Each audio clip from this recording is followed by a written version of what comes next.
course, we will discuss the Big 12. Text line always open. Jay Southland Toasters. Text line 913-586-7965. We'll get into the game itself. Drew and I were there yesterday for KU and TCU. Bill Self, I think, spot on. Ugly win is exactly right. Survive and advance. I don't know how whatever you could call cliche besides that, yeah. Whatever cliche phrase you want to use, that's exactly what it was. And we'll get into that game and what it sets up for tonight, which is a pretty epic semifinal night, including Iowa State and Arizona. It's also good for Kansas City that it's Iowa State still around in the tournament, that Arizona's still around and Kansas still around in terms of dollars being spent near P&L later on today and potentially tomorrow as well. But the story out of the Big 12 tournament is what was a story earlier in the week, and that was the court, the LED glass court. The news after the game yesterday, the Big 12 announcing that they were going to spend the overnight hours going back to the old court, which is a gray. It's still a gray court. It's not like the classic hardwood. But they're back to a hardwood surface instead of an LED glass surface. And we did talk about it earlier in the week, and we played the audio of K-State's Taj Manning discussing how bad the court he says it was, and some players have said it's just different. We get to this result now, though, where the Big 12 is going back. I'm pretty shocked they did it, based off of, usually I would say, the ego involved with decision makers. Brett Yormark should be criticized for the decision to go with the court. Yeah, because it missed. Because it was a whiff. But at the same time, I give him a lot of credit for being willing to switch. And some of you may not be willing to do that, and that's fine. I think especially when it comes to that level of sports, and you're talking about a commissioner of a conference and the money at stake, both from advertisers and, look, they spent $180,000 reportedly to lease that glass surface from the company from Switzerland, I think it was, that designed it. Certainly hurt their stock today, I imagine. Yeah, not a great look for them. Not a great look to have it pulled before the tournament is over. But a lot of people just would have stuck with the court and said, tough, deal with it. But I think ultimately what happened is you had enough complaints from coaches and ADs and people higher up that Brett Yormark said, all right, fine, I pushed the envelope with innovation, and I'm also willing to be flexible. And that actually has been kind of his MO throughout his time as Big 12 commissioner. Correct. But yeah, it's embarrassing for the conference. There's no doubt. The initial response is, okay, good, I guess. Like, I get the idea of, and I think Sam McDowell wrote an article, this other's like, and Drew had mentioned it maybe yesterday, like the Big 12 didn't have to take this risk. And in some ways they didn't, right? Because this was the most watched college basketball season in like 15 years. So like ratings are up because NIL and because there's better players gold and they've got star power. And the Big 12 in particular is having a very competitive, very good year from a basketball standpoint. So you would think, hey, it doesn't necessarily need to be this year. But also, we clearly know that this has been in the works for a while and that it was going to continue this way. So I get it. They didn't have to take the risk. But also, the NBA All-Star Game, as you've pointed out, was doing it. Other leagues have used this before in Europe. So, like, he was just trying to jump on the trend early from the college basketball end. It wasn't a crazy idea to try. It just flopped. Yeah, and look, it won't be in the Big 12 for a long time. I still think fast forward 10 years from now, I do think the LED glass surface will be something that we do see in a lot of spots. So this is a huge blow to it, right? Like I think it's a huge blow to the chances in the United States of more and more leagues using it. If this would have gone well, it's a different conversation. Do they need to perfect the technology? Sure. I mean, there was a study done, not by the company that made it, but the NBA ended up paying for it, I believe. And they tested the surface and said, in fact, when there's moisture on the floor, it's better than a hardwood surface. Now, we have to trust our eyes. And admittedly, they look like they're sliding a little. Yeah. Yeah. Now, I do think it got to the point in the extreme, like anything. If you guys we've all experienced this. If I point something out to you guys today, you're more likely to like recognize something later on in the day. I believe scientifically it's called the Jawan Taylor effect. There you go. So I believe that's the actual scientific journal name of it. Right. So I think both can be true. Yeah. Clearly, there was something different. I also think, like I was up in the press area with Drew and Mac, and anytime somebody slipped, they both would point it out immediately. And I'm not saying players didn't slip. I also think everybody just was ready for the slip. Like, oh my gosh, people do slip. Here it is. Like we've never seen somebody slip on a hardwood surface before. We did yesterday. And that's fine. But also you were waiting for. Like I don't think you are consciously watching any other basketball game prior to the surface, and like when there's a slip, your mind doesn't even think about it. Here, anytime somebody slipped, everybody was ready. So maybe it was 5 more times in the game or 6 more times or 2 more times. I don't know. All I know is every time it happened, you remembered it. You don't remember if somebody slipped when they were playing on the court in Stillwater, Oklahoma 3 weeks ago. But you do, because we were all talking about it. Yeah, so I think they definitely introduced it by bringing the court in, that possibility of being talked about more. And look, I think ultimately it was more about players weren't comfortable with it. Like I think it was about multiple players said, hey, it's just different. They couldn't explain. It's just different. As much as it was a discussion about, hey, was it going to cause injury or not? Listen to what Melvin Council Jr., I think Darren Peterson, Bryson Tiller, you're going to hear all of them here. This is actually Harold Kuntz from Fox 4. This is some of his audio from last night. And listen to the theme. Oh, wow. Yeah, it literally just dropped. Rams! Rams! You was telling the truth, Rams. They about to switch the court. Okay. That's what's up right there. Okay. That's what's up. That's what's up right there. So much better dude. Yeah. Why him? He told us, but we didn't believe him. Oh. Yeah, we didn't believe him at all. Told you it was already Yeah, we didn't believe him. Yeah, we didn't believe him at all. That's what's up. Why such a emphatic reaction? Oh, I mean, a lot of people were slipping and sliding and stuff like that. That's really was it. But I'm glad it's back to hard work. The floor, it was fine. Yeah. Everybody had to play on it. I'm not gonna be the one to complain, but I like the hardwood. Yeah. That's what I played on my whole life. Are you excited that he switched it back? Same as today. Oh, really? Yes. No, I didn't know that. What's your reaction to that? Do you prefer that to tonight? I mean, it's what we're all kind of used to, but when I'm out there, I don't really have any complaints about it or anything. It's basketball at the end of the day, so it is what it is. I mean, I thought the glass court was cool. I think the concept is really cool. But me, like personally, I like the hardwood court better. But I'm not gonna like diss it or anything. Like we both had to play on the court as 2 teams. So, but yeah, I am happy that we're going back to the hardwood. So I think there was a theme there. Like everybody was happy they're going back to the hardwood. Some players downplayed it more than other players throughout the tournament. I didn't care. And look, but if they're not comfortable, I mean, look, if it got to the point where multiple players were not comfortable with it, even if it wasn't like truly as bad as I still think everybody made it out to be, even as I sit here today and the Big 12 changing it, I do not think the court itself was as disastrous as some of the national media made it out to be all week long. I to this day or to this minute, I don't believe that. Melvin Council Jr. sounded excited. Yeah, he was.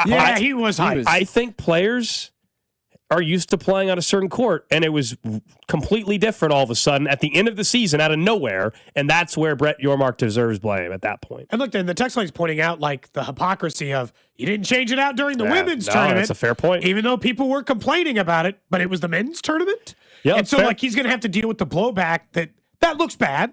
That looks bad. I'm sure what happened, Cody, is the noise got louder. The noise was louder.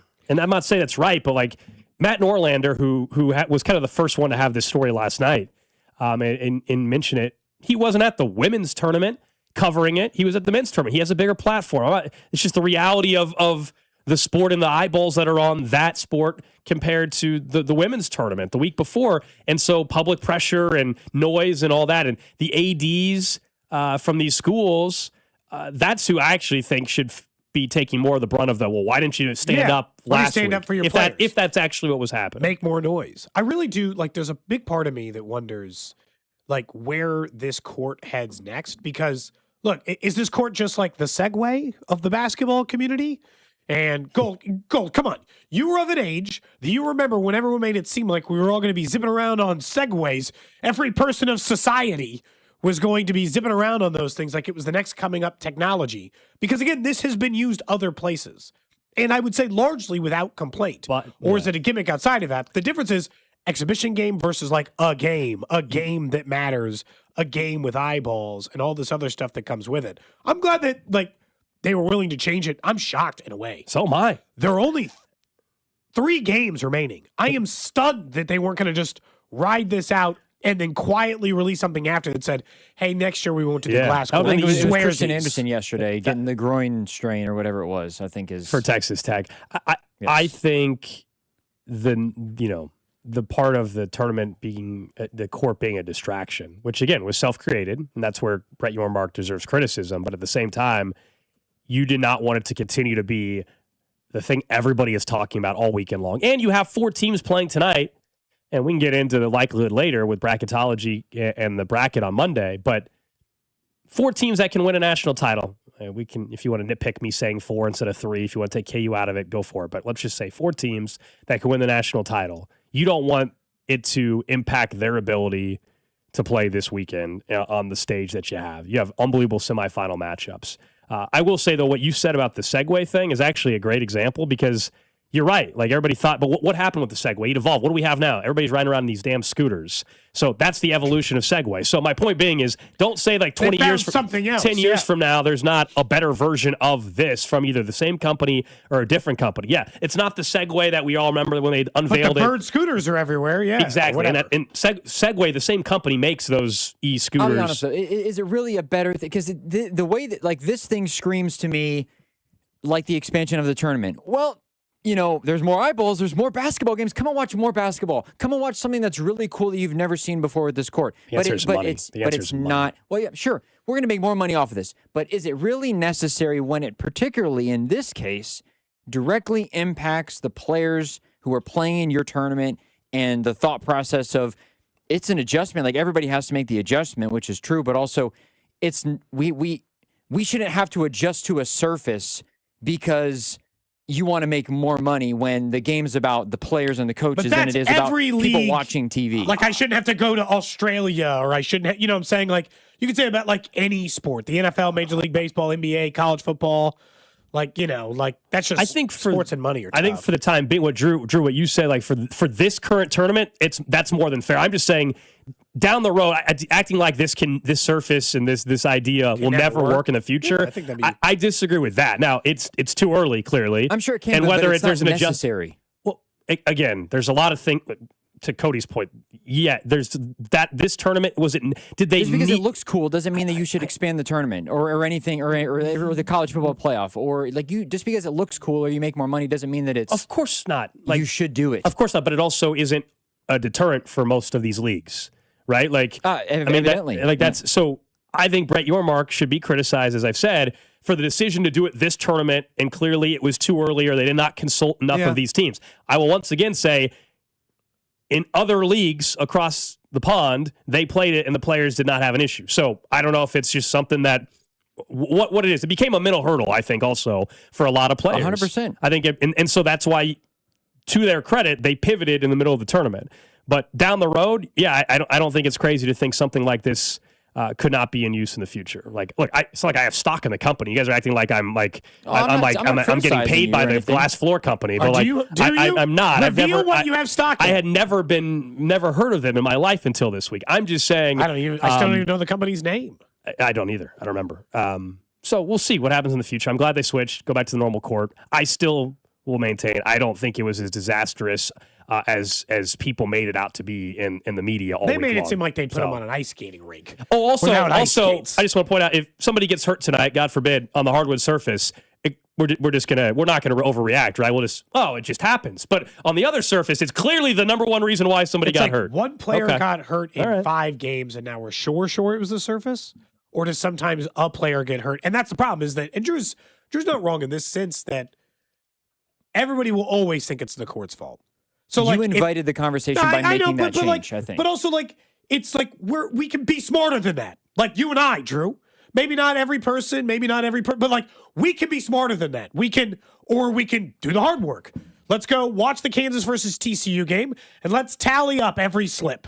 And then tonight, let's watch Kansas versus that sounds miserable. Houston. Go back and watch and let's tally every slip. Go back and watch the Houston game. You didn't have to tally it to know that there were players slipping all over the floor. Like Emmanuel Sharp in particular had a hard time defending, and I think that Houston game was the one where it stood out enough where I didn't even have to keep a tally.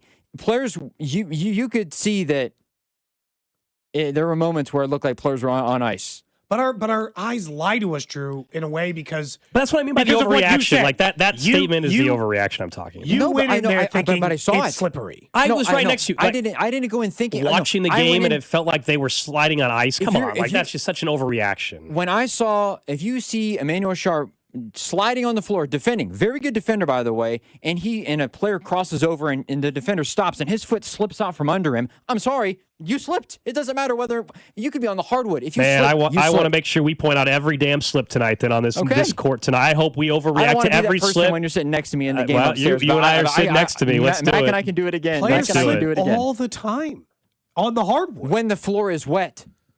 No, I think even when it's not wet. You've never seen a basketball player slip even if the floor's not wet? I mean, like If you got we bad can play shoes, then- basketball. If Oh, you- that was the shoes' fault. No, Got no, no. it. If you are players have slipped before, but I think that from the standpoint of you hearing the screeching sound and a player's foot falling out from under them, essentially. Is anyone getting flashbacks to when the Eagles players complained about the field conditions in the Super Bowl? Like the Chiefs weren't playing on the same thing? Like, and I'm not saying, like, obviously, I don't think that, Drew, you're not making an I argument think it's for very one team different, or B, another. because, again, this is something that's never been done before where players play on turf and they play on grass all the time. That's So I fair, think and that's where Brett Yormark should be criticized because he tried something new in the middle of a basketball season. I'll give you that. Yeah, this is brand new, which, again, regardless of the slipping or not, I've had this take from even the beginning before all this stuff You didn't happened. like it. You didn't I didn't like like the it, court yeah. in general because it's different than what you're used to playing, and it's not fun to have to keep that in mind. You'd rather just go play basketball like you're used to instead of, well, this is a rubber surface. It's going to grab more or it's going to do this. You have to adjust. Yeah. You'd rather just not have to adjust and just play the game like you regularly would. Totally. It became a mental hurdle for the basketball. I think more than anything, it became a mental hurdle and something players were thinking too much about. I will also say on a smaller scale, we hear every time during the NCAA tournament, man, the adjustment, I got to play in an arena now versus a small venue. I got to play in the final. None of the other rounds of the NCAA tournament are played in a 70,000 seat football stadium, but now I got to get my depth perception correct. We hear these stories every single year. Like, that's the part of like live sports that I think I like sometimes, Drew. Like, I understand that this isn't a change that had to happen. But in the NFL, you got to play on turf versus grass versus a different kind of grass. In golf, you got to hit a bunker shot out of a different kind of sand. You got to play it against a different type of grass. You got to, like. But again, you're used to that. I think it's totally different. I don't know, like that's like if you went to a golf course and instead of it being grass, you had to play on the AstroTurf mats that you have at the driving range. Totally different experience, and it would probably suck. It would really suck if you had to play on that turf. So if they had always been playing on a glass court, you'd be fine with it. As in, like, if each arena had their own. And so again, it's too early. Never been that way, and there's no need to change it. And it's too early, and so down the road, we'll see what they decide to do. That's really tough because I just think it's really unnecessary, and all you want to do is make more money and draw eyeballs, and that's why it's happening. You don't care about the players, actually, then, in my opinion, because the players are saying stuff. Well, I don't know. And now it took a little bit, but now nobody ever cares about when you see the players complaining about it. I think that it's fair and it's the right decision by Brett Yormark to make the decision as soon as possible to make the court change. We'll get back into this in about 10 minutes. I'm sure Matt Tate, who will talk about the KU-TCU game with us, also from Wave the Wheat, R1S1. For KU there, we'll ask him about the court. We'll ask him about KU's matchup tonight against Houston, what to expect moving forward as well. All right, let's pivot briefly, though, to the Chiefs. During the game last night, we were talking about it up in the press box because the Chiefs went out and signed former Arizona Cardinal running back Amari DiMercato to a one-year deal. He had over 1,000 yards and 4 touchdowns for Arizona. Now he, of course, joins the backfield that has Kenneth Walker in it. And say what you will about what you actually think his role is going to be. None of us know for sure. I think he's a great pass protector, but I don't need them devoting any more resources to the running back position this offseason. I really don't. Like, they will bring in somebody else. Maybe they want to spend a draft pick later on, but like this idea that they need to go out and spend a pick in the second or third round now, I'm out on that. I think they have Brashard Smith, Amari DiMercato, Kenneth Walker, who's going to get the bulk of the workload, obviously, when he's making the kind of money that he's making as well. Yes. Like I'm good with running back. I really don't need them devoting anything more to it. Yeah. Yeah, no, I'm not. And maybe because a delusion about what he will be for the Chiefs versus what he is. So, like, he has largely been a 200 to 250 yard running back with like 100 yards receiving. So, like, lower than even what Brashard Smith put in as a running back for the Chiefs last year. So essentially, this is just like the fourth running back who might be inactive on game days for me. which means I'm still looking for the guy who goes with Brashard Smith and goes with Kenneth Walker. And DeMercado to me is a non-guaranteed contract fourth running back who might not even play type. And maybe I'm wrong. Maybe I've way undersold his future contribution to the team. I'd still be interested in a third or fourth round back because in the end, Kenneth Walker is really a 2-year solution, maybe 3 if it goes really well, but we know these contracts work. And so I'm still looking for the guy that they hand the keys to off down the road. And the Chiefs have not given me any indication that'll be Brashard Smith in the future, at least to this point. And the 7th round pick would make it just highly unlikely that he would be the case. So I'd still like some investment. Maybe not in the free agency pool, but definitely in the at least mid-round range at running back. Do you think DeMercado is just like the penciled in 2 at the moment? Yeah, for now I would. Or shared 2 with Brashard Smith? I think so. I also think, again, the trust in pass protection. You know, if there's one strong criticism that people have had about Kenneth Walker, it's concern in the pass game. Well, if it's a third down, a clear passing situation, and everybody knows it, DeMercado coming in, he seems like he's probably their best pass protecting running back easily on the roster right now. You know? And so that to me is an asset. It's not going to get people excited, but that's a crucial thing for this offense. Like, we know how much Andy Reid, if you want to be on the field as a running back, he has to trust you in pass protection. So, but like, so in that case, I guess he offers a different skill than Brashard Smith. I also, you know what I like about the signing? The number one thing I told Drew last night and Mac, we were up there joking about it. I'm more confident than ever. He's never going to do that one dumb play right before the goal line, fumbling ever again the rest of his career. That was him last year? He's the guy that got punched by his own coach or shoved by his own coach. Remember Jonathan Gannon? Because it also knocked a lot of people out of their survivor leagues because the Rams came back and won, or whoever they're playing. Yeah, the Cardinals lost or whatever it was. I think that sequence, I'm joking partially, but truly, like, he's never making that mistake again. You're never making that mistake. With Eric Bieniemy as well, you think he's fumbling the football like that again? No. And look, I like to think that there's only been a handful of players that have done it a second time, and it makes no sense when that happens. I just, like, I don't know, like, when this initial signing happened, I felt like a little bit like the secondary piece that they signed. Like, maybe there's a little something there, but I'm not going to get carried away either. Yeah. For, again, like, you guys think about how they used Brashard Smith, which was really not used very much. As you can imagine, it's like, that's pretty much how he's been used. It certainly is plausible in that, but like 323 yards is what Brashard Smith had from scrimmage last year. 413, 327, 403 for DeMercado. So like, I just like, did they really move the needle, or is it just, well, now we're going to do an 80% back in Kenneth Walker, so we don't need 60-40 or 60-30-10 the way they did it last year, or 40-40-20 or whatever they did. And instead, we're just going to give Kenneth Walker a huge share of the workload, and these two guys can share the scraps. So, like, but if that's the case, it's like I still kind of want the. You want them to spend another draft pick on a running. I'm like, I don't want them spending a third round pick. It's a 4th round pick. I mean, at that point, now. Like when they spend a 4th round pick at wide receiver, it's a guy that I'm never going to see for the entire year. Yep. When they spend a 4th round pick on tackle, it's a guy I'm never going to see for the entire year. At corner, maybe. Safety, maybe. Right, 50-50 chance they at least get some playing time. Defensive line, probably not. That'll be next year's problem. At running back, I might actually seek some value short and long term. And so, like, it doesn't feel like I'm giving up that much other than a 20% chance the tackle they take in the 4th round turns into anything. And at best case scenario, a lot of times it's like a swing tackle who can just be on your line sometimes. It's like, I think I would take the risk that they found a guy who's like an excellent pair for Kenneth Walker. Maybe it doesn't happen, but like for me, it'd still be worth the risk. Yeah, I mean, if they want to draft one past the 4th round, then it's fine and have the guy compete. I mean, DeMercado is the number 2 running back at the end of the day, and it's a 1-year contract, and so that can be a revolving door. That could be somebody that they draft. We'll see how they truly feel about Brashard Smith during training camp. But I just don't really want them putting any more resource into that position. They, to me, have already kind of, in my opinion, maxed that out to this point. The only player I told you guys yesterday that I'd be interested in keeping an eye on, let's say Tennessee drafts Jeremiah Love, and so then it's Love and Spears and Tony Pollard on their roster. If Tony Pollard got cut later in the offseason and I could bring him in on a 1-year deal cheap, I would love that. Now, that would be the guy where you basically just be saying you're done with Brashard Smith because, but he's a 7th round pick. It's not going to be hard for the Chiefs to cast away. Yeah. That's, again, why I still think one more back is needed in the draft. Mm-hmm. Because you still should look for the guy that is the Chase Brown or the guys who are taken in the 4th, 5th, and 6th round every year. There's one every year that's like, wow, that's a pretty good back. Basil Tootin or Chase Brown or like whoever that you can long-term pair up. Because DeMercado's a one-year solution. Brashard Smith maybe he's not a solution at all. We don't know. It's like, I wouldn't mind if they weren't done. I don't want any more free agent running backs, really. But in the draft, one pick to me wouldn't bother me. All right, coming up next, let's talk more about the Big 12 tournament. Kansas in a semifinal tonight. I'm sure we'll discuss the court a little bit with Matt Tate. That's coming up next here on Cody and Gold. You're listening to Cody and Gold. We're going to try to tickle your tonsils. Brought to you by Heartland Men's Health, the leader in men's sexual health. Thousands of men have been successfully treated for low T, ED, and more, all with discretion and compassion.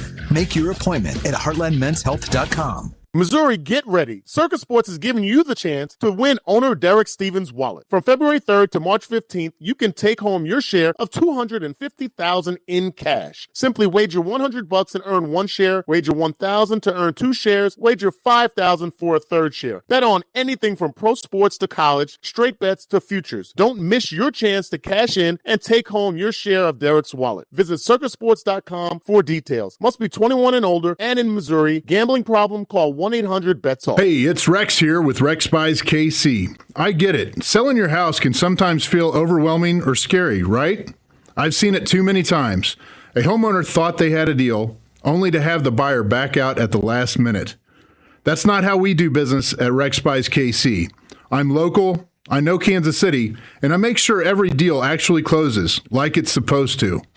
No hidden fees, no showings, no last-minute surprises, just a fair cash offer and a process you can count on. We buy homes in any condition and judgment-free. So whether your house needs repairs or you just want a fast, hassle-free sale, we can make it happen. If you want certainty, transparency, and someone local who actually delivers, call 816-330-6000 or visit rexbuyskc.com. Rex Buys KC, helping people make smart choices one home at a time. 816-330-6000 or rexbuyskc.com. I stopped smoking with Mark Patrick's hypnosis when nothing else worked. 1 year later, my wife Michelle and I attended the Mark Patrick Weight Loss Hypnosis Seminar. In 2 months, lost 43 pounds, and she lost 18 pounds. And we feel great. Join Mark Patrick Hypnosis and lose the weight or stop smoking. Only $59.99 guaranteed or your money back. Hypnosis, Wednesday, April 1st at the Wingate by Wyndham, Kansas City. Formerly Sure Stay Plus by Best Western in Kansas City. Lose weight hypnosis, 5:30 p.m. Stop smoking hypnosis, 8 p.m. Sign up at markpatrickseminars.com. Hi, I'm Jacob, your friend and an actual jeweler at Chain Company. I'm proud to work for a family business that's been committed to the highest quality standards for nearly 100 years. Your dream engagement ring is designed for quality every step of the way. We set your diamond by hand, never with machines. Prong tips are beautiful and secure, and intricate details are thoughtfully crafted. At Shane Company, there's no shortcuts, just craftsmanship. Because a friend knows true love deserves the highest quality. Visit us in store or at shaneco.com. Shane Company, your friend and jeweler. Okay, class, let's begin. Psst, love your boots. I just sold a pair like that on eBay. Oh, really? Yeah, it took like 2 seconds to list and they sold almost immediately. I've been selling everything lately. Some chunky boots. You know, I actually bought these on eBay. Wait, are you Kitty Sell Stuff from Brooklyn? Okay, quiet, please. Find what you love, sell what you don't. eBay. Things people love. This is the story of the one. As a procurement manager for a hospital system, she keeps every facility in her network stocked and ready. That's why she counts on Grainger to be her single source for thousands of products, from disinfectants to lighting, air filters, and more. And with fast, dependable delivery, Grainger helps her keep every facility stocked, safe, and running smoothly. Call 1-800-GRAINGER, click Grainger.com, or just stop by. Grainger, for the ones who get it done. Helping your inner circle prepare for emergencies can start in many ways. Put together an emergency kit with WipeWall. Create a family communication plan with your tita. Remind Bai to keep a backup battery charged. It all starts with a simple step, telling those you care about to be ready for the worst. So start a conversation and plan for emergencies together. Get more tips at ready.gov/start. Brought to you by FEMA and the Ad Council. I'm Boomer Esiason. My mom died from cancer. She was only 37 years old. She didn't have life insurance, and that was devastating for my family. That's why having life insurance is so important to me. Ethos makes it fast and easy. Get a quote in seconds, apply in minutes, and get same-day coverage. You can get up to $3 million in coverage with no medical exam. Get your free quote at ethos.com/protect. That's ethos.com/protect. Paid spokesperson. Time spent on application may vary. Online health questions required. Brought to you by Kalshi. Trade on anything. The film awards are almost here, and now you can trade on what happens. Who wins Best Picture, Best Actor? Chalamet is at 50%, while DiCaprio is at 7%. A potential 14x payout. Download the Kalshi app. Use code FAN to get $10 when you trade $10. Kalshi. Trade on anything. You're listening to 96.5 The Fan from the DM Injury Law Studios. Mike's got this. Car, truck, or motorcycle wreck? Remember, Mike's got this. 816-888-7500. Mike's got this. Hey, it's Scott Parks, and we've launched Beyond the Pitch KC, a podcast on how Kansas City landed the world's largest sporting event, presented by Commerce Bank. Visit commercebank.com/soccer26. Subscribe on the Odyssey app or wherever you get your podcasts. It's the right thing to do, though. The narrative tomorrow needs to be about the two games and not about, somebody slipping on the floor. That was Bill Self after the game yesterday. The decision clearly was made before KU even took the floor yesterday, that they were going to switch away from the LED glass floor and move back to the classic hardwood surface. Semifinals tonight in Arizona. Let's talk more about Kansas's win against TCU and, of course, the big story out of last night around the court as well. We welcome in Matt Tate. Covered the Jayhawks for a very long time, and one of the best in the business, knows more about KU athletics than most people, I would say, out there, and he does a great job for Wave the Wheat, R1S1. Matt, good to have you on the show. I didn't want to be talking much about the court this week or today, but I guess I got to start with that. What's your reaction to the Big 12's decision to go back to the original playing surface? Can you imagine getting so much run out of one thing? Like, they got the announcement when it was happening, and it was, oh, wow, look at that. Everybody's talking about it. Then they got the women's tournament, and everybody talked about, well, here it is. And then the women didn't love it, and so that was negative. And then the men's tournament, and they tweaked a little bit, and there were some new graphics, and so everybody's talking about it again. And then the men didn't love it, so they're talking about it again. And then finally they get to the absolute best outcome they could have had last night, and everybody's talking about it again. I mean, if you're talking PR, that's a brilliant move. If you're talking basketball, maybe not. But the reaction is obviously that they made the right decision. And I'll tell you what, my biggest thing, and this goes back to the women too, because I did cover last week's tournament as well, at least when KU was in it. I give the kids so much credit, because we live in a world, man, where the easiest thing to do is whine and complain and throw your hands up and say things aren't fair. And there was a little bit of that, but by and large, you're talking about how many hundreds or how many dozens of male and female basketball players played on that court. And for the most part, they just rolled with it. So I give the kids a ton of credit for rolling with it and not making it a bigger deal than it was. And I do give the Big 12 credit for at least making the right decision at the very end. I mean, there's been 30 some games played, and there's 3 left, but at least these 3 will look and feel and sound and be as normal as we're ever used to. Do you think this decision to begin with, to go with this innovative court and try to get some attention and eventually obviously maybe some new advertising dollars and a revenue stream from it, do you think this kind of is just the perfect example, though, of who Brett Yormark is as a commissioner? He's going to take some risks. He's going to be innovative. He's going to try to put the Big 12 on the map, and sometimes it flops. But he's also willing to pivot, and I feel like that's exactly what played out this week. Yeah, I don't think there's anybody that doubts that. I mean, I think from minute one when he took over this conference, I think you knew on some level who he was, what he was about, and what he was going to try to do. You didn't necessarily know it was going to lead to a glass LED video court that they were playing on for the conference to shine, and, of course, some more money. And so, on that level, I've heard you guys talk about it. There's some criticism to be thrown his way for sure. There's also some praise to be thrown his way for sure. At the end of the day, though, the man has the job. It's to make money. It's to spread the brand. It's to create buzz about the Big 12, and he does that as well as anybody. So you don't have to love it. You don't have to hate it, but you do have to recognize that he is doing exactly what he was hired to be doing. And I think you nailed it. I mean, sometimes things are going to work and be great. And this was one I think that was close. I really do. I mean, I don't think they were far off here. I think this is a really, really cool idea, and I think there are a lot of players and coaches that thought the same thing. But yeah, it was very obvious that it's a different game altogether, right? I mean, whether it's just mental and these guys are thinking about it, or they're actually, a jump stop that slides 2 inches and looks weird, or somebody actually gets hurt, I know there were a couple of injuries and whatnot, but thankfully nothing catastrophic, nothing really terrible, because that would have been a really, really rough look. And I think really hurt themselves in a pretty significant way.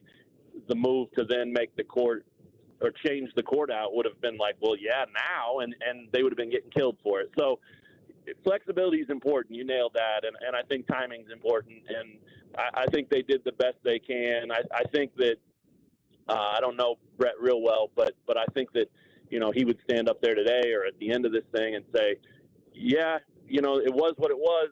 I'm glad we tried it, and hell, I'd do it again, and maybe not this exact thing again, but pushing the envelope, trying to make something new and fun and creative in the Big 12. Again, that's his job. So I think it was a lesson learned, and I think it was cool that they tried it, and I can't wait to see what the old court looks like. Who would have ever thought that, I know, longing for wood planks and the old logos and all of that stuff. I mean, it's going to be like going to Disneyland tonight.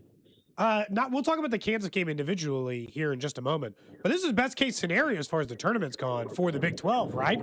They get 4 absolute powerhouses in the college game this season, all up against each other for the next 3 nights. Or 2 nights. It's unbelievable. I mean, I would bet good money right now that the Final Four in April is not this good. It's hard to get 4 teams of this caliber to the Final Four. We've seen that, by the way, that the 1 seeds don't always make it there, right? And so you're looking at 4 teams that absolutely could get there, 4 teams that could win it all conference, but that also couldn't be cooler for Kansas City. I think they're going to be unbelievable games. My dream scenario now is for these 4 to make it to the Final Four, because that's never happened, one conference having all 4 Final Four teams, but for it to flip. So for the Final Four to be like K-State, Iowa State, and Arizona, Houston, or something like that, right? So not the exact same matchups, but the same 4 teams. It would be unbelievable. I think that would be far, far bigger than anything anybody could do with a gimmicky court or anything like that. And I know you want to talk more about the tournament. I do too. One quick thing that I want to point out, though, about the court. One more thing that I thought was really interesting. Sure. I was courtside last night, had a great seat, and props to the Big 12 for figuring that out. They pretty much. They're smart. They put us radio guys upstairs. They left Drew and I upstairs. They said they put Matt downstairs. It's a smart decision. I heard there's a better signal up there. They're just trying to take care of you guys. Smart. Is that it? Yeah. But anyway, I was there last week for the 2 women's games, and then maybe 3, I guess, with one before that I was there for, and then obviously last night watching KU play. And during the women's games, I couldn't hear sneakers squeaking on the floor. It seemed weird to me. I thought this is strange. Everything about it looks different. It looks like a ride at Disney World. It sounds different. It's just the whole thing is a weird environment. And then last night when I'm sitting there, even during warm-ups, these guys are going after it and getting ready, and you could hear the squeak back. And so I'm not saying good or bad. I'm not saying that's some kind of revelation, but it did remind me that court is probably closer to normal than we thought. It's just that 6'5", 215 sounds a lot different than 5'9", 150 on that court, right? So that really jumped out to me last night too. But anyway, back to the matchups and the tournament. I mean, it couldn't have gone better. Not only for the semifinals, but all 8 teams that were playing yesterday are seemingly in the tournament comfortably. So you've got quarterfinals that are phenomenal. And I think the cream rose to the top, right? I mean, I think the best teams that have been in this conference all year long won those games. And that's a little bit of a knock on Texas Tech, but they don't have, JT Toppin. So maybe they'd be here if he never got hurt. Maybe they wouldn't. Iowa State's pretty good. But I'll tell you what, the thing about yesterday that really stood out to me more than anything, if you're talking bracket, Kansas getting that 3 seed was massive for the Jayhawks because I don't think anybody would have beat Iowa State yesterday. And I think KU would have maybe been one and done and looking at a real limping into the big dance kind of thing. And maybe to help their seeding. We're talking to Matt Tate and Wave the Weed, R1S1 KU, as KU does get set to take on Houston tonight. Last night, just survive and advance type of game. I mean, KU would obviously not be advancing and playing tonight if it wasn't for Flory. What did you see from KU last night? Was it rust? Was it just much of the same as we've seen, an inconsistent team that can go in spurts? How did you evaluate their performance? Yeah, I think that inconsistency really jumped out. I mean, their start was great. What was it, 9-0, 7-0, something like that. But it wasn't just the score. It was the fact that they did exactly in those first 5 minutes what Bill Self begs them and every team he's ever had to do, and that's make the other team play bad. TCU was taking bad shots. They were missing bad shots. They were throwing the ball away. And I really thought from that point on it was going to kind of look a little bit like Arizona and maybe like Iowa State, where those teams just got out and smacked the team they played. Now, Iowa State took a minute. I realized that. But once they got going, that thing was over in a hurry. So I kind of thought that's how it was going to be. And then the next thing you know, the game completely flipped. TCU finally got a shot to go at, I think it was 14-28 when they made their first basket. And then they looked like Kansas looked. And then Kansas was throwing the ball around and couldn't make a shot and all that. So I think in 10, 12 minutes of game time, you saw what this team has been all year, which is just inconsistent, tantalizing in a lot of ways because you know it's there. But will it be there for 40 minutes? Will it be there from night to night? Will it be there from half to half? I mean, I think, as you said, and I don't mind you using the word very because I got a lot of gray hair that shows that, but I've been doing this for a very, very long time. And I do not remember covering a Kansas team that we felt this way about at this time of year. It's always been, it hasn't maybe been like, oh, they're going to be hot or they're going to win or they're going to go all the way or whatever. Maybe we've known that the path wasn't there or it wasn't their year or whatever, but we've always kind of known who they were. And I think on some levels we do know what this team is and what it certainly what it can be. I know we know what they want to be, but they just haven't fully shown that that's who they are. And so I think that's what's made the stretch run so interesting, and that's obviously what makes however long they keep playing this weekend interesting, and of course what makes March interesting. You could talk me into anything, any outcome for this team in the big dance. You could talk me into them making the title game. You could talk me into them losing in the first round. You could talk me into anything in between. And that's really, really weird because, again, we've kind of always had a feeling for at least what their ceiling is and what they're capable of, and I do think that there's signs that they're showing that for us to go where we want to go. And if that's the case, better late than never. But the question certainly is, are they doing it in time? And I guess we'll find out as time moves on. But that's the big question I have. I do think so much of that, and I'm sure you guys were going to bring him up anyway. So I'm sure so much of that is tied to Darren Peterson, how he looks, how he's playing, how he feels, all that stuff. And he looked great last night. So, last night he did, at the end of the game, I agree, Matt. He was aggressive. He was getting the line. He was creating his own shot. I guess for him sometimes, why is it sometimes he gets going and then falls off, or takes a while to get going and then turns it on? Last night was the opposite, in my opinion, where in the first half, I felt like Flory was the reason why they largely won that game. But, why does it take Darren Peterson sometimes to get going? Yeah, I just realized you guys asked about Flory, and I didn't say a word about him. So we'll get back to him. Flory played great. There you go. Done. We covered it. I think part of Darren's thing, I really believe this, and, again, I don't know him that well either because we haven't been around him that long. But I've seen him a lot, and I've gotten to know him a little bit. And I think the thing with him is he's capable of taking any game over. He's capable of putting up 20, 30 shots. He's capable of putting up 30, 40 points. I mean, his game is there. We know that. We've all seen that. But he loves basketball, and he's a willing teammate, man. He's willing to look for other guys. He's willing to defer. He's willing to pass to set up other people. And I think sometimes people look at that as a negative. I don't at all. I think I think it's a real indicator that he's a well-rounded, unbelievable basketball player in just about every way you can imagine. And so I think some of that, when that happens, he gets a little too comfortable falling into that facilitator, or I'm just one of 5 out here, when really he's one of 1. And we know that. I mean, he did things last night that no one else in the gym could do. And I think he flipped that switch of attack, aggressive. And it wasn't just with his shot. He did, I mean, every rebound he got, what did he get, 8 rebounds, I think?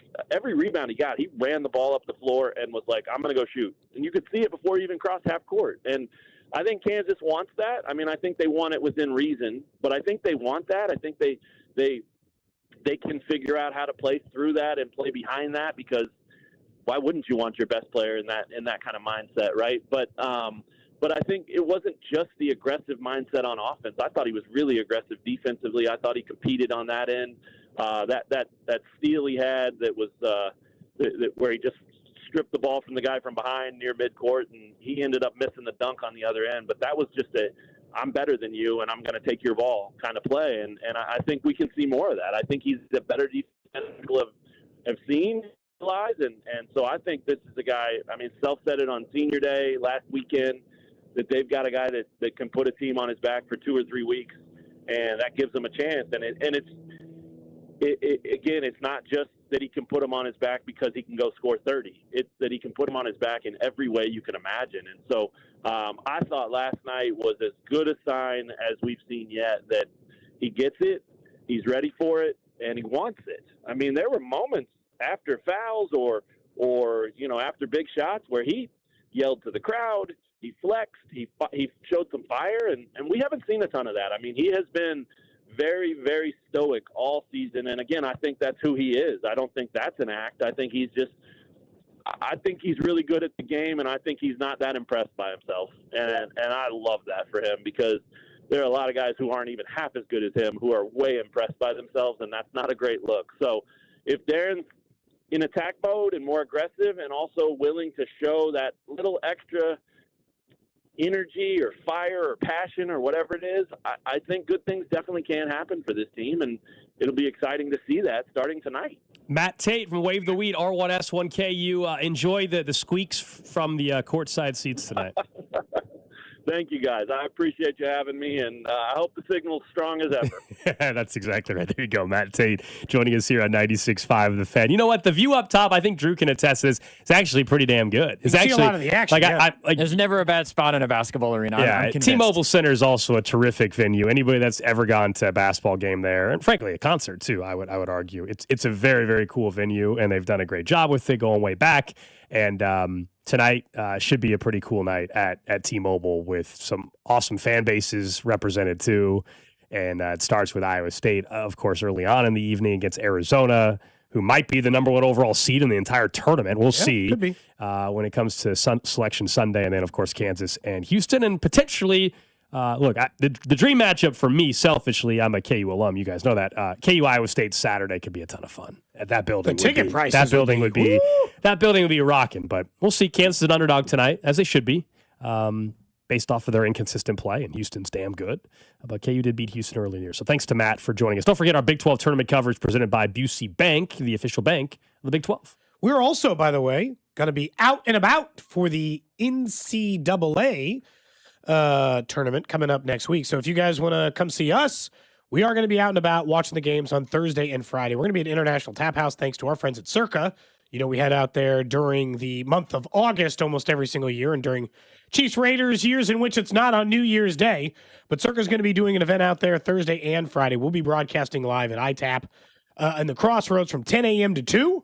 I am told we will have a $500 Rally House gift card to give away.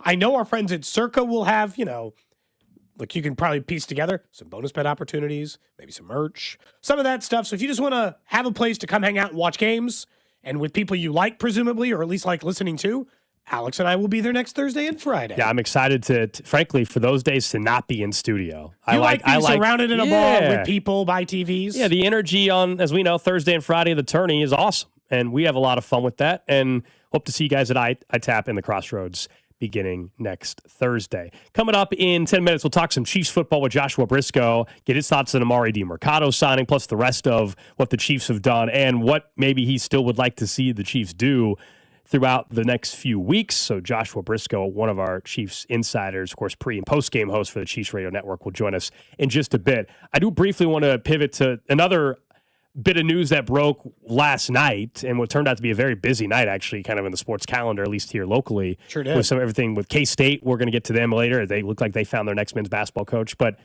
Kyler Murray is a Minnesota Viking. This was so predictable. I mean, I think everybody kind of was like, this is a great landing spot for Kyler Murray. It makes too much sense. We were discussing. Now, we said, hey, if you're the Colts, would you be interested instead of Daniel Jones? But they just knew that Kyler Murray was going to be a Viking. That, and I think they had success with Daniel Jones, and they already know it works to a certain extent. I'm pumped about this. As an NFL fan, Kyler Murray with Kevin O'Connell, with Justin Jefferson and Jordan Addison, and who knows who they'll add this draft as well, I think it can work there. Is Kyler Murray going to suddenly be a top 5, top 10 quarterback in the league? No, that's not what I'm saying, but I think he has a chance to completely revitalize his career. And with the weapons that they have there, I think Minnesota can get right back to the postseason. I really believe that. I do too. It's a tough division, but their quarterback play was so pitiful last year between J.J. McCarthy, the rookie Max Brosmer or whatever his name was out of Minnesota. You're never going to hear his name again. It doesn't matter. And J.J. McCarthy's clearly done in Minnesota. They can say all they want about competition. Kyler Murray will be the week 1 starter. We all know that. Yes. Look, I looked up it like goes back to the Geno Smith thing, right? Like they put out a list of quarterbacks of names who have started a game since Geno Smith came back around. And you're like, there are names on that list that I'm not even like doing it for effect. I legitimately do not know who they are. Like, I don't know who that person is. I'm shocked to find out they started an NFL game. I imagine Brosmer is going to be a lot like that for a number of fans here soon. This, like, will it 100% work? No, that's not how this lands. Is this the absolute best key that J.J. McCarthy stunk? And that Jordan Addison and Justin Jefferson and a pre-made defense and an offensive-minded coach were sitting there waiting in the wings, putting him in an open competition, I guess is what they're calling it with J.J. McCarthy. But I give J.J. McCarthy less than 1 full % chance to win that job. Matter of fact, the only chance I think he's actually getting that job is if Kyler Murray were to get hurt. It's a good fit. They should be able to win. They won with Sam Darnold. Why can't they win with Kyler Murray? And I understand now we know that Sam Darnold can be good other places. But in the end, Sam Darnold was a 24 touchdown, 10 pick guy this year. A lot of guys do that. Hell, that's Kyler Murray's entire career in Arizona. It's essentially 25 touchdowns and 10 to 12 interceptions.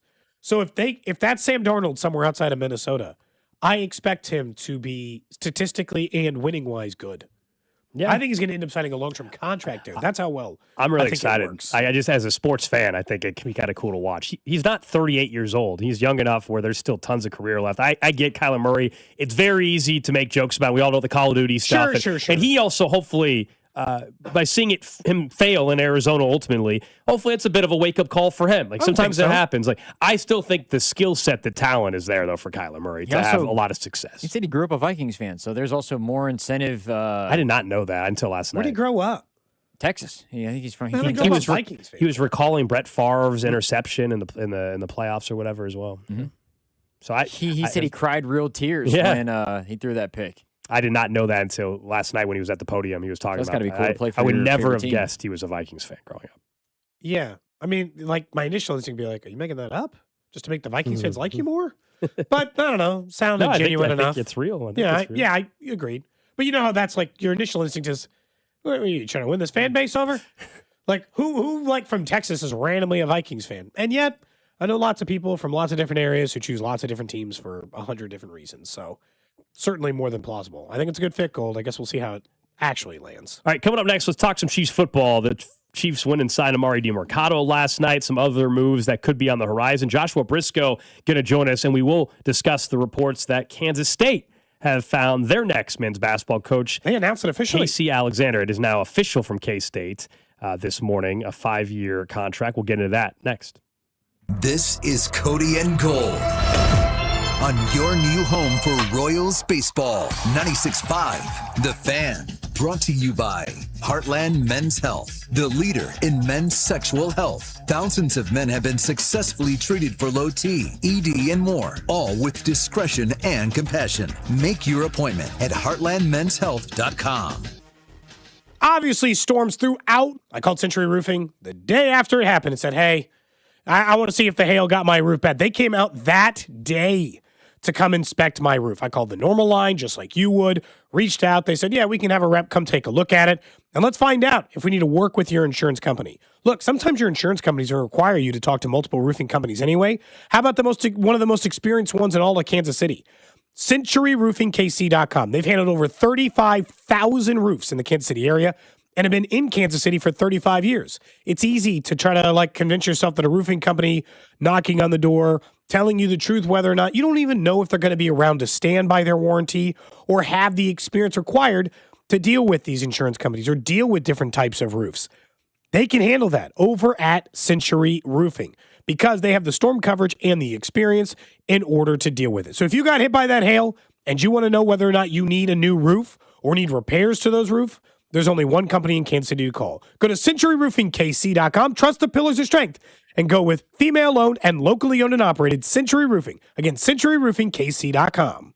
Low testosterone can be a real problem for many men. It causes poor sleep patterns, decreased energy, low sex drive, and it makes it really hard to stay in shape. And as we all know, a healthy body is very important to our overall health and well-being. This is Jeff for Heartland Men's Health, and if some or all of these symptoms sound like you, we can likely help you be done with low T. We can also help you lose weight, support your metabolism, improve your gains in the gym, and more with our new targeted body composition plans featuring GH peptides, NAD+, GLP-1s, PDA, and more. Our low T protocols, applied in conjunction with our body composition plans, will help most men see real improvements, true weight loss, higher energy, improved sleep, stronger workouts, and a renewed sex drive as well. Your initial visit is just $99 and includes blood work and a medical consult. And if you start on treatment the same day, your visit is free. Call 844-447-6600 or go to heartlandmenshealth.com. Featured therapies are compounded and have not been evaluated nor approved by the FDA. Provider prescription required. See website for details. Hey, March matchups fans. BetMGM is offering a legendary experience for you and 3 of your friends in Vegas. Climb the BetMGM Court of Legends leaderboard for a chance to win the trip of a lifetime to Las Vegas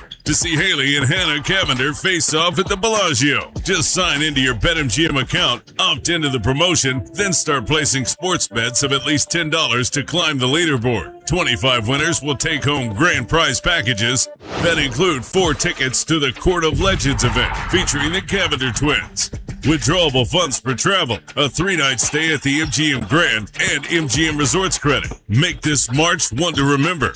Make it legendary. BetMGM and GameSets remind you to play responsibly. Gambling problem? Call 1-800-GAMBLER. See BetMGM.com for terms. 21 plus only. Missouri only. New and existing customer offer. Subject to eligibility requirements. Withdrawable bonus dollars for flight money. Please gamble responsibly. This is an important message for anyone struggling with $10,000 or more in credit card debt, medical bills, or personal loans. Due to ongoing inflation, job loss, and the rising cost of living, many Americans are facing overwhelming credit card balances. If you're drowning in credit card debt, you may qualify for powerful debt relief options currently being offered by National Debt Relief that can significantly reduce what you owe. You don't have to declare bankruptcy or take out a debt consolidation loan. You could qualify for this debt relief option and only have to pay back a fraction of what you owe. Act now to see if you qualify. With thousands of 5-star reviews online and an A+ rating with the Better Business Bureau, National Debt Relief has helped over 1 million consumers with their debt that qualified for this relief option. So don't wait.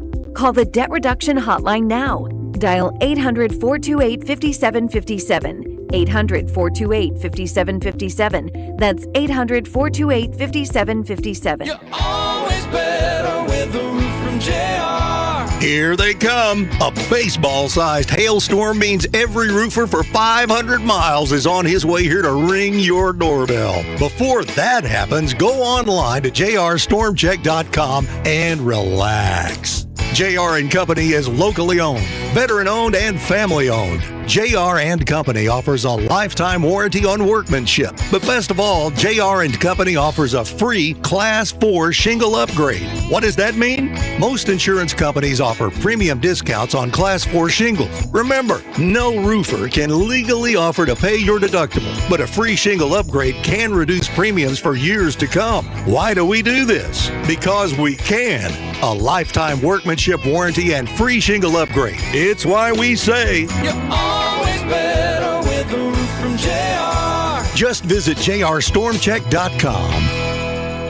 There's nothing like the sound of Royals baseball. When the boys in blue take the field, loyal fans tune in, turn it up, and stay connected. And where do Kansas City's most passionate sports fans gather? Right here on 96.5 The Fan. Sports fans are loyal fans. They support the teams they love and the businesses that support their team. If you're ready to grow your business and connect with a dedicated, engaged audience, call 816-522-0444 or email greg.bergen@odyssey.com. That's greg.bergen at odyssey.com. DQ presents The Spicy Menu. For a limited time, try the new Flamethrower Chicken Strip Basket for $6.99 with spicy, bold strips that heat you up.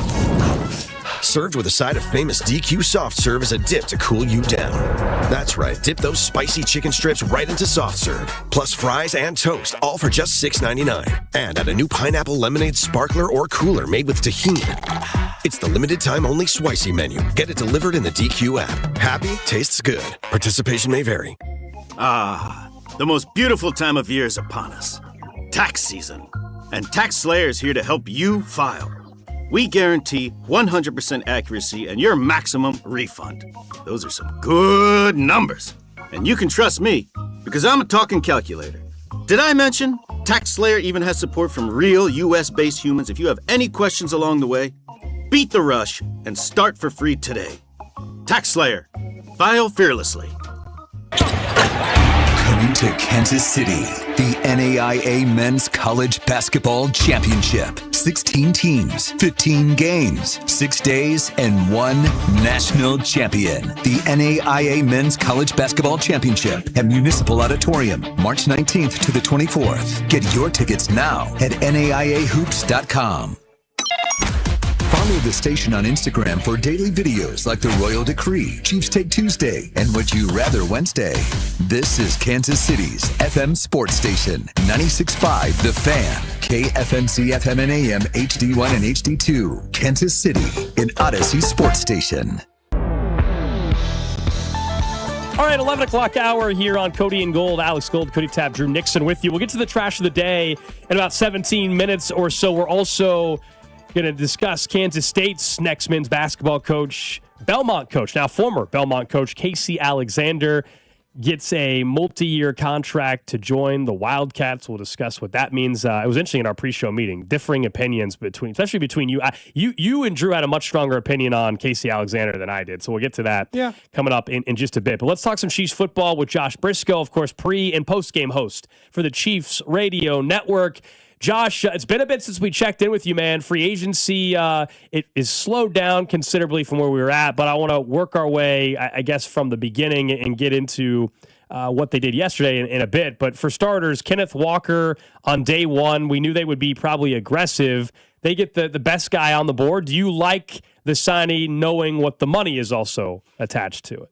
Yeah, I have had many times over the years where I have not wanted the Chiefs to invest super heavily in the running back position. That's usually attached to draft capital. It's one of the reasons that before free agency, even when we thought Jeremiah Love might be in play at 9, I was a little bit gun shy because you just need that guy to be absolutely elite to justify that draft pick. With Kenneth Walker, it's more money than I would typically want to spend on a running back. It's also not very far away from what Travis Etienne Yeah, that's weird. Yeah. It'll take a second to get used to, but compared to what he got in New Orleans, I thought that might be more of the Chiefs' market, and maybe they'd be able to save $4 or $5 million. So that's not the case. The running back market's been pretty good this offseason. Even a guy like Kenneth Gainwell, who I like a lot, got a real payday. There've been a couple kind of cheaper deals here and there, and I do think it all involves Amari DiMarcado as well as the second part, like you mentioned, as they add him on yesterday. But I think it makes sense in part because of the bang for your buck and in part because of this running back draft class. If you said, hey, would you rather have Kenneth Walker and $5 million per year and go down a tier in the running back room? I don't know that I would love that, and it's not like you could have spent that $13, $14, $15 million per year on a real difference-maker wide receiver, and certainly that's not buying you very much at defensive end. That market, obviously, has been huge. So I think that kind of, I know I'm not going to combine a bunch of stuff together here, but those first three moves, at least the first three outside signings, running back, safety, and one tech nose defensive tackle, those are not premium positions, which, again, can scare you if you say, man, you're investing a lot in non-premium positions. I think what the Chiefs have done is to say, actually, we are going to pay reasonable dollar amounts to patch up the non-premium positions, and in this draft, you're going to have a real wide receiver prospect, 2 defensive linemen, maybe 2 players in the secondary. You're going to have to really find that value in the draft, but that's usually how you do it anyway. You're not going to get elite players in free agency very often, and if you do, it's at an extreme premium. They're paying real money for Walker. I think the pieces fit with DeMarcado, and ultimately, I am pretty happy with the view of the running back room now, even though in an ideal world, you wouldn't be paying a guy like that. The Chiefs didn't get an ideal world. Isaiah Pacheco wasn't the same after injury. Obviously, Clyde's been long enough ago now that it's not exactly 1-to-1, but their gambles last year didn't quite land. You leaned on Kareem Hunt way too much 2 years in a row, and he stepped up for that. No fault of Kareem's. But ultimately, I think the logic holds, and the bang for your buck is still pretty good, considering what I think Walker can bring for, again, $14 million or whatever it's going to be. Do you think that they're in the market for right tackle the way the national media seems to think too? And I will say, awful lot of smoke now. It seems like there's reports every week that they tried for some other tackle, tried for this guy. It's starting to feel like they either are worried about Joshua Simmons being available to them, either because of injury or the off-the-field stuff, or they hate Jalen Moore as the idea of the starting right tackle. Should we be thinking that that's more in play at 9 than I guess I originally thought? I can't say if it's real or not, because no one tells me that kind of thing. I can, with the risk of having egg on my face here in a month or so, I can tell you I think it's a really bad idea to invest in offensive tackle at 9 at least. Now, there are layers to it, but like on the Josh Simmons and Jalen Moore thing, if they don't trust Simmons or they hate Jalen Moore, it's like the hot dog meme from I Think You Should Leave. Like, we're all trying to find the guy who did this. Like, these are the tackles who you picked last offseason. This wasn't 5 years ago. These are the guys you picked to kind of stabilize this offensive line, and I think Jalen Moore is fine. He's the weakest link on that front 5, but you've invested real premium assets in 4 of those offensive line positions, and if there's a question about Simmons, which to be clear is a logical jump, I think, for people to make, but I haven't heard any direct smoke on that front. It's just everyone saying, well, maybe that's it, because he had the absence last year, and the injury before the season, the injury at the end of the season. Ultimately, his tape was awesome last year. And again, Jalen Moore is fine, especially when you have made, briefly, or at least for a while, Creed Humphrey the highest paid center in football, Trey Smith the highest paid guard, a first-round pick kicked into guard in Kingsley Suamataia. I just don't see a need there in terms of the starting offensive line. Now, I will also say, sniffing around potential swing tackle competition guys in free agency, that's fine. Because right now your swing tackle is Esapole, who you cut in training camp, or at the end of training camp last year, and Wanye Morris coming off a serious knee injury, which was already attached to a really rough year and a half or so, where also he had been injured throughout. So if you want to upgrade the swing tackle position, that's fine. If you want to take a swing on a third-round tackle because you think that might be a guy who could start at right tackle in 2027, that's fine. But if we get there to number 9 and you've got one of the number 1 edge rushers or one of the top wide receivers available and the Chiefs take a right tackle, frankly, I mean, I would almost rather just have the best defensive player available. You're going to have, I'm not like deeply in love with Caleb Downs at 9. I don't know that I want it to be Sonny Styles, but I'd rather have either of them than a tackle at 9. You have so few chances to take a real blue chip swing like that. It would be pretty disappointing for me for the Chiefs to go offensive line there after hammering the offensive line so much. My hope is that that's national insiders taking some smoke and just, throwing that throughout the atmosphere. Maybe that helps the Chiefs keep a little bit of a guessing game going at 9 overall. Maybe somebody wants to trade up over them to get a tackle. And I hope it's mostly the national insiders going, well, they cut Juwan Taylor Baylor, and I haven't really been paying attention. And you know, the 2 Super Bowls I've seen the Chiefs lose, their offensive lines fell apart, even though that's not a reflection on the actual plan going into 2026 right now. Yeah, I'm with you on the O-line. Take advantage of an offseason where you don't have to commit serious resources to that position for the first time in multiple years. We're talking to Joshua Brisco here on 96.5 The Fan. What about the free agents that are left at the wide receiver spot? Cody and I went back and forth about how maybe their willingness or unwillingness to go and sign a mid-tier wide receiver after already bringing back Tyquan Thornton. Does that give you confidence that they feel maybe Rashee Rice isn't going to miss time this year, or if he does miss time, it's going to be minimal? Yeah, that's probably a fair way to look at it. It's very hard for me to want to build anything super concrete on Rashee Rice right now, because it's just been question marks and absences, and the injury is not his fault, but there's a lot of other stuff that it just makes it hard to give him the benefit of the doubt all the way around. I'm assuming that they're planning on him being there. He's on the team now. I think that can change what you're looking at for 2026, but also when you're talking about this being a contract year for Rashee Rice, that's another instance where I think you probably just really invest in that premium position of wide receiver in the draft, because there's just not a lot of sure things beyond this upcoming season. And even this upcoming season still has plenty of question marks, Rice and otherwise. So I do think that Thornton being kind of the move instead of a Hollywood Brown type, not that his return was super likely in my book, and I don't know, maybe Juju signs after the draft or something, and they go, oh, okay, well, we're doing that again. He has some usefulness, but he also shows the defense what's probably happening because of what he's good at. I'm really glad they brought back Tyquan Thornton, and I thought 2 for 11 was a really good number. If they bring in Sterling Shepard or something like that, or Christian Kirk to try to add a little bit of depth and instead of it being a Juju type, I'm fine with that. But I think ultimately they're gonna have to really spend in the draft. One of those, if not one of those first round picks, certainly one of those top 40 in my book needs to be a receiver. I'd be happy for it to be Tate or Lemon at 9. What do you look at, I guess, from the risk perspective at 9? Because we had this a little bit of conversation with Ruben Bain and the idea that he's the exception. He's obviously a great player, but, because the arm length stuff and all this, there haven't been that many people who've succeeded based on that stat line. And at 9, it just feels like I shouldn't be having to take massive risks. It's why I get interested in proven players who are good all throughout college who are also considered top 10 guys that don't have any large, I guess, question marks. That's where, I get in trouble with a guy like Bain versus I do start talking myself into a guy like Caleb Downs.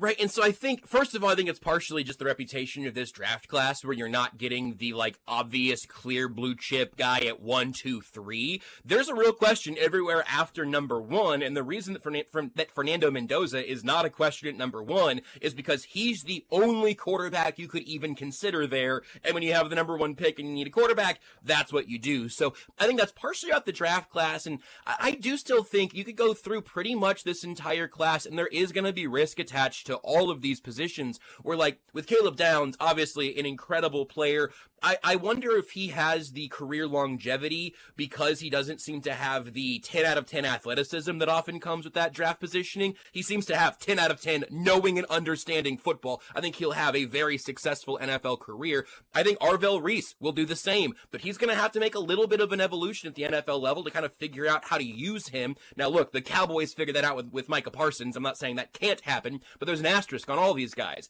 David Bailey gives you kind of that lanky edge rusher scare that makes you go, I don't know, he's not built exactly like I want him to be. Well, neither is Ruben Bain because those arms aren't quite long enough. Jeremiah Love's probably the best player in this draft class, but he plays running back. Wear and tear and just being able to be dominant at that position on a crummy team, that's really hard. All the receivers have a ding somewhere on their resume. I think Tate's might be the cleanest. And the offensive linemen, pretty much every one of these, there's another reason I can't imagine drafting a tackle at 9. Pretty much every one of these tackle prospects has at least some buzz about being more of a guard at the NFL level. So I think it's partially bad luck of a little bit of a thinner draft class. And I also just think when you really look under the jeweler's loop at these top 10 prospects, you're still going to find something that can be the reason they don't work out, because top 10 picks flame out in every draft class every year. Joshua Brisco, of course, during the season, you hear him on pre- and post-game for the Chiefs radio network. He joins us weekly once we get back into the start of the 2026 season. Thanks, man. Appreciate it. Always good to be on with you guys, but I gotta move my segment. You guys gotta move trash of the day, because every time it's like we're gonna get to Joshua Brisco and the trash of the day, 2 separate segments that you should know about. Until one time we combine them. Just do something stupid enough to get in there, and then we can have a whole half hour. Cody, I would argue that I've done that multiple times, and you just let me get away from that for free. But yeah, let's see during this football season. I'll tell you what, if the Chiefs draft the tackle at 9, I might have to do the whole hour after the draft, because I will not like this audio being played back to me. But I'll stand by it. There you go, Joshua Brisco. Thanks, guys. With us here on 96.5 The Fan. Before we get to the trash of the day, I take a brief want to talk about Kansas State hoops, who during some of the action last night, it was reported they were finalizing a deal. It is now official in the last 15 minutes or so. Kansas State announcing they have their next men's basketball coach, Casey Alexander. He was with Belmont, led them to 166 wins, 4 conference titles in the last 7 years. They were Missouri Valley regular season champs this year. They did not win, unfortunately, their conference tournament. A date and time for their actual introduction press conference, we don't know that, but it's a 5-year contract to earn $3.3 million base salary this upcoming season. 53 years old, over 300 victories in his career. He was at Lipscomb before. He's been in the NCAA tournament one time. One other time he would have qualified was when the tournament COVID canceled. year, so I'll give him 2. I'll give him 2 tournament appearances. This was a name we were going through that was on the list. I think it was Drew's number 1 choice for Kansas State. Look, I think with where Kansas State is at for a Power 4 job in this conference, with where the resources are at, where Jerome Tang, and that's my question, like, will he get the same NIL money that Jerome Tang was getting? I don't know. This was the type of hire you were going to get. They were not going to get an existing Power 4 coach that was having success to leave and go to Kansas State. That's no disrespect to a K-State fan. It's just that job is not a top 3 job in the conference or something. You're not going to get the guy that was already at a big-time school. This makes a lot of sense. You're going to get a guy that's had success wherever he's been at a mid-major, and you hope that he can develop players with your program now. It's just very meh. What were you expecting, though? Meh. What were you expecting? Look, I'm not saying that it needed to be something way above this. I think it's pretty clear that they wanted Calhoun more, and he wouldn't take the job. The report is that. I don't think that that's outside the line of thinking, and I would have liked Calhoun more. They also apparently were going after Schertz, who sounds like he's going to get a longer-term extension at St. Louis, which I wouldn't have liked as much as Calhoun. And I understand this idea of, I didn't think they're getting way more than that. But I do think K-State is a good enough program that it doesn't have to always be guy at Belmont who's never coached in a tournament at Belmont. I understand the stat that everybody's like, if you're a fan of the hire, you're going to point out that he's won 20 games, 7 seasons in a row. And I'm going to say in a small school, that's not as uncommon as I would make it out to be. The ability to win 20 games when you're playing in a small conference against small opponents, I imagine there's like a South Dakota State coach who's done that sometime in the last 2 decades. And, and a couple of others in some of these other smaller conferences in which that's been accomplished. I don't like his lack of experience in there. And I think my biggest gripe about him, that concerns me, and maybe my biggest complaint about him is he's only ever been in Nashville. Like, do you want somebody who's been in and around the Midwest in any capacity? Lipscomb's in Nashville. Belmont's in the same area. It's like he's just kind of hovering around the same category. I don't know what coach you were expecting Kansas State to hire. It also Calhoun. Well, for whatever reason, would you want Jared Calhoun, who does not have a single NCAA tournament win and has been there once? Okay, but you better not point out single NCAA tournament wins and then defend Casey Alexander, because he's got 0 in 20 years. That's not why I wanted Casey Alexander in the first place. That had nothing to do with him making it to the tournament or not. I'm just saying, don't take the shot of 0 NCAA tournament wins if the guy you like has 0. He got none. I understand that, but you're very much against Casey Alexander, and you said, I want Jared Calhoun when he has the same resume. If anything, he has less. Casey Alexander has more 20 win seasons than Jared Calhoun has in the last stretch. I think that also for the experience, it sounded like Gene Taylor wanted somebody with more experience who has a history of winning and development of players. Casey Alexander is all of that. He developed Will Richard, who transferred to Florida and then went to the NBA. Like, thinking of if you gave Casey Alexander the resources that he did not have at Belmont, at K-State, with his track record of developing players, you don't have to go to the portal to get good talent. If you can get a boatload of 3 or 4 star players, and then with Casey Alexander's ability, evidently, to develop NBA talent, put it in Manhattan. If K-State fans if you were to hear You have 5 straight, like in the first 5 years, in this 5-year deal, he wins 20 games every year. You go to the tournament every year. I think they take that in a He's not heartbeat. going to win, but that's the thing. It's like, because he could do that at Belmont. Like Jared Calhoun, we make it seem like there's some big difference. In his last 4 seasons of coaching, 2 at Utah State, in which he's been 26-8 and 26-6. And the last 2 seasons at Youngstown State, 22-10, 24-10. His third to last year at Youngstown State, 19-15. It's not like there's not night and day difference. The 20 wins isn't enough for me. It's the ancillary stuff. But I think they're using that to prop up what is, I think, a mediocre hire. It's what Casey Alexander does that all I would K-State say needs. is, like, look, nobody's saying, like, is it the best hire on earth? Nobody's trying to act like that's the case. Of course not. Nobody's trying to say that. I think for where Kansas State basketball is as a program, and if you believe the reports, like, admittedly, this wasn't their first choice either. So keep that in mind. I don't think it's this terrible hire. I think with where the program's at, this is, but I think I don't know if there was going to be oh my gosh, love the hire. Also remind people, look where they even went for their football program before hiring Colin Klein. When they hired Chris Kleiman, he was from North Dakota State. Like that, I don't think you're getting like Kansas State basketball was never going to get the next big up and coming 40-year-old coach. Casey Alexander is 53 years old. I'm not saying he's old, but he's been around a bit, he's like right? Medium, yeah. He's 53 and he's getting his first Power 4 opportunity. Look, that's at Kansas State. I think he can have success there. But I guess the reason why I'm not critical of the hire as much is I don't know. This was a name that was already in the mix to begin with, and I don't think they were ever going to get the sexy name. So in fairness, it's like, I don't think it's the worst hire of all time. Drew doesn't think it's the best hire of all time. So we're probably closer than we realize, at least in the evaluation of it. Some of this goes back to what you're saying is, what do we think about Kansas State as a program? I saw Rob Doster came on the show a couple weeks ago say he thinks that it's a top 6 or 7 job in the Big 12. I would think that this hire indicates it is not.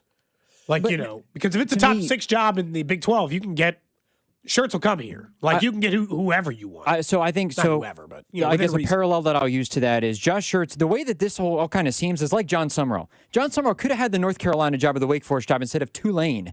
Instead, he stayed at Tulane. Now he's got Florida. Josh Schertz could have had the K-State job, but instead he's staying at St. Louis because he thinks he can get a bigger and one. Potentially he gets an even bigger job off of that. I think that's the parallel with this is Casey Alexander. This is, given that he's older, he's got more experience. Is this an opportunity?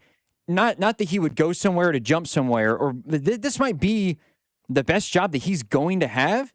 And I think that also I also would assume that maybe in terms of resources, Gold and Cody is why they think it's a top 6 job. I think that might be more of the thought process because if they do give Casey Alexander the money, I think instead of just throwing it at the best guy in the portal like Jerome Tang has done, that's also why they brought in Casey Alexander, because he has that developmental history of players that if you use them on freshmen and that money on freshmen, then you're going to attract better players for one, and then you develop them, and you're going to build the floor of K-State will be raised so much higher just on that alone, in my opinion. It's a 5-year contract. Someone was asking the numbers again. 5-year contract, $3.3 million. Although I guess the money doesn't matter, right? You can just fire people because you don't want to. Yeah, you can just fire them anyway. Because they said something angry in a press conference. And try not to pay them eventually. But look, I think the logic makes a lot of sense with the hire. Will it pan out? Hell if I know. I mean, it's college basketball, and 3 years ago, if I would have told you Jerome Tang was fired, you guys would have called me crazy. Oh, so, yeah. And so, let's be careful if he gets off to a good 1-year start. Or if he gets off to a bad first-year start. Yeah. I mean, things could change quickly. My question is, we know the NIL budget was very impressive for Jerome Tang. Do the donors still give that type of budget to Casey Alexander going forward? Or did some of those donors say, I love sure college? We'll find out today, yeah. As soon as they introduce him, we won't know the NIL budget. I know, but I'm sure Gene Taylor will get asked, hey, what are you going to invest in the resources? And he'll say, he'll have the same thing as Tang. That's maybe so. I don't think they've announced the time yet of the press conference. I would say my question would be about donors and whether or not they're just now all in on Colin Klein on the football side. Are those same people on the basketball side? And then I hear you on the development part, and I think that is a big asset for him. Is the reality of college basketball now, though, he's not keeping guys for 4 years at Kansas State. Even if he develops well, they're going to leave Not all of them, but like they're sure. If he does great at developing 2 or 3 guys, they're not all 3 hanging around after a year. In fairness, I think he's kind of used to that because at Belmont he did the same thing where he developed tougher conference, he but developed fair. players and then they bounced because they got good enough. Like Will Richard, as I brought up again. McKenzie Nelson will join us later. She obviously is a big K-State fan. We should talk to her about this because I am curious what we deem. You asked about Kenneth Walker. What do we deem as a success? Like if he just has Bruce Weber's career, goes to the tournament 5 times in 10 years, and he had one. Did he have any good runs, or did he just get eliminated in the first and second round every time? Didn't he made a regional. He made a regional final with Beasley. Yeah, he definitely went to a regional final. So would that be enough for Casey Alexander? 5 because K-State fans talk about it like they still hate Bruce Weber, but he went to 5 tournaments in 10 years and made a regional final in those 10 years. Is that enough for Casey Alexander? I would say no. I would say in a power 4, that's not enough. Given where the program has been the last couple of years, I would say they would take that. Yeah, Weber had 520 win seasons. Yeah. Went to the tournament, you said 5 times, yeah. Yeah, made a regional. Yeah, Elite 8 in 2017. 2018 season. All right, we'll get to the trash today at some point towards the end of the Chiefs Red Half Hour. We went a little late there. So let's get to that. Let's also talk more about what the Chiefs did contract-wise yesterday, and it ensures that one of their players is coming back for the 2026 season. Cody Gold, brought to you by Heartland Men's Health, the leader in men's sexual health. Thousands of men have been successfully treated for low T, ED, and more, all with discretion and compassion. Make your appointment at heartlandmenshealth.com. Follow the station on Instagram for ticket giveaways and behind-the-scenes content from the show at The Fan 965. What if you could have the most reliable Wi-Fi? And get this, what if you could keep it at the same price for 5 years? That's the Xfinity 5-year price guarantee. Just 5 years of fiber-powered Wi-Fi that boosts speeds to the devices that need them most. That finds and fixes problems before you even notice them.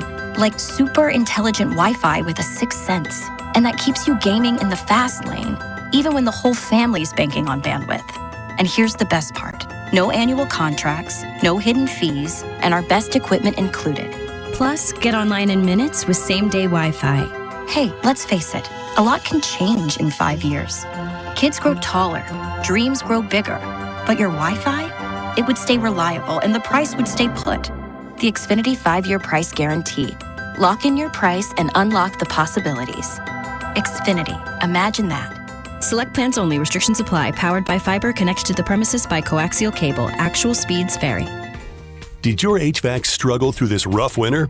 When it comes to your home comfort, trust the local experts at Hamilton Plumbing, Heating, AC, and Rooter. Right now, you can save up to $2,000 on a new HVAC system with our trade-in allowance program. Over 40 years experience and more than 8,000 5-star reviews, plus our exceptional service guarantee, means you get safe, reliable service and peace of mind. Visit callhamilton.com/radio for details, terms, and conditions. Get 5 quarts of Valvoline Full Synthetic Motor Oil and a MicroGuard Select Oil Filter for just $36.99. Limit supply. O'Reilly Auto Parts. Pump up the volume. Business moves fast. Pump up the volume. When you ship with USPS Ground Advantage, you can keep up with confidence. Visit USPS.com/Ground Advantage to learn more. No! It's just a golf lesson, champ. Loosen up. I can't. See that Hyundai Santa Fe? Yeah. I only paid to know. Finish up on your own. I gotta run. Deal's so right, it almost feels wrong. The Hyundai Getaway Sales Event. Get 0% APR for 60 months, plus 0 payments for 90 days on the Hyundai Tucson, Tucson Hybrid, Santa Fe, or Santa Fe Hybrid. Now, during the Hyundai Getaway Sales Event. Hurry, offer ends March 31st. Call 562-314-4603 for details. I need a little range. Step to the range. Come on, meet me at the Introducing the new Chick-fil-A Jalapeno Ranch Club Sandwich. With that juicy Chick-fil-A chicken on a buttermilk ranch bun, jalapeno ranch sauce, and pickled jalapenos, it's a little ranch with a lot of kick. The new Chick-fil-A Jalapeno Ranch Club with original spicy or grilled filet. Available for a limited time only. Order ahead on the Chick-fil-A app. Yo, Harvey, Zoe, group selfie. Ooh, nice new iPhone 17, Drewski. Let's do a triangle formation. I'm in front. With a center stage front camera, everyone fits in the shot. You got it at T-Mobile. But switching takes forever. Not anymore. Now you can switch to T-Mobile in just 15 minutes. Focus, people. Nail your pose. And you get a new iPhone 17 on them. No way. Yes way. No way. Yes way, guys. Switch to T-Mobile and get iPhone 17 on us. And right now, we'll pay off your old phone up to $800. I'm grabbing my phone and switching to T-Mobile right now. Get back, Harvey. We're taking a... let's go again, y'all. With 24 monthly bill credits, finance agreement, 256 gigabytes, $830, eligible trade-in, example iPhone 13 and new qualifying line, $60 plus per month plan with autopay plus taxes and fees. For well-qualified customers, plus tax and $35 device connection charge. Credits end and balance due if you pay off early or cancel. Contact us. $800 via virtual prepaid card. Card typically takes 15 days after rebate submission, no cash access, and card expires in 6 months. Check out in 15 minutes per line. Visit T-Mobile.com. Brought to you by Kalshi. Trade on anything. The film awards are almost here, and now you can trade on what happens. Who wins Best Picture, Best Actor? Chalamet is at 50%, while DiCaprio is at 7%. A potential 14x payout. Download the Kalshi app. Use code FAN to get $10 when you trade $10. Kalshi. Trade on anything. You're listening to 96.5 The Fan from the DM Injury Law Studios. Mike's got this. Car, truck, or motorcycle wreck? Remember, Mike's got this. 816-888-7500. Mike's got this. Hey, it's Scott Parks, and we've launched Beyond the Pitch KC, a podcast on how Kansas City landed the world's largest sporting event, presented by Commerce Bank. Visit commercebank.com/soccer26. Subscribe on the Odyssey app or wherever you get your podcasts. Welcome in to the Chiefs Red Half Hour. Every day at 11:30 with Cody and Gold on your new home for Chiefs football. 96.5 The Fan.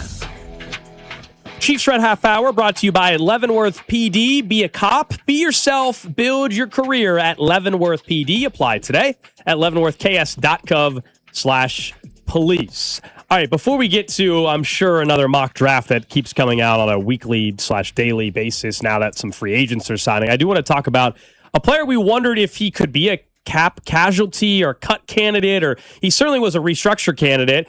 And now we know what the Chiefs truly decided to do, and that is he's going to be on this team next year, and that's because he was willing to rework his deal. I'm talking about Drew Tranquil, who had a great first year in Kansas City. Last year, maybe not as strong, had a new contract last year. A lot of people looked at it and said, hey, it's a deep linebacker class in the draft. Could he be someone you use to free up some money? And meaning a cap casualty. Well, they found a way to free up money and keep him. I actually think this is a nice little restructure for everybody involved here. He has his base pay go from $6 million down to $3.5 million, including $3 million fully guaranteed. But the Chiefs are going to save $2.5 million while retaining a veteran in the linebacker room. I still would like them to draft one at some point in the middle rounds. I would say pick 40 or later, no higher than that. I mean, even at 40, I'm not really wanting it necessarily. I don't want. I could be talked into. Pick maybe, 29 and 9. I'm not normally pick 40. Supposed to be a maybe supposed to be a decent linebacker class.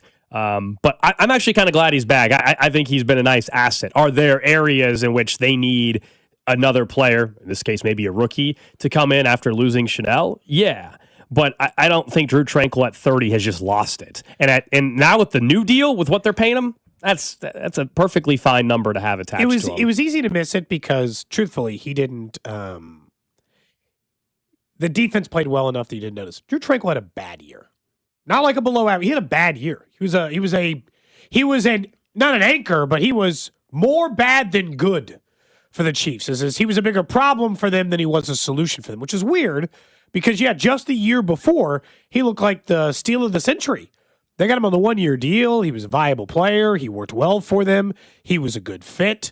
And then last year, seemingly really awful in coverage, struggled in tackling a little bit more than normal, and just didn't seem like he had the same burst or ability as they were accustomed to. Now, it didn't stop him from playing him. They didn't dislike him so much that they were throwing Jeffrey Bassa out there or somebody else to take the snaps away from him. And I'm excited to see Bassa play more. Yeah, and look, but he only got 39 defensive snaps last year. Yeah, he needs to get more. Yeah, Drew Tranquil did not have nearly as good of a year as his first year. I still think some of the overall frustration with the year from fans transitioned over to Drew Tranquil in terms of the season had. It was not as good. I don't think it was as terrible maybe as you do of the season. Now, how do we measure that? I mean, the results are the Pro results. Football Focus grade. You know, I did. Well, I did pull it up. I mean, he actually graded out way better than you would think, is all I would say. He was 13th out of 88 linebackers, actually. That's better than I thought. 76.2. I would agree, though. It was definitely not near the level his first year. I just don't think it was as terrible. That's why I'm okay with him coming back. I think you're open to him coming back, and he is especially now. the price. Yeah. So here's the thing. Had it been before, I'd have said, you probably just got to figure out a way to get a different linebacker. Like, the price doesn't make sense versus the play and age of the player you're getting. But at this price, I'm totally fine with Drew Tranquil coming back. I got no real issues with it. I don't think he's necessarily stealing playing time from someone. Bossa gets more time. Rookie who you draft gets more time, and you usher in the next cause of all of this. My question is, they're going to make the mistake and extend Bolton again? Because that first deal still looks like maybe you should have thought harder about it before you handed the contract, even though Spags loves him and says he's the heartbeat of their defense. But yeah, at this price, I think this works for the Chiefs specifically. But I also think it means Drew Tranquil likes being here and didn't want to test what the open market would look for him, coming off of what I think the league perceives to be a down year. Because otherwise, why just he essentially just took a pay cut.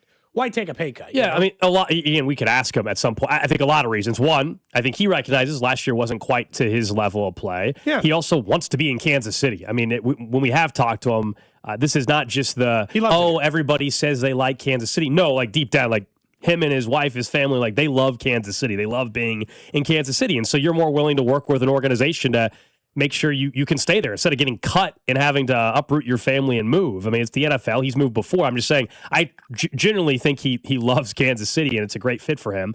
He needs to have a better season. I do think what happens with him and Nick Bolton a lot of times is they are sometimes put in bad spots in coverage, and it stands out so much in a game. The one time that Drew Tranquil gets beat in coverage because he's in a bad spot, either him or schematically, everybody remembers it, and it makes people think he was just terrible all year. That to me is why it feels worse than what it was. Look, I'm not trying to say it's, like think about the worst. Because if Drew season Tranquil wasn't back, then look at the linebacking room. Then it's gross. That was always inevitably the problem. It would be like they had eliminated that room and the cornerback room and said, well, we'll just rebuild and be like, well, you don't have anyone left on the defensive line either.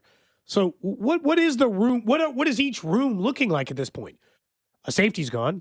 All your corners are gone. If you get rid of all your linebackers and all your defensive linemen too, and they got rid of a lot of their defensive linemen, although not the two most important ones in Chris Jones and George Karlaftis, then it was seeming like they were going to go on a complete rebuild of the defense. Again, I think Drew Tranquil has value. He just didn't have value at the cost in which they were paying him, and they didn't get their value out of that deal last year. They didn't get the value out of 70% of their contracts last year. Hell, it might have been the whole damn team. 70 might be low. So, they didn't get their money's worth on a lot of guys, not just Drew Tranquil. I just love it because, okay, great, I don't have to rebuild it. I buy myself 1 year and this is where I hope they don't make the same mistake as they did at running back last year. This is an easy one. You have aging linebackers. Nick Bolton's not old. Fine. But you got to keep looking for the next guy to replace him. And so, Nick Bolton, who you still have, everyone else at linebacker is either unproven or old. So easy to say. They're going to draft a linebacker. Unlike running back, where I felt like we all saw it, and then they still didn't draft one last year. Just make sure you use. It doesn't have to be a premium pick, like we said, but 74 in a linebacker, okay. Now you're talking. Now they probably spent pick around 50 on Bolton, whatever they spent on that. So 40 is not as crazy as we think, probably, especially if it's a trade down scenario in the second round. I asked you this morning. Bolton was 58th overall. I asked you this morning, and it's actually a better conversation closer to the draft, but it's like, of their 10 picks right now, how many of those do we actually think they're going to make? Because I don't, it's very rarely Probably 10. not all 10. Probably not. They got the third most picks in the NFL. A couple of years ago, we thought they wouldn't use all whatever it was, and they did. So I don't want to say it's impossible.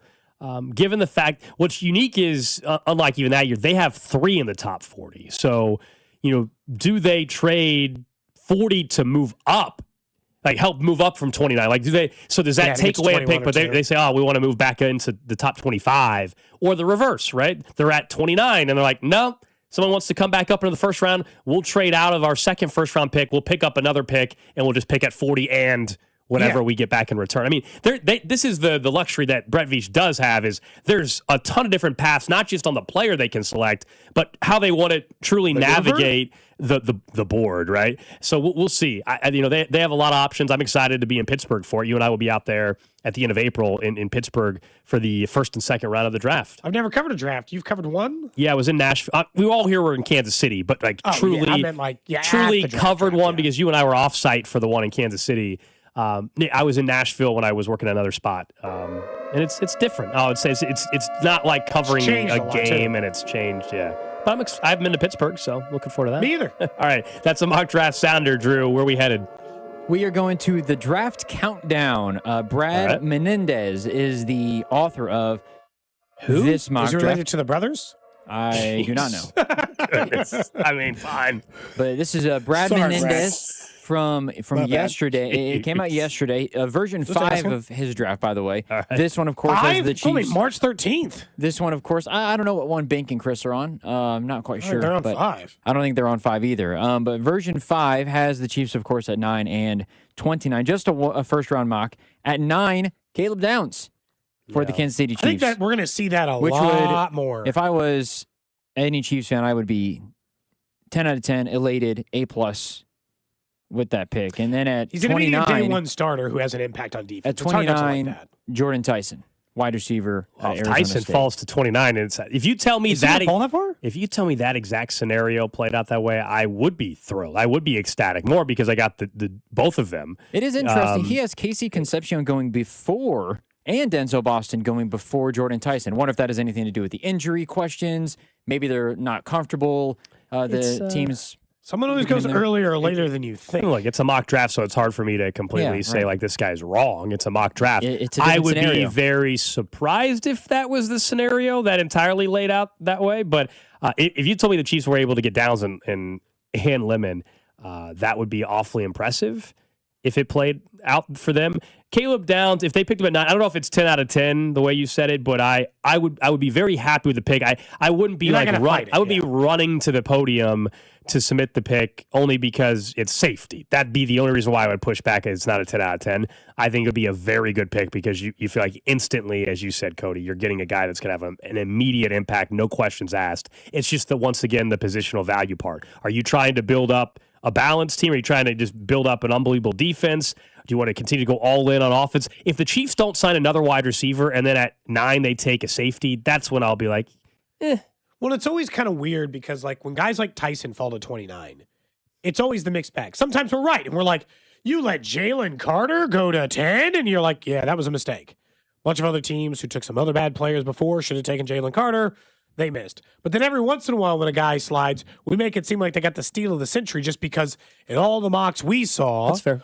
We thought that they were going to go higher. If Tyson went to 29, I would have some questions about, like, what the hell happened with all the evaluation for all these different teams that allowed Boston and KC Concepcion and some of these other guys to get ahead of him. What did these other teams think about Jordan Tyson just because we one time in a mock draft in February saw him going 7? All of a sudden he's going 29. It kind of breaks your perception of, like, the time, like the time of it all. It doesn't make sense to us that he would be available at that spot. So it's just like, same as like Cassius Howell, if he all of a sudden went in because, like, what are these guys? Cassius Howell or Avian Terrell, guys you see at the bottom of the first round, those 29 guys, one of them is going to go, not like one of those two, but a player like that is going to go like 62. Yeah. And we're all going to be like, gonna slide. And we're all going to be like, what the hell happened here?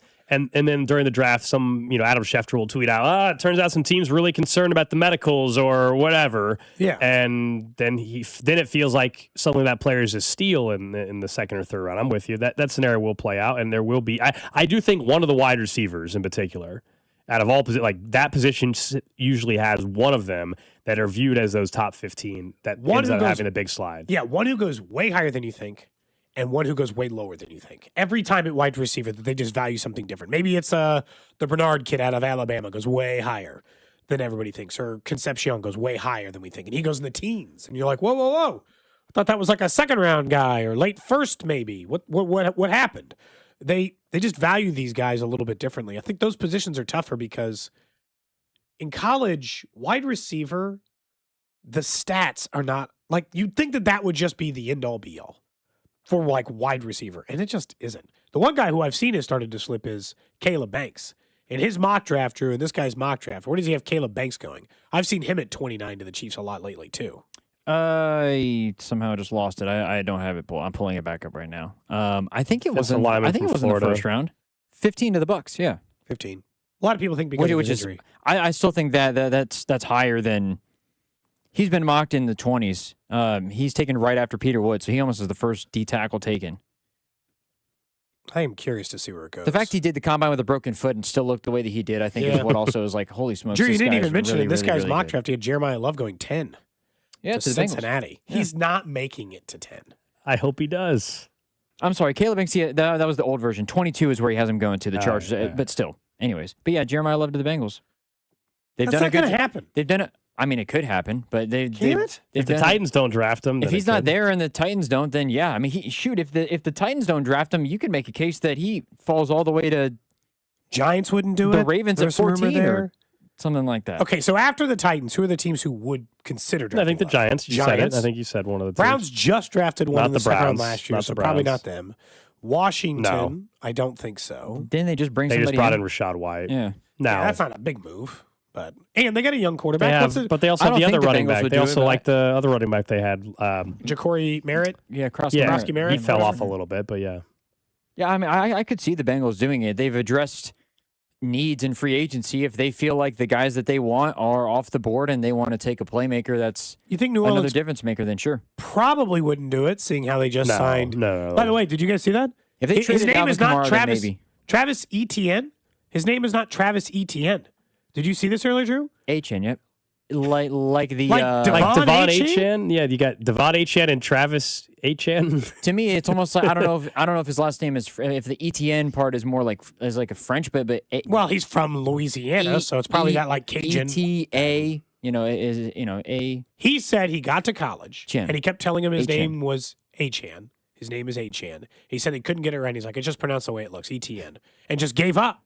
This happens every year. So it's There's Travis H. Like, what is that? It was like we found out Jorge Bonifacio is Jorge Bonifacio. It sounds like it's always some player that's just like, let us call him by the wrong name the whole time. It sounds like it's H-N. Travis H-N. Yeah. Should do it the T.O. way. Make sure people get your name right. Yeah, it's Terrell. Hey, it's Terrell. It's Terrell, boys, guys. You know, make sure you Instead get of it right. Terrell, whatever it was. Yeah, I forgot again. I mean, if somebody called you Gould the whole time, you'd be like, it's not Gould. That's not my name. My name can't really be mispronounced if you're reading it. It's exactly phonetic. Same as yours, Drew. Same as Alex. Yep. And it's Terrell, not Terrell. It's Terrell, guys. He just sounded so disappointed. He wasn't even mad. He was just disappointed. That's the way that he. He did sound like a disappointed It's Terrell, dad. guys. Hey, you call him Terrell the rest of the time. It's fine. Talking some pickleball. Got me thinking about mispronouncing everybody's name all the time. And it's easy sometimes when there are players not on your team. It's going to be hard to not call him Travis Etienne anymore. Okay, so somebody said Travis Kelce, says everyone pronounces Kelce incorrectly. We had that whole thing, remember? Does Andy Reid actually say it right then? He said that he thinks it was originally Kels. That's not what he went by as a kid, though. Does that Sure. make sense? Like Travis has Andy gone by calls him Kels though all the time. Yeah, so but like I wonder if that's the Travis has gone by Kelsey. When he did the story, Travis gone by Kelsey his entire life. I think his dad told him at some point his dad maybe had changed it a little bit. So like maybe we've been pronouncing it wrong, but not to Travis Kelsey's ear, right? As in that's what he's gone by his entire career. This happens all the time. It always really confuses me when these athletes come out and they're like, "Oh, by the way, you've been saying my name wrong this whole time," and you're like, "Why didn't you tell us?" Yeah, I would have at least Sometimes it's made just an easier. attempt. Just Yeah, I easier know. sometimes for people. I don't think Nico Iamaleava's done that yet. I think he just, you just call me Nico, I guess. I don't think he's Do it. At least gets us somewhere in there. I will say, Drew, based on your mock draft, I wouldn't hate it. I absolutely would not hate it. But you teased it, Gold, so let's do it. Let's get to a little trash. Trash of the day. All right, this one takes us maybe to a place Drew's been. Drew, have you been to Clearwater, Florida? How close there have you ever been? Where is Clearwater, I guess? Is that more Tampa? But I guess the answer though is you haven't been. I don't think so, no. Clearwater Looks pretty. It's north of St. Petersburg, so Tampa area, west of Tampa. I haven't Anyway. been to Clearwater. Actually, no, I did go to Clearwater when I visited my sister. Yeah, that's where I was at the beach. Actually, Did you happen to? Did you ever stop in a place called Rain? No. REIGN. Rain Gentlemen's Club. Okay, yeah. The second you said I've never rain been to and the way you a said gentleman's it, club before. No. Okay. In your whole life? No. I got droopy by one. So according to police, a gentleman named Roberto Maldonado helped himself to 15 straight lap dances at Rain Gentlemen's Club in Clearwater, Florida. A price point? Yeah, 15 straight.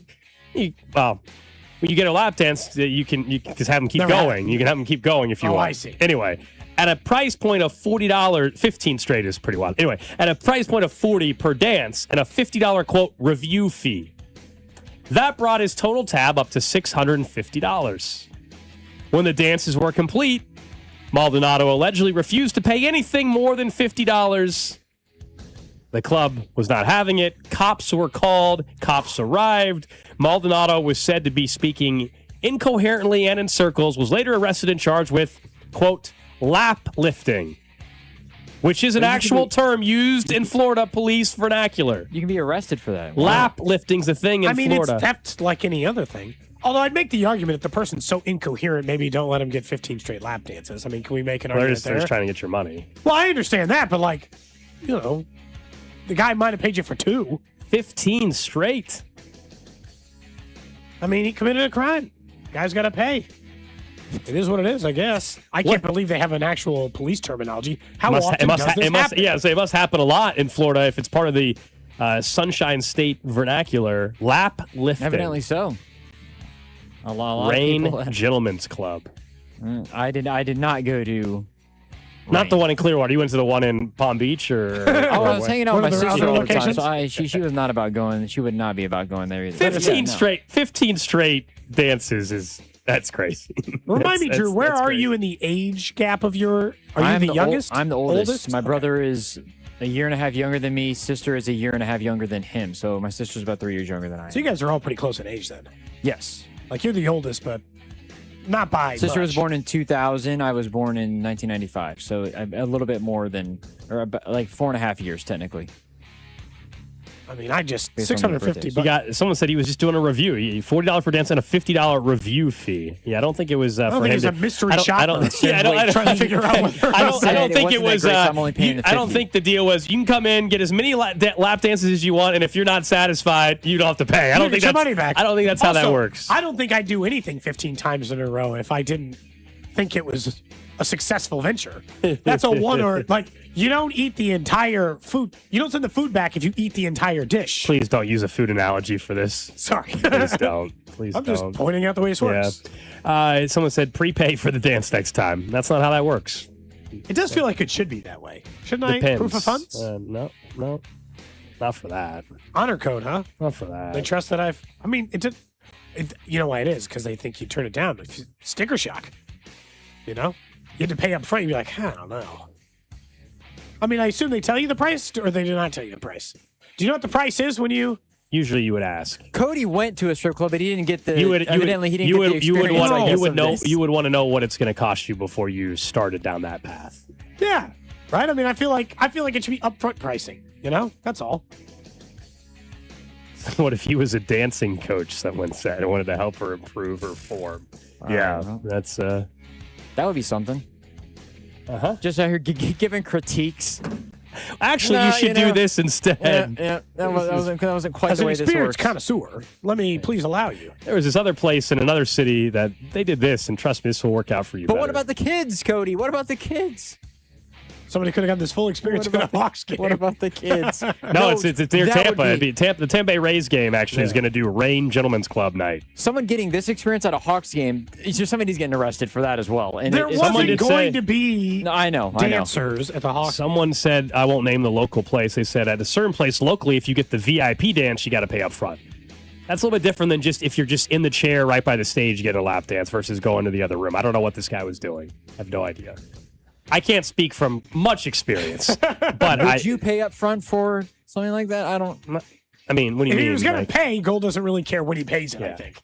See, now you guys, because neither of you have gone to a It strip makes it club. sound like You you've been all the time. you guys make it seem like I'm like this guy that I've gone. We're counting on you to be the expert on this I show. haven't gone to a strip club Hey, you know what? in 6 years at least. I thought about not. Do you want me to say what I was going to say? Go for it. I don't have to go to a strip club to get this sort of an experience. That's so fine. gladly, And I don't either, by the way. Thank you very much. But I didn't yeah. say you did, but that's why I don't go. You know what? Actually, Haven't- this is haven't where I gone. think you're wrong. Not a single one of us and who we're with would do 15 Well, no, he's straight just saying- songs he's worth just- of 15 dances. straight. He's just saying that. He's just 15 saying straight. if he's looking to have a get good this time, he experience. doesn't need to go to a strip club. Correct. But yeah, I don't know. Yeah, you guys make it seem like I go all the time. It's been at least Text 6 line years. sounds like they're Text experienced. lines where the experts are.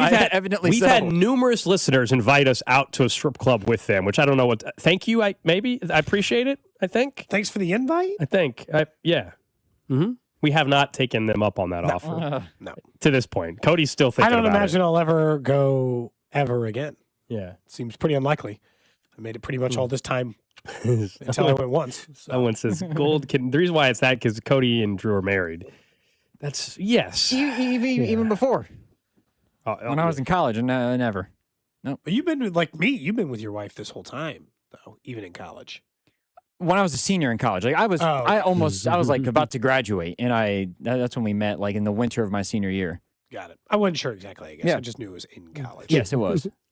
Someone says, "What about the ones in Tennessee cities?"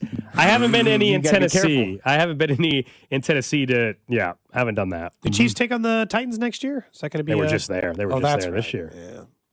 Want to see the new stadium at some point, don't you? Right. I definitely do. Tennessee cities. Yeah. I think it's the second part I like better than It's the the best. initial It's part. the best part. The second part of it? Cities. Like you were trying so hard to realize find what you did. to find the Yeah. vowel. Whoops. Tennessee cities. All right, up next, guys, let's get to what's trending. We'll talk a bit more about the Big 12 tournament, including what Arizona head coach Tommy Lloyd said about Kansas City and the tournament being here. This is Cody and Gold on your new home for K-State Athletics. 96.5, The Fan. Brought to you by Heartland Men's Health, the leader in men's sexual health. Thousands of men have been successfully treated for low T, ED, and more, all with discretion and compassion. Make your appointment at heartlandmenshealth.com. When Kansas City storms roll through, hail and wind can damage your roof without you even realizing it. If your home was hit, call us at Century Roofing for a free inspection today. We handle every step with your insurance company, making the process stress-free and easy for you. For over 35 years and more than 35,000 roofs, we've been protecting Kansas City homes. Let us protect yours. Trust the pillars of strength with KC-based and female-owned. Century Roofing, KC.com. Century Roofing. Trust the pillars of strength. Coming to Kansas City, the NAIA Men's College Basketball Championship. 16 teams, 15 games, 6 days, 1 national champion. The NAIA Men's College Basketball Championship at Municipal Auditorium, March 19th through 24th. Non-stop college basketball action at a ticket price good enough to bring the whole family. Get your tickets now at NAIAHoops.com. Doug. There's nowhere I wouldn't go to help someone customize and save on car insurance with Liberty Mutual, even if it means sitting front row at a comedy show. Hey everyone, check out this guy and his bird. What is this, your first date? Oh, no. We help people customize and save on car insurance with Liberty Mutual together. We're married. Me to a human, him to a bird. Yeah, the bird looks out of your league anyways. Only pay for what you need at libertymutual.com. Liberty, liberty, liberty, liberty. Do you owe back taxes or have unfiled tax returns? The IRS won't quit until they get your money. Here's great news, fresh from those in the know. Major changes have happened at the IRS. If you owe more than $10,000, you may be eligible for a 99% reduction of what you owe. Haven't filed a return for a while? Their happy clients are talking. The IRS was going to levy my bank account, but Guardian was able to prevent that and fix all my IRS issues. Thanks again, Guardian Tax. Need relief from crushing tax debt? The IRS now has special programs. Guardian Tax knows all about them. Personal or business, this is the fresh new brick you've been hoping for. We aren't the company you call when you need a hug because you're scared of the IRS. Guardian Tax is the company that wins when you need it most. Guardian Tax Service is really great to work with. They really help me out. I'd recommend them highly. Call now for a free consultation confidential consultation. 800-499-6623. 800-499-6623. 800-499-6623. Join Mark Patrick Hypnosis and stop smoking now without cravings, irritability, weight gain, or your money back. Only $59.99 guaranteed. That's right. Don't just cut back. Stop smoking once and for all. Also, lose all the weight you want. Only $59.99 guaranteed with Mark Patrick Hypnosis. Let hypnosis destroy unwanted cravings, late day eating binges, boredom eating, stress eating, and lose the weight. Weight loss hypnosis, Wednesday, April 1st at the Wingate by Wyndham, Kansas City. Formerly Sure Stay Plus by Best Western in Kansas City, 5:30 p.m. Stop smoking hypnosis, 8 p.m. Sign up at markpatrickseminars.com. It's almost tournament time, and this March, Fanatic Sportsbook has 10 times the rewards. Starting round 1, we're giving you 10 profit boosts every single tournament game day. That means first round, second round, round of 16, all the way to the last 4 and the national championship. 10 chances every game day to level up your winnings. But that's not all. Your bet earns you up to 10% fan cash back, which you can use on anything in the Fanatics universe. We're talking team gear, tickets, collectibles, and a whole lot more. Plus, if you're new to Fanatic Sportsbook, you can get up to $1,000 bet matched in fan cash for your first 10 days. It's time to shoot your shot. The tournament hits different with Fanatic Sportsbook. Must be 21 plus. Gambling problem? Call 1-800-MY-RESET. Did you know about 1 in 3 people with plaque psoriasis may also develop psoriatic arthritis, which causes joint pain, stiffness, and swelling? Does this sound like you? Listen to what it sounds like to be a million miles away. Tremfya guselkumab, taken by injection, is a prescription medicine for adults with moderate to severe plaque psoriasis who may benefit from taking injections or pills or phototherapy, and for adults with active psoriatic arthritis. Serious allergic reactions and increased risk of infections and liver problems may occur. Before treatment, your doctor should check you for infections and tuberculosis. Tell your doctor if you have an infection, flu-like symptoms, or if you need a vaccine. Imagine being a million miles away. Explore what's possible. Ask your doctor about Tremfya. Visit tremfya.com or call 1-800-526-7736. Spring deals are popping up early at Lowe's. Right now, get 4 bags of Stay Green 2 cubic foot mulch for just $10. Plus, save $20 on an Ego 56-bolt string trimmer, now just $199. Spring starts better when you save early. Don't miss out. Our best lineup is here at Lowe's. Valid through 3/18. Mulch offer excludes Hawaii. Selection varies by location. While supplies last. Wendy's has a new Girl Scout Thin Mints Frosty Fusion with Girl Scout Thin Mints cookie pieces, rich creamy frosty, and a mint chocolate cookie sauce. Which means Girl Scout Thin Mints and Wendy's Frosty, yeah, they're basically best friends now. It's like 2 delicious desserts just high-fived, snapped a few too many friendship selfies, and then rode a tandem bike down a never-ending road of mint chocolate frosty perfection.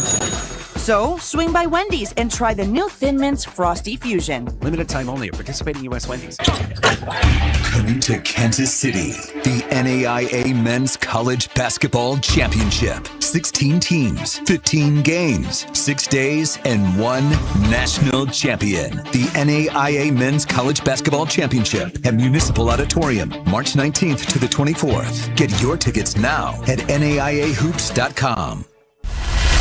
Look out for Max Minute on Twitter, Instagram, and YouTube Shorts every Monday, Wednesday, and Friday. This is Kansas City's FM sports station, 96.5, The Fan, KFNC FM and AM, HD1 and HD2, Kansas City, an Odyssey sports station. What's trending? Cheddar, mozzarella, Havarti. What's trending is brought to you by Gann Asphalt and Concrete. Trusted in Kansas City since 1994.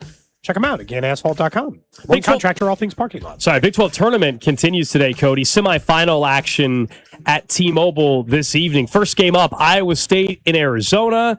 The other semifinal, the Kansas Jayhawks taking on the Houston Cougars. The Hawks are, looks like 5.5-point underdogs, depending on where you look, heading into the game. But the big story last night was after about 15 minutes or so, I would say, after the game, if that. And that is that the Big 12 has switched back to the hardwood court, away from that LED glass floor that has been in that news for the last week or so. This was Bill Self after the game when asked about the change. It's the right thing to do, though. The narrative tomorrow needs to be about the two games and not about, somebody slipping on the floor. Were you thinking about it at all? No. Because you guys came over and practiced on it. Yeah, but I don't think that meant anything. There were 7 other teams that practiced the same day that we did, doing the same thing. But I don't think the traction was as good as what we're used to. But I didn't think it was off. I thought it was probably not perfect, but not awful. But with guys, if there's a chance anybody's going to slide or slip, I think the league is smart, the commissioner's smart to make sure that's not the story. So that was the decision from the Big 12 last night, and hopefully it should be a great semifinal. Yeah, looking forward to it. Honestly, surprising they changed the court with only 3 games left to play. They made it through like 30 games between the men's and the women's tournament. So they've gotten through 95% of the tournament. We're like, okay, fine, you win. Yeah. We'll do it for the final 3. Next up on One Trending, Kansas State has their new head men's basketball coach. Belmont's Casey Alexander agreed to a 5-year deal worth $3.4 million per year to become the new head coach at K-State. We'll see. We'll talk later in the show. McKenzie Nelson, who obviously a big supporter of Kansas State athletics, ask her maybe what kind of a good run for that coach looks like. But yeah, you got a 5-year deal. They got at least one of the 3 guys who got mentioned early on. It was pretty much Calhoun, Alexander, and Shirts from the beginning. It's a big Alexander. As far as the Chiefs go, yesterday it was reported that they have renegotiated the final year of a deal with Drew Tranquil, taking his base pay from $6 million down to $3.5 million. His cap number goes down by $2.5 million. He was somebody at one point maybe you thought could get cut because of that. He's definitely now back in a Chiefs uniform. They also signed former Arizona Cardinals running back Amari DiMercato to a 1-year contract. So currently running backs under contract, Kenneth Walker, DiMercato, Brashard Smith. I don't know if they technically have Damian Pierce under contract or not, but that would be the group right now. It's on that futures deal, so yeah, I don't remember whether or not. Honestly, fine deal for Drew Tranquil, at least for the Chiefs end. I like it a lot. Next up on What's Trending, the WBC. 2 games today, USA versus Canada. Goldson is wanting to get his ass kicked USA hoodie. Let's go. As he was heading up to Canada. It came in eventually. You kept it, I guess. I did. So USA, Canada tonight at 7. The Dominican Republic and Korea at 5:30. Yeah, I'm looking forward to keeping an eye on what's happening for USA tonight, but I'll be most of my attention on the Big 12 semifinal tonight. But a chance to beat Canada in hockey and then now in baseball in a span of like 3 weeks? Hell yeah. It's kind of nice to keep pouring it on them. Yeah. USA and Italy could still face each other in the championship, which is what I'm rooting for at this point, especially after Major League Baseball dropped that the Witz-Carlton video between Vinny and Bobby Witt Jr. have been rooming together the entire time. Yeah. It's an excellent video. It is incredibly entertaining. And again, I just feel lucky that, kind of like Patrick Mahomes, I feel lucky that Bobby Witt Jr. and Vinny Pasquantino are athletes here, especially this moment as they're making bigger and bigger names for themselves during the WBC, but just in general. And, like guys like Patrick Mahomes. It was a very funny video if you didn't watch it. Great representatives of Kansas City. And, of course, the personality from Vinny is phenomenal in the video. You should check it out. Lastly, on What's Trending, next week, we know the tourney gets underway. You and I will be out at International Tap House in the Crossroads, hanging out with our friends at Circa Sports and broadcasting live from 10 a.m. to 2 on Thursday and Friday of the tourney.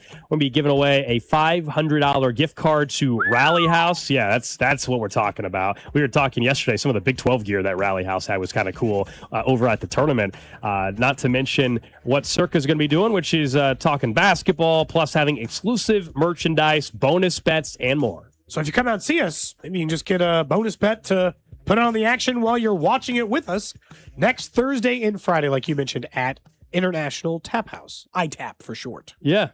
Coming up in about 20 minutes, we'll talk more about the Big 12 and the floor, the controversy around that. We'll also work in a random question of the day. But I do want to start with a comment around the tournament, and that was Tommy Lloyd, who is the Big 12 Coach of the Year. Unbelievable season with Arizona. They could end up being the number 1 overall seed. If they were to win the Big 12 tournament, I think they got a real chance and might be the number 1 overall seed, especially if Duke were to slip up in the ACC tournament. Duke has Clemson today after North Carolina was upset yesterday. And so Tommy Lloyd Arizona, we all know they're one of the new teams to the conference, and I know you've seen it over the last couple years. Their fans have complained about having to come to Kansas City, specifically like Utah, Arizona, Arizona State. Any of the Southwest schools, basically, or whatever, have complained having to come to Kansas City for the tournament. And here's what Tommy Lloyd had to say about when he was asked, what do you think of the Big 12 in Kansas City? 100%. Would I want this in Vegas? Yeah, 100% I will. But, you know what? I didn't ask to be in the Big 12. We got put in the Big 12. I didn't have any input on it, but I love being in the Big 12. So if they tell me we're playing in Kansas City, we're loading up the plane and going to Kansas City. We're not going to sit there and overthink it. And you guys can do all that stuff, or you can have another coach give you opinions on what he would want. I just want to get on the floor and try to kick ass and play 40 minutes. That's it. Now, he was asked the question in fairness, and I get geographically, yes, Arizona, Las Vegas versus Arizona, Kansas City, and your fans coming to Kansas City. Here's the thing, and I know he wasn't doing this, but it's more about their fan base. You guys are the newcomers to the Big 12. You don't just join the conference and then try to dictate terms. Yeah, absolutely not. Especially when, as we've discussed for years, the Big 12 tournament, what makes it unique and great in Kansas City is it takes over the town for that week, or for 2 weeks. We're including the men's and the women's tournament for 2 weeks. And in Vegas, as much as you know, I love Las Vegas. You love Las Vegas as well. There's 4 other tournaments going on at the same time. Like, honestly, I think there are 3 or 4 other tournaments going on. And there's so many other things to do, and it's just this small event in an otherwise huge, huge city, entertainment capital of the world. In Kansas City, the whole city gets involved and invested, and they're willing to do more as a city to promote your event, and people care. Whether you're a KU, K-State fan, Iowa State fan, it doesn't matter. They put on a first-class event. We put on a first-class event here in Kansas City. I think that this is fairly obvious. And he's complaining, obviously, because proximity. Yeah. It's purely proximity. That's why he was asked the question. He is frustrated that Iowa State gets to load up this building every single year because it is a reasonable drive from Ames for people to come down. So they come down here, they fill up the arena, they make it a road atmosphere. Yeah, KU's 30 minutes. And he thinks Arizona can do something, I'll say similar, but not the way Arizona or the way Iowa State shows up. This is really simple. The other conference tournaments, if you pay any attention to this, stink by comparison to the Big 12. The Big 12 conference tournament is the best conference tournament in America. Honestly, weirdly enough, UMKC's, like the Summit League one, also does really well. And it's in Sioux Falls every year. Do you know why it's in Sioux Falls every year? Because everybody from the schools of North Dakota State, South Dakota, they show up. The problem with the fan bases, and look, BYU's got a great fan base. The city embraces it. That's the key. And Kansas City embraces it. And that's like this idea of, and this is the part that still bothers me. You got kicked out because your conference sucked. You or somebody in your conference or all of you combined weren't enough to hold the thing together. So sorry that you got to bend to our will. Your conference died. Could you imagine this if this were the other way? And the Big 12 was the one who died and the Pac-12 survived. And all of a sudden Kansas was in the Pac-12 and we said, well, we want it in Kansas City again, the Pac-12 tournament. I know you've been doing it this other way. No, I would just blindly accept, like it or not, that the Pac-12 tournament either moves cities depending on which conference you're in, because that's his argument, is that in the Big 10, it goes Chicago and Michigan, and they move it around. They give other fan bases opportunities to get close. But Oregon is not saying we're in the Big 10 now. You better start putting this out in Vegas. You better start putting it out in Portland. You know what I mean? Like I do really only think it's because he was asked about it, and but this has been a thing among their fan base. No, I understand that, but I think him saying it is more of a, I'd love it in Vegas because we'd be the Iowa State. Like I think it was more because he asked the question than it was he went out of his way to do it. Like I'm sure if Dana Altman was asked, hey man, would you rather have this thing out in Portland or would you rather have it out in Vegas? They would say the same thing. I don't know. Maybe he might sound as visceral, I suppose. That's what it is. As Tommy Lloyd did. He was definitely a little spicy when he was answering the question. But I get it from a fan base. Like you gave the example of the shoe was on the other foot. Yeah, like KU fans would say, get it back to Kansas City as well. I just think you're too new to the conference to be, even as a fan, like demanding and thinking they're just going to change the way it's gone. And again, it's also a tall task because Kansas City isn't just a random city that's hosting the tournament. The history that exists with it, Brett Yormark himself even acknowledged he was convinced after thinking he needed to move his tournament to Vegas, and then he's been seeing the tournament for a couple years in Kansas City, and he realized, oh yeah, wait a second, that's a pretty damn good thing we got going on here. Yeah, I just don't, do these other coaches pay attention? He remembers the Pac-12 tournament, right? It was unattended. The Tournament of Champions. It was unattended, Drew. I watched championship games for Pac-12 basketball that did not have a sellout crowd. I understand that. Again, for Arizona, the crowd might have been good, but you look at if it's in Vegas, it's a long it's a long flight for Washington. It's a long for Oregon. It's long for Oregon State.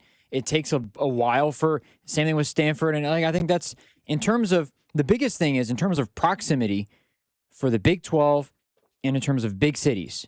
The only places that I think would make legitimate sense to have it is either Kansas City or if you want to put it in Texas somewhere in Dallas, go ahead. But this is like I think from the standpoint of proximity, I think that Arizona, they're not putting it, it doesn't make sense to put it in Vegas compared to Kansas City just from also the teams that are best in your conference historically, KU, Iowa State, K-State are all within Iowa State. All of that's within driving distance. You don't even have to hop on a plane to get there. I guess part of it is just like, you had mentioned this with the cord, and there's like a lot of truth to this. Like, it ain't broke. What exactly are you fixing? Yeah, like, it would only be for more of their fans to show up. I think the same that Houston would have the same argument because their fans don't travel particularly well. UCF definitely would rather have it somewhere closer to them. But like BYU fans seem to travel fine, even though they're the same distance away. Maybe you just have a bad fan base. Have you considered the fact that your fans won't travel more than a couple? Because I'll tell you right now, Iowa State fans travel almost anywhere. I will say the one thing, BYU is extremely unique. In this scenario, there are BYU fans all over because, as we know, because of the Mormon faith, it's like Notre Dame fans, because of the Mormon factor here. It's like Notre Dame fans. Yeah, I mean, the BYU fans are everywhere because of their faith and the religious following that exists with that, and so there are people here that have maybe never been to Utah or whatever, or on campus in Provo, but they're a BYU fan for a lot, for that reason. So that's probably why BYU also shows up better. How many of them are actually flying from Provo? I don't know what the percentage is. The other part is like, and some probably, but you're right. That's fair. The other part is, I think sometimes we pretend like this need to move an event around would make it better. And I don't think that every city deserves a chance to do it. Now, Kansas City's proven it's earned the right to have the Big 12 tournament. This is like Indianapolis has proven the right to own the Combine. I'm not begging for the Combine here in Kansas City. Indianapolis does that event and does that event well. I'm not some of this is conference realignment. Nobody's asking them to move the Rose Bowl game. Right, well, I'd like that game to be somewhere else. The stadium's called the Rose Bowl, but yes. You know, I do understand your point. Yes, right. No one's asking you forget like the name of the game, but you get the point. I because it's in that area. Now it faces. Do you know, like when we put two conferences, it would be weird if the Sugar Bowl all of a sudden was in like Minnesota. Yeah, really wouldn't weird. it? Yeah. Fine, do the Sugar Bowl because the conferences they know no borders anymore. Like the Big 12, the SEC and the Big 10 go from coast to coast.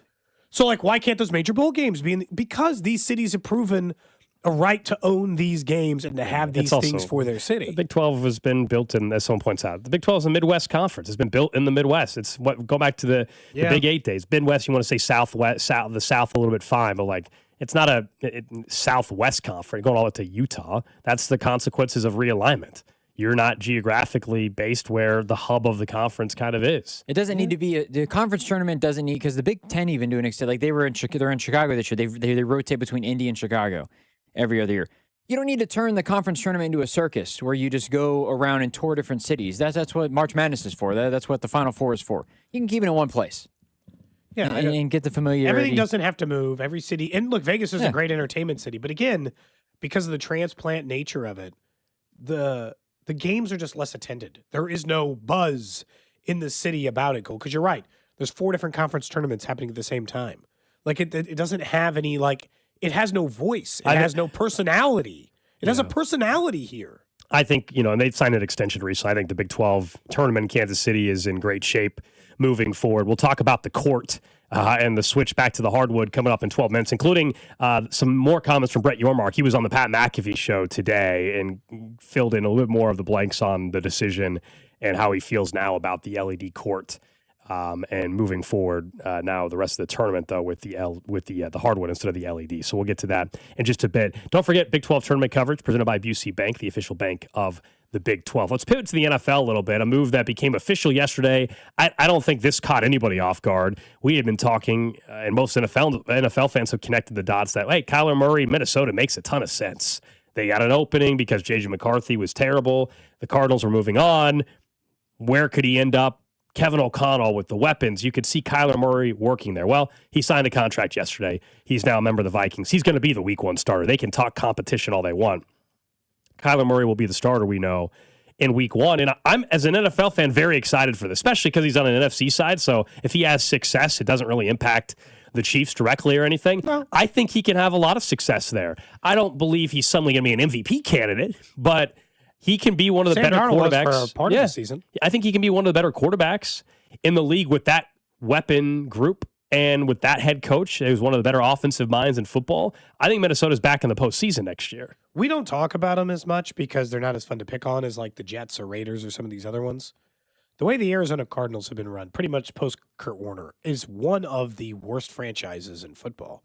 I'll just point out that Sam Darnold this year, outside of the Minnesota system, was a very good quarterback. 4,000 yards, 24 touchdowns, 12 picks. That, I swear to you, is almost identical to every year Kyler Murray puts on tape. 21 and 11 touchdown interception, 3,800 yards 2 years ago. 3 years ago, he had 24 touchdowns, 10 picks, 3,700 yards, 3,900 yards, 26 and 12 in his second year in the NFL. Like, this is the season they got out of Sam Darnold this year is pretty much statistically what Kyler Murray put on. So the question is, do you think they're a playoff roster before Sam? Like, did you think Seattle was a playoff roster before Sam Darnold? Do you think that the Vikings are a playoff roster before Kyler Murray? And the answer is they would have been a playoff team last year with any quarterback, any other starting quarterback in the NFL not named J.J. McCarthy, maybe. I mean, genuinely. They might have been in the playoffs with anybody. Certainly anybody in the top 20. Maybe not if we start getting to the Justin Fields of the world. Maybe they don't fall into that category. But, I mean, anybody above that gold, that is a playoff team last year. So I also expect it to work. Do you think J.J. McCarthy will ever start another NFL game? Ever start a game? I won't say That's no. That's a very serious question. Yeah, ever you start against it? No, I see. I'm the opposite. Okay. I think because of injury or he ends up as a backup, like that. The rest of his career, will he ever? He'll fall into a. But if you're asking, will he ever be a week 1 starter in the league again? No. Do I you don't think that so. J.J. McCarthy will ever be a week 1 starter in the NFL? Is that a team goes into a season and said, our starting quarterback is J.J. McCarthy? And I don't know how you can say yes to that right now. I mean, it's a no. I think he will play an levels. NFL game again, but I don't think he's a week 1 starter. You know what's crazy is if he never made another start again, you would have to, not because he's won one, but after you get through like the Jamarcus Russell class, he would have started 10 NFL games in his career and then never again. He'd have to go down to one of the single biggest busts of all time. Did Josh Rosen even start that few? 10th overall pick.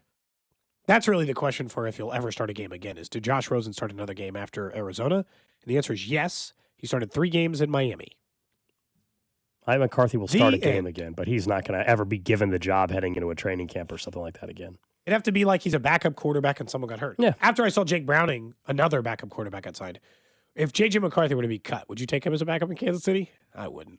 I told you no because when this year with Mahomes coming back from an injury, I actually wanted a very established, experienced backup in case Mahomes misses the first month. I don't think he's going to, but that's in play still. I know we all think Mahomes will be ready week 1, but nobody definitively knows that answer, not even Patrick Mahomes or the Chiefs yet. They can be confident, but I don't think they know definitively. And so I don't want some inexperienced backup, J.J. McCarthy, having to play week 1 against the What do you mean? Chargers. He started 10 games in his career. Yeah. I know. When you're looking at it, you're looking at it the way I am. Like, believe it or not, I would rather have Zach Wilson if I had to, and I don't want Zach Wilson. I told you I want them to go get a 30-plus-year-old backup quarterback.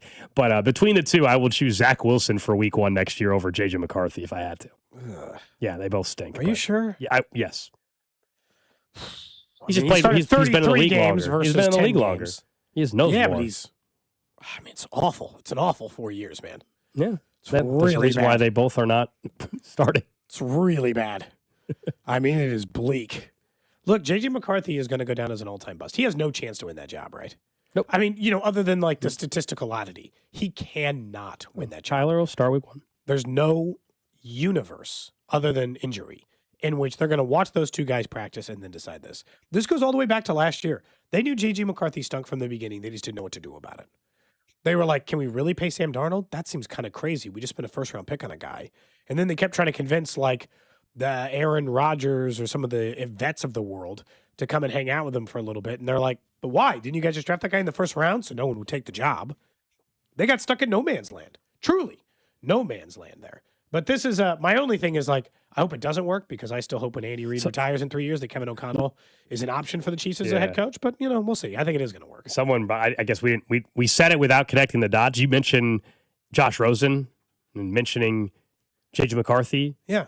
What do they have in common?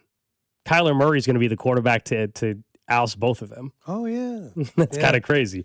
Josh Rosen lost his job to Kyler Murray. J.J. McCarthy lost his job. I would argue J.J. McCarthy lost his job before Kyler Murray ever signed. It wouldn't have mattered who was starting at quarterback this year. It just wasn't going to be J.J. McCarthy. So don't forget Trey Lance is another bust to talk about. That's fair. More than fair. Yeah, Trey Lance was a disaster as well. Did he start 10 games? He got hurt. Trey Lance played 16. That's more than J.J. McCarthy. Yeah, but how about over under that number? Does he start over under Trey Lance's number? Under. God, he's not going to make 6 more. And Trey Lance was the 3rd overall pick, mind you. Did he play that many for the Niners, or are we including like the other teams? Yeah, that he played including with? his entire career. No, he definitely didn't play 16 with the Niners. 8 with the Niners, 16 overall. He's played 4 with Dallas, 4 with. He literally made 4 starts. Oh, sorry, 4. Sorry. He's made 16 games. No, sorry, I said that wrong. 16 games, started 6 of them. So technically, J.J. McCarthy's got him cooked. So got Trey him Lance almost doubled. Trey Lance is worse than the Niners. 6 starts, 16 games. My bad. How could the you Niners backed into Purdy? They worked out for them. Yes, it did. Very fortunate. Very, very fortunate. John Lynch might not have a job. That's the other thing. We talk about Trey Lance way more if they did not take Purdy and get it. Yeah, they truly lucked out. Nobody can tell me they really liked him. No, you drafted him last pick in the draft. If you really thought he was going to be this, you would have made sure you grabbed him in the 3rd round or something like that. That's always the funny thing about the Trey Lance, Brock Purdy thing. Like everybody's acting like the Niners just knew. No, they didn't. They took a flyer, the ultimate flyer, Mr. Irrelevant, and it worked out. Yeah, they didn't know. They knew once but this is the thing with quarterback. I think when they're awful. Like awful, no redeemable quality. And I think that's what happened with J.J. McCarthy. Drew, I asked if he'd ever started another NFL game as a week 1 starter or another start at all. I think J.J. McCarthy will get a start sometime in his career. I do, because Zach Wilson continues probably again. But I do not think he will ever be a week 1 starter again for the rest of his J.J. McCarthy will always have that 4th quarter, baby. Primetime television. What a moment. We'll always have that. All right, up next, let's talk more about the Big 12 tournament as it relates to the floor, the controversy around the glass LED floor, back to the hardwood, what Brett Yormark just said a few minutes ago on the Pat McAfee show, plus the random question of the day here on Cody and Gold. You're listening to Cody and Gold. Tune in for the Chiefs Red Half Hour every day, starting at 11:30 right here on your home for Chiefs football. 96.5 The Fan. Brought to you by Heartland Men's Health, the leader in men's sexual health. Thousands of men have been successfully treated for low T, ED, and more, all with discretion and compassion. Make your appointment at heartlandmenshealth.com. Right now, new FanDuel customers can get up to $300 back in bonus bets every day for 10 days if your bet loses. Here's how it works. So you place a tournament bet using the token, and if it doesn't win, you'll get $300 back in bonus bets every single day for 10 straight days. That's 10 chances to play all tourney long, from game props and money lines to spreads, totals, futures, and more. You can even mix things up with the same game parlay. So you want a shot at a bigger payout? That's where those come into play. However you want to fill out your bracket, FanDuel makes it easy to stay in the action day after day. So visit FanDuel.com/local to sign up today. That's FanDuel.com/local to sign up today. FanDuel, it's time to dance. FanDuel Sportsbook's the official sportsbook of 96.5 The Fan. 21 and President, Missouri. Must apply select token each day. Bonus bets are non-withdrawable and expire 7 days after receipt. Tokens are received in increments of 1 per day. Restrictions apply. See terms at sportsbook.fanduel.com. Gambling problem? Call 1-800-GAMBLER. When the cold sets in across KC, AB May is the trusted name for keeping your home warm, safe, and secure. From furnace repairs to system replacements, we deliver reliable solutions and unmatched care and professionalism. Whether it's a sudden breakdown or routine maintenance, AB May is here to help. Trusted by generations of Kansas City homeowners, we're committed to doing things the right way every time.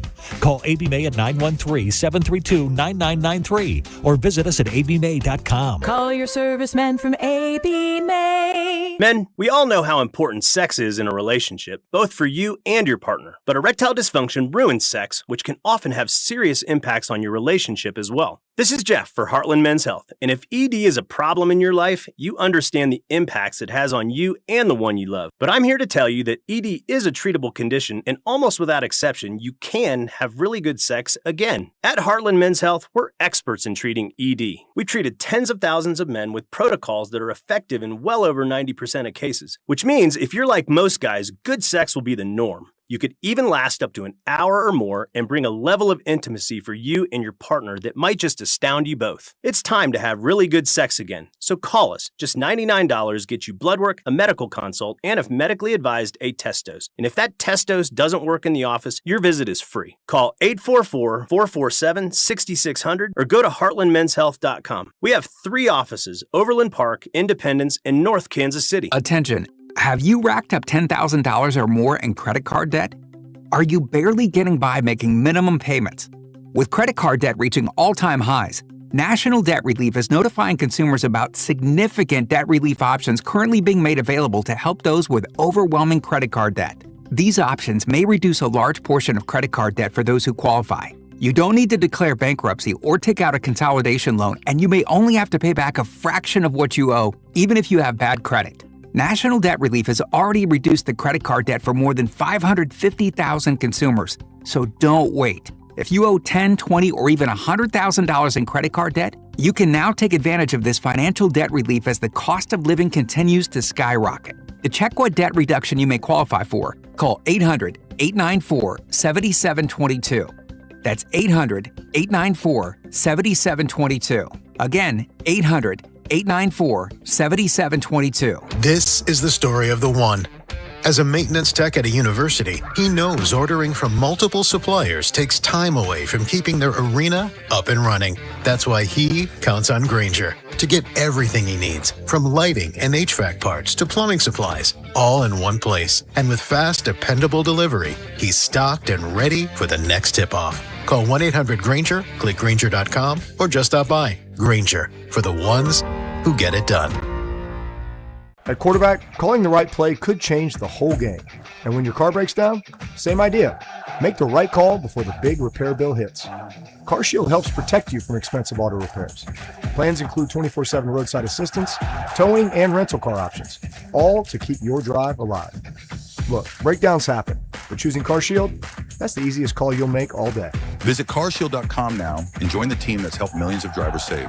Coverage varies by plan. View contracts and exclusions at carshield.com. At Uline, they know firsthand the road to success is an uphill climb. Uline started in the family basement, and through hard work is now North America's most trusted shipping and industrial supplier. They get what it means to have the support of reliable, hardworking partners. So they keep 41,000 items ready to ship. Whether your company is still in a basement office or expanding cross-country, Uline will be there on your road to success. Visit uline.com. Did you hear? Allstate car insurance now costs even less. So when you bundle with home, you can save even more. Check Allstate first to bundle and save with a new lower auto rate. You're in good hands with Allstate. Not available in every state. Only applicable for new auto insurance business. Rates will vary by several factors, including how you purchase the policy. Potential savings may vary. Allstate North American Insurance Company and Affiliates, Northbrook, Illinois. Royals coverage brought to you by Metal by the Foot, your metal project superstore. For over 36 years, Metal by the Foot has been your source for steel, aluminum, brass, and stainless. Located in KC and Topeka. Online at metalbythefoot.com. When you need a piece of metal, remember, metal doesn't have to cost an arm or a leg, just the foot. You're listening to 96.5 The Fan from the DM Injury Law Studios. Mike's got this. Car, truck, or motorcycle wreck? Remember, Mike's got this. 816-888-7500. Mike's got this. Hey, it's Scott Parks, and we've launched Beyond the Pitch KC, a podcast on how Kansas City landed the world's largest sporting event. presented by Commerce Bank. Visit commercebank.com/soccer26. Subscribe on the Odyssey app or wherever you get your podcasts.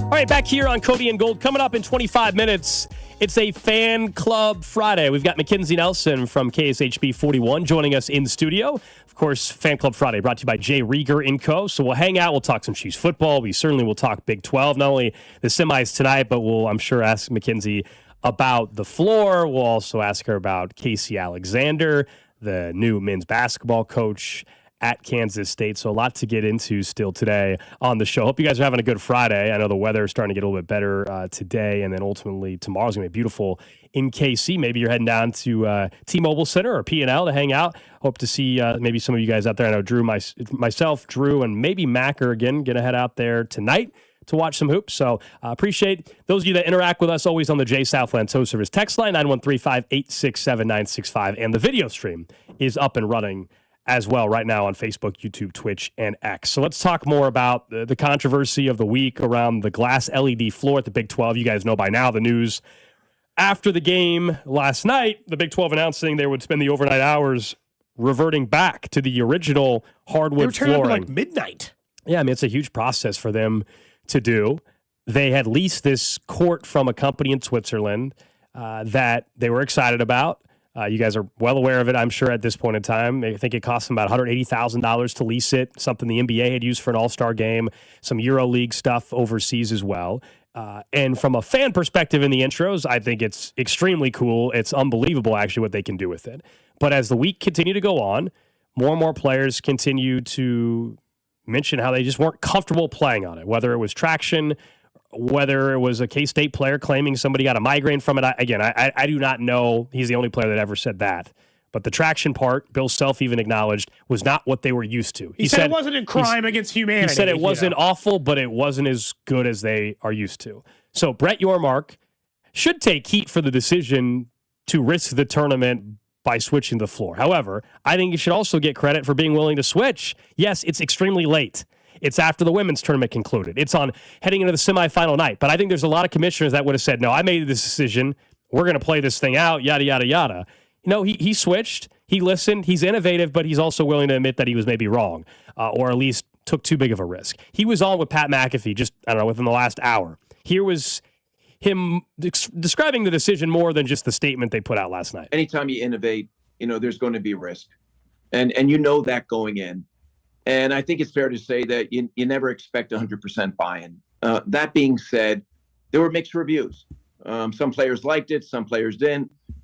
There was discussion about making adjustments. There was discussion about a potential slippage.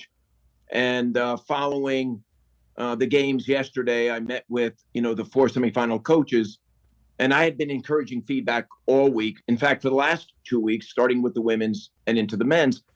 And I was very intentional about that. And we decided last night that for us, most importantly, is that you've got 4 of the biggest brands in men's college basketball competing tonight.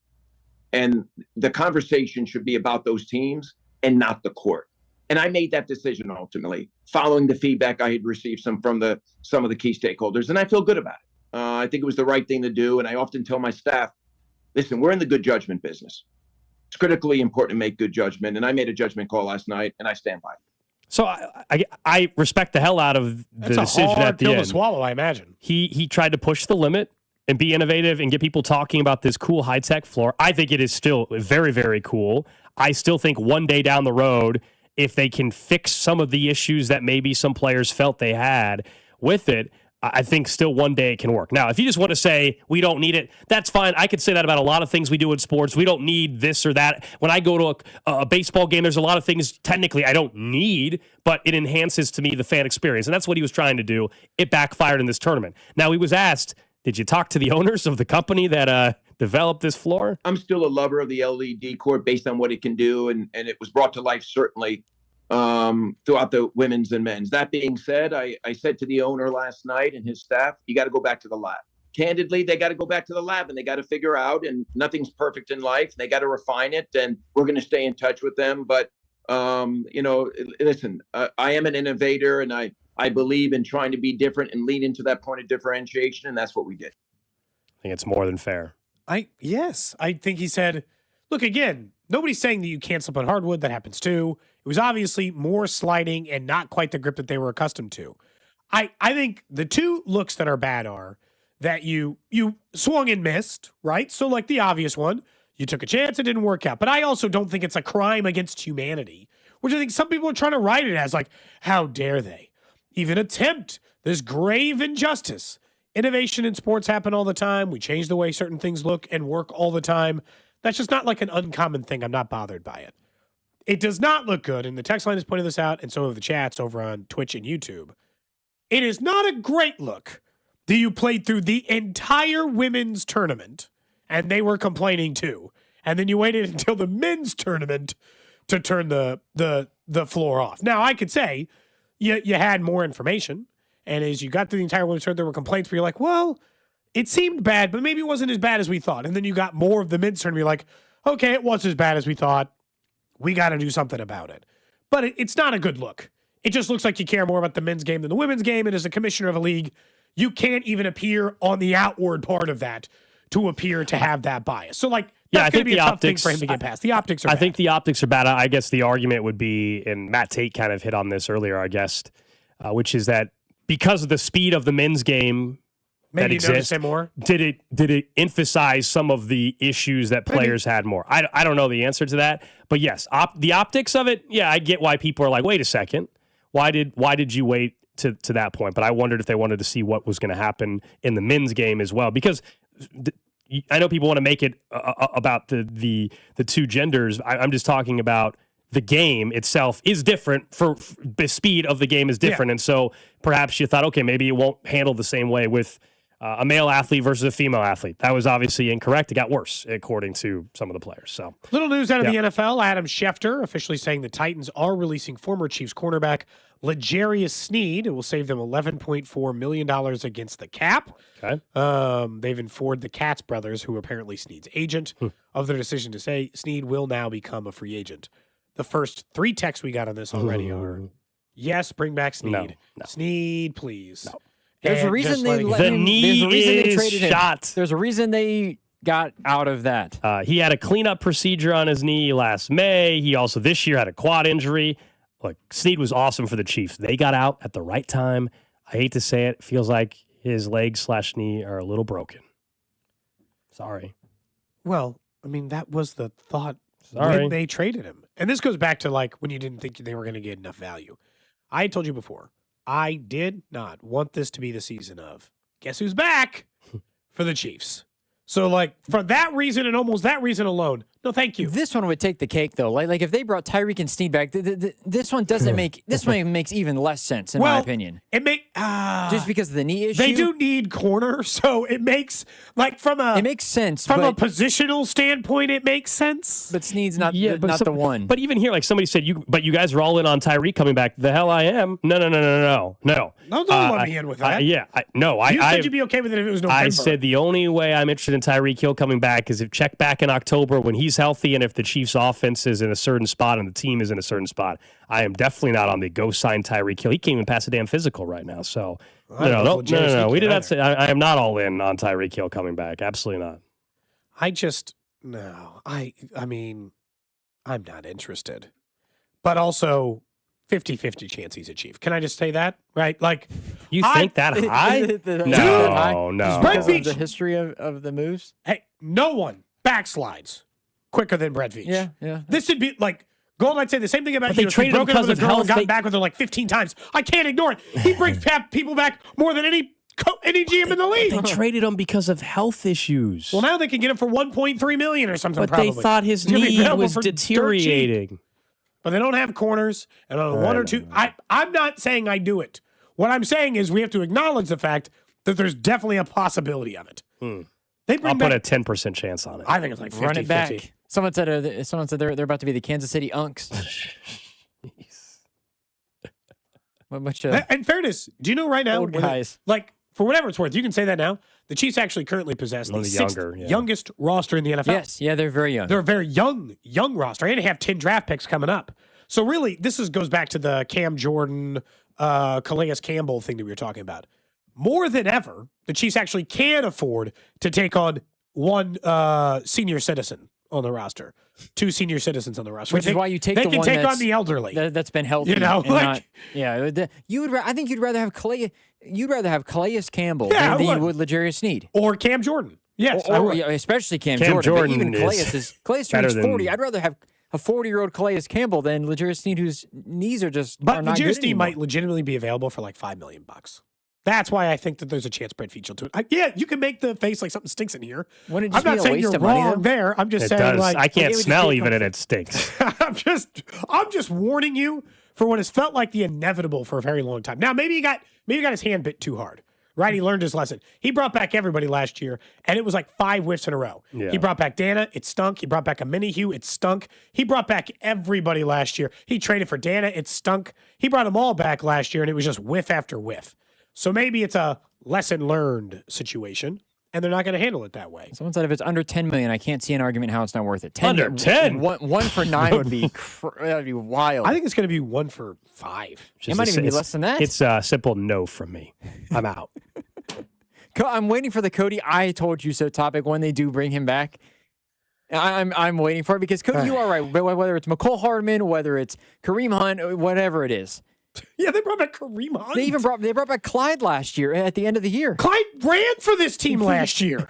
It's just like no team loves it. And look, for the most part, you're right. It has not been a bad thing for the Chiefs. Let me be clear. Up until last year. It hasn't not worked out. Up until last year, it was actually a very successful None of these play. other guys had the injury stuff we're talking about here. Right. Which is why Kareem Hunt was not hurt. Wouldn't do it. Was there any of those guys that were hurt? Now I'm trying to really. Kareem Hunt wasn't hurt. Juju Smith-Schuster had the knee thing, but he wasn't. That was just an Albert Breer report. He never was hurt. No, he played. He was also on another. I guess they did bring him back. Someone says, Gold, what about 1 year vet minimum? 1.3 million. You'd do it for 1.3. We can have a conversation. There's almost no Gold. We can have a conversation. This is the 5th string. This is the same as a minor league contract for the Royals. If the Chiefs sign anyone, and I do mean any player on the planet, for a vet min $1.3 million deal, I don't care. Sure.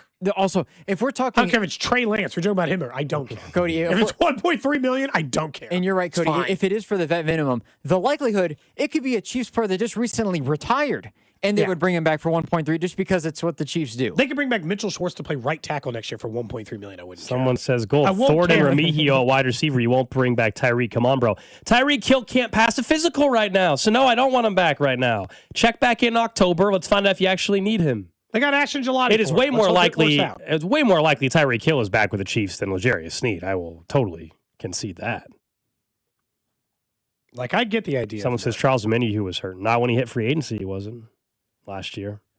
He wasn't when he was coming off an injury in season. Remember, and then he played, and then I'm talking about when a player leaves, has major health issues, gets cut, and then comes back to Kansas City. That scenario has not happened. It's just so weird because their history of bringing back players, coupled with the fact that they happen to currently have a pretty thin quarterback room, just makes me feel like I might be up to 60% by the end of this show. It does really line up, doesn't it? It does. It reeks like they knew he was going to get cut, and this was like a part of their whole plan. Yeah, was to bring him back for $5 million.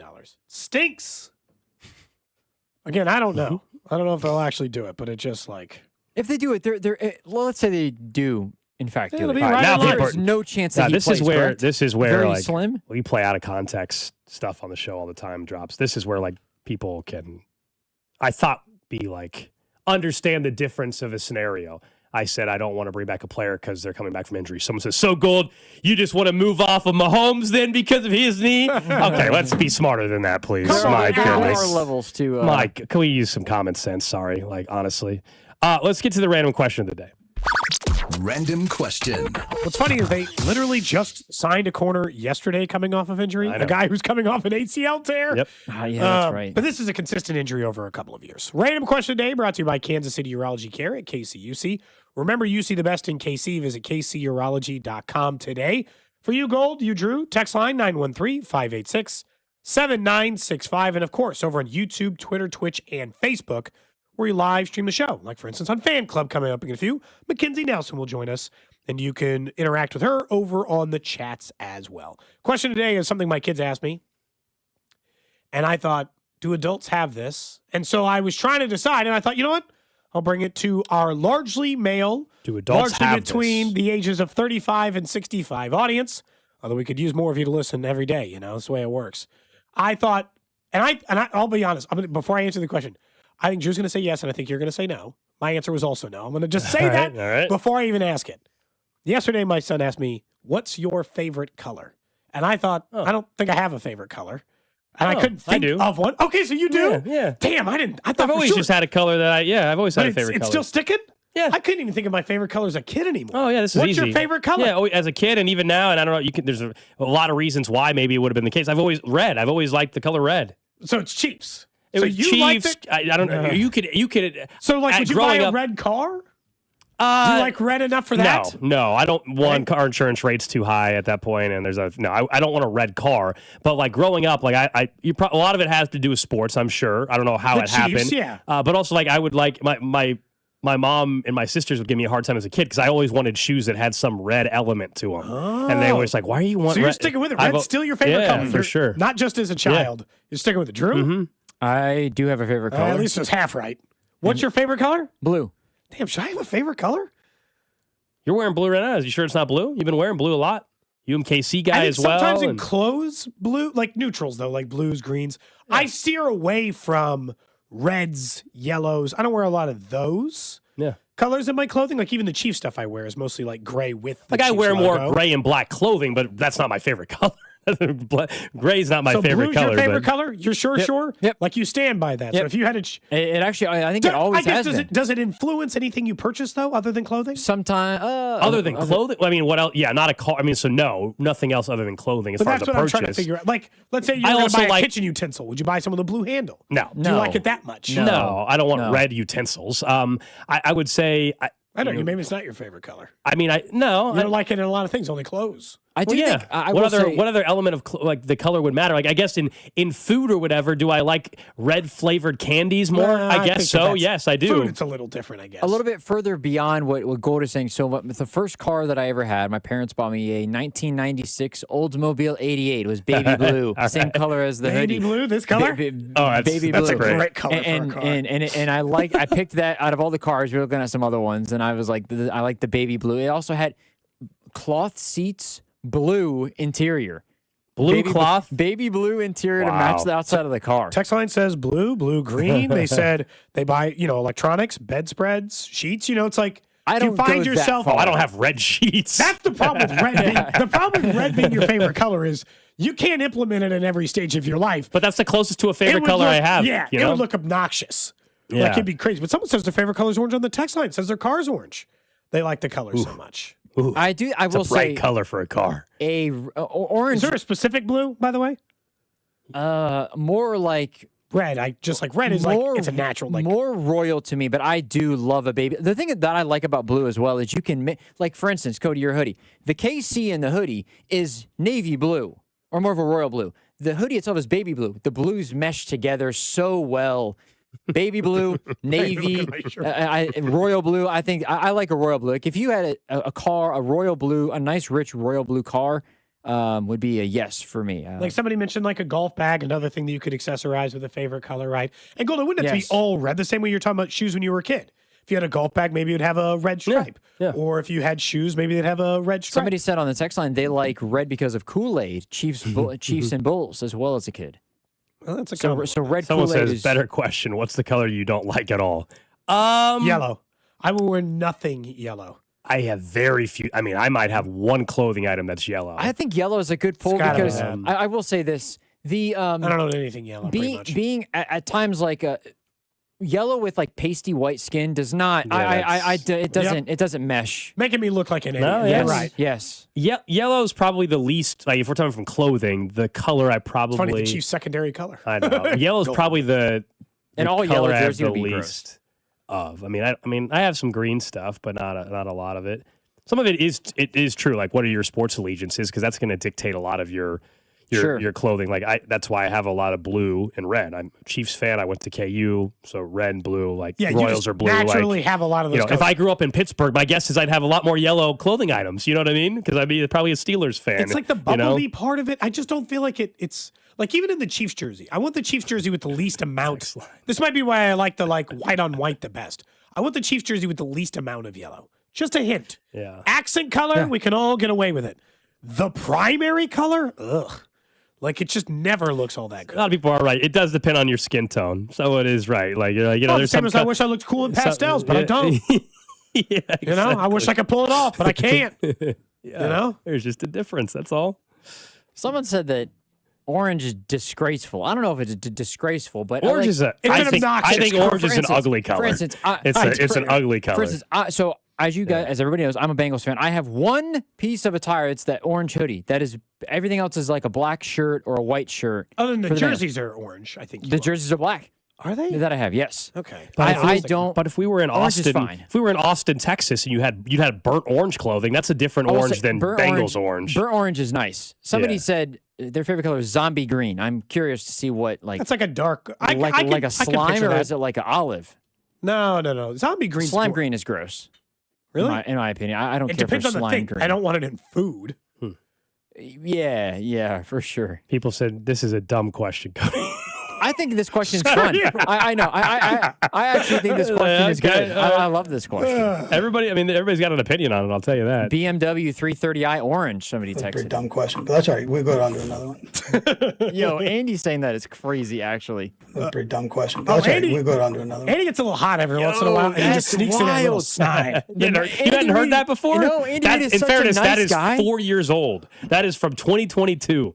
Andy Reid is such a nice guy. Drew, he in the middle of a press conference one time pointed to me and said, when I get questions from people like you, he said, like in front of everybody, he pointed at me.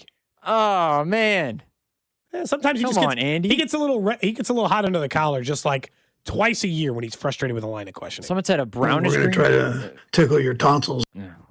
Brownish green is disgusting. But everybody agrees diarrhea colored things are not a good color for something.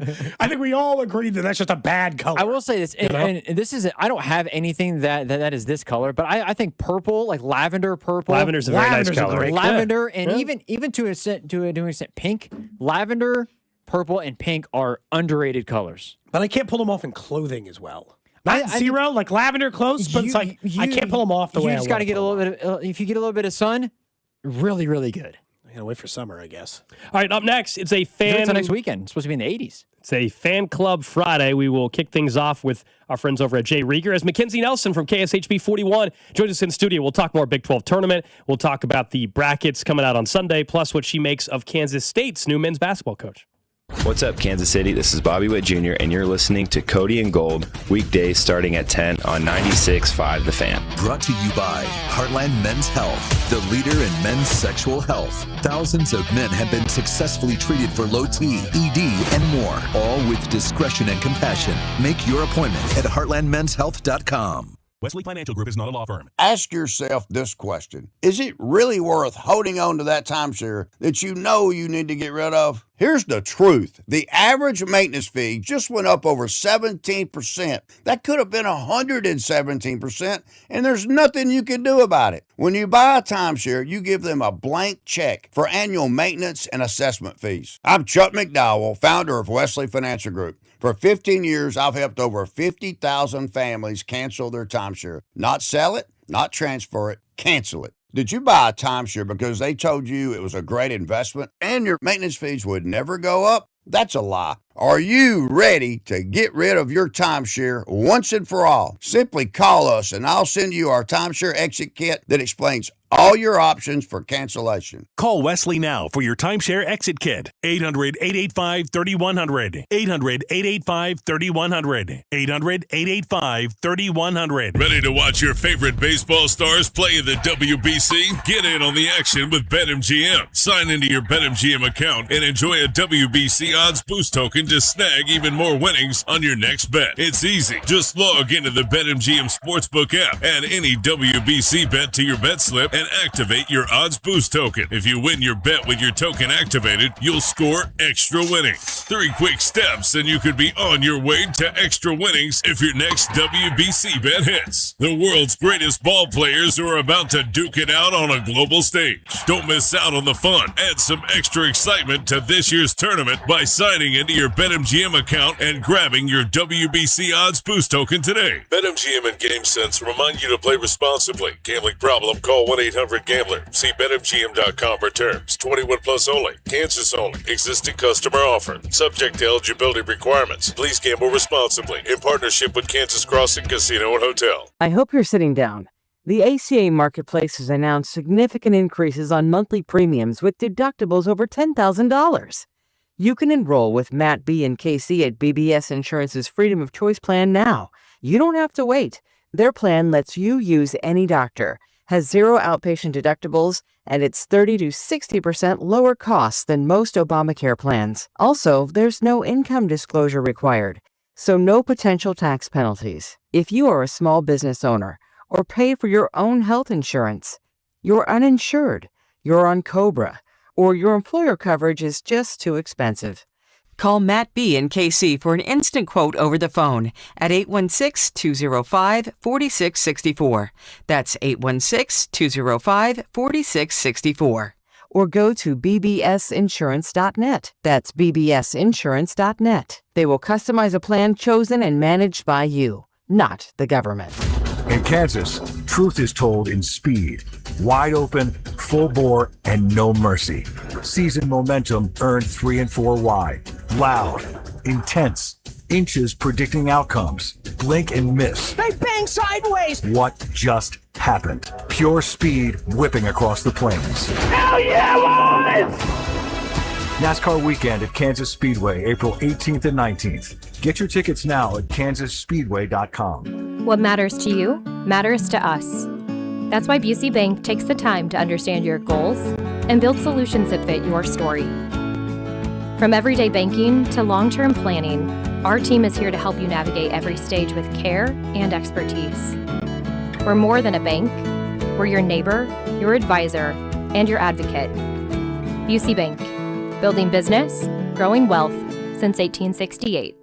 Member FDIC. I'm Bob Burke, founder and chairman of Burke America Parts Group, a family of brands that includes RepairClinic.com, an appliance and HVAC parts solution company that's grown into an international brand. Before AmericanEagle.com, we partially launched a new technology platform developed by another firm. American Eagle helped take our technology to a whole new level with digital marketing, software development, and business insights into our key markets, appliances, HVAC, and outdoor power equipment, and did so both on time and on budget. AmericanEagle.com has the resources, experience, and talent needed to produce solutions. Our new technology platform, developed by AmericanEagle.com, has produced tremendous results with higher traffic, conversion, engagement, and online revenue. If you have any home repairs you need to take care of, check us out at RepairClinic.com. If you need a world-class website or technology project, then I would highly recommend AmericanEagle.com. Call AmericanEagle.com at 773-NETWORK. That's AmericanEagle.com, 773-NETWORK. I need a little range, step to the range. There's a new flavor in town, the Jalapeno Ranch Club at Chick-fil-A. With that juicy Chick-fil-A original spicy or grilled chicken, a buttermilk ranch bun, candied bacon, pepper jack cheese, and jalapeno ranch sauce. It's got big ranch vibes with a little heat.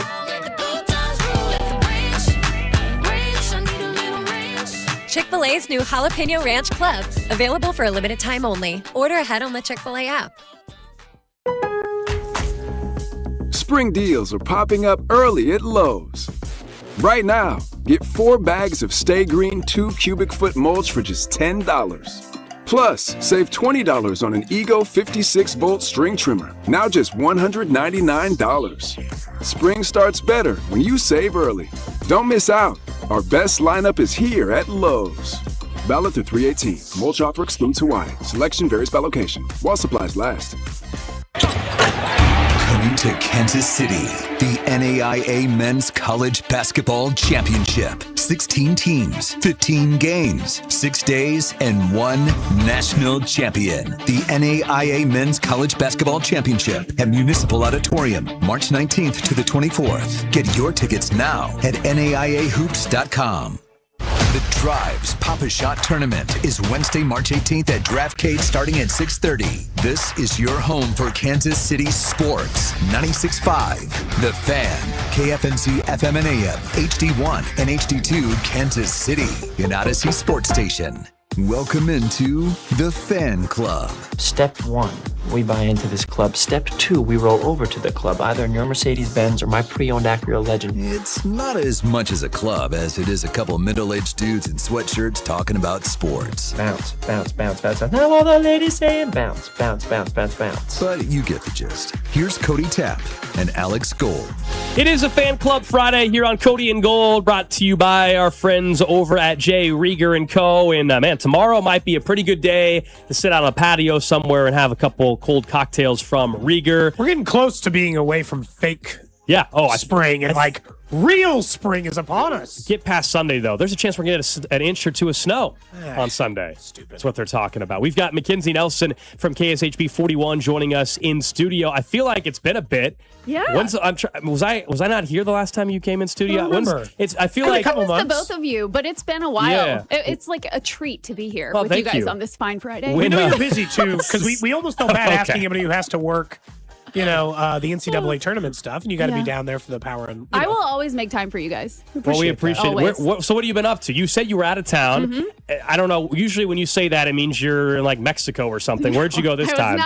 I was not in Mexico. I went to Florida just with one of my girlfriends and had some fun in South Beach and just took a little time off because you guys know, like, you can't take time off all the time and year round. You have to take it like a very select time frame. I'll say I refuse to only be allowed to take off time for the first 2 weeks of June, and then no other time. But you in my know, life. you can't in October. You're probably not able to take a week off right in the middle Not of football easily. season. Yeah. Not easily. You know? Yeah. I mean, now because we have so many things coming up. Like we World have the Cup draft, too we've this got summer? the World Cup. Training camp will start. Like, you're not going to be able to leave the Are city. you going to try to rent out your house during the World Cup? Okay, I've thought about that. You both should. Both of you should find a way. The amount of money people are charging. It's crazy. You could pay your mortgage for like 6 monns. I'm going to find somebody to go in and we'll rent one of our houses, but the other one's got to let the other person live there. Yeah, I've thought about it. I just haven't told my parents, like, hey, I'm going to need my old room back for, a month.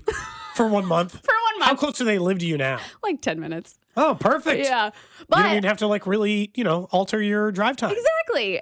But there's so many rules you have to follow. And what do you do with all your stuff? Do you have to move it out? You lock it into your master bedroom and just throw everything in there and lock it. So I would think, in our case, I have a rather large closet in the main bedroom. I would shove anything of value into there.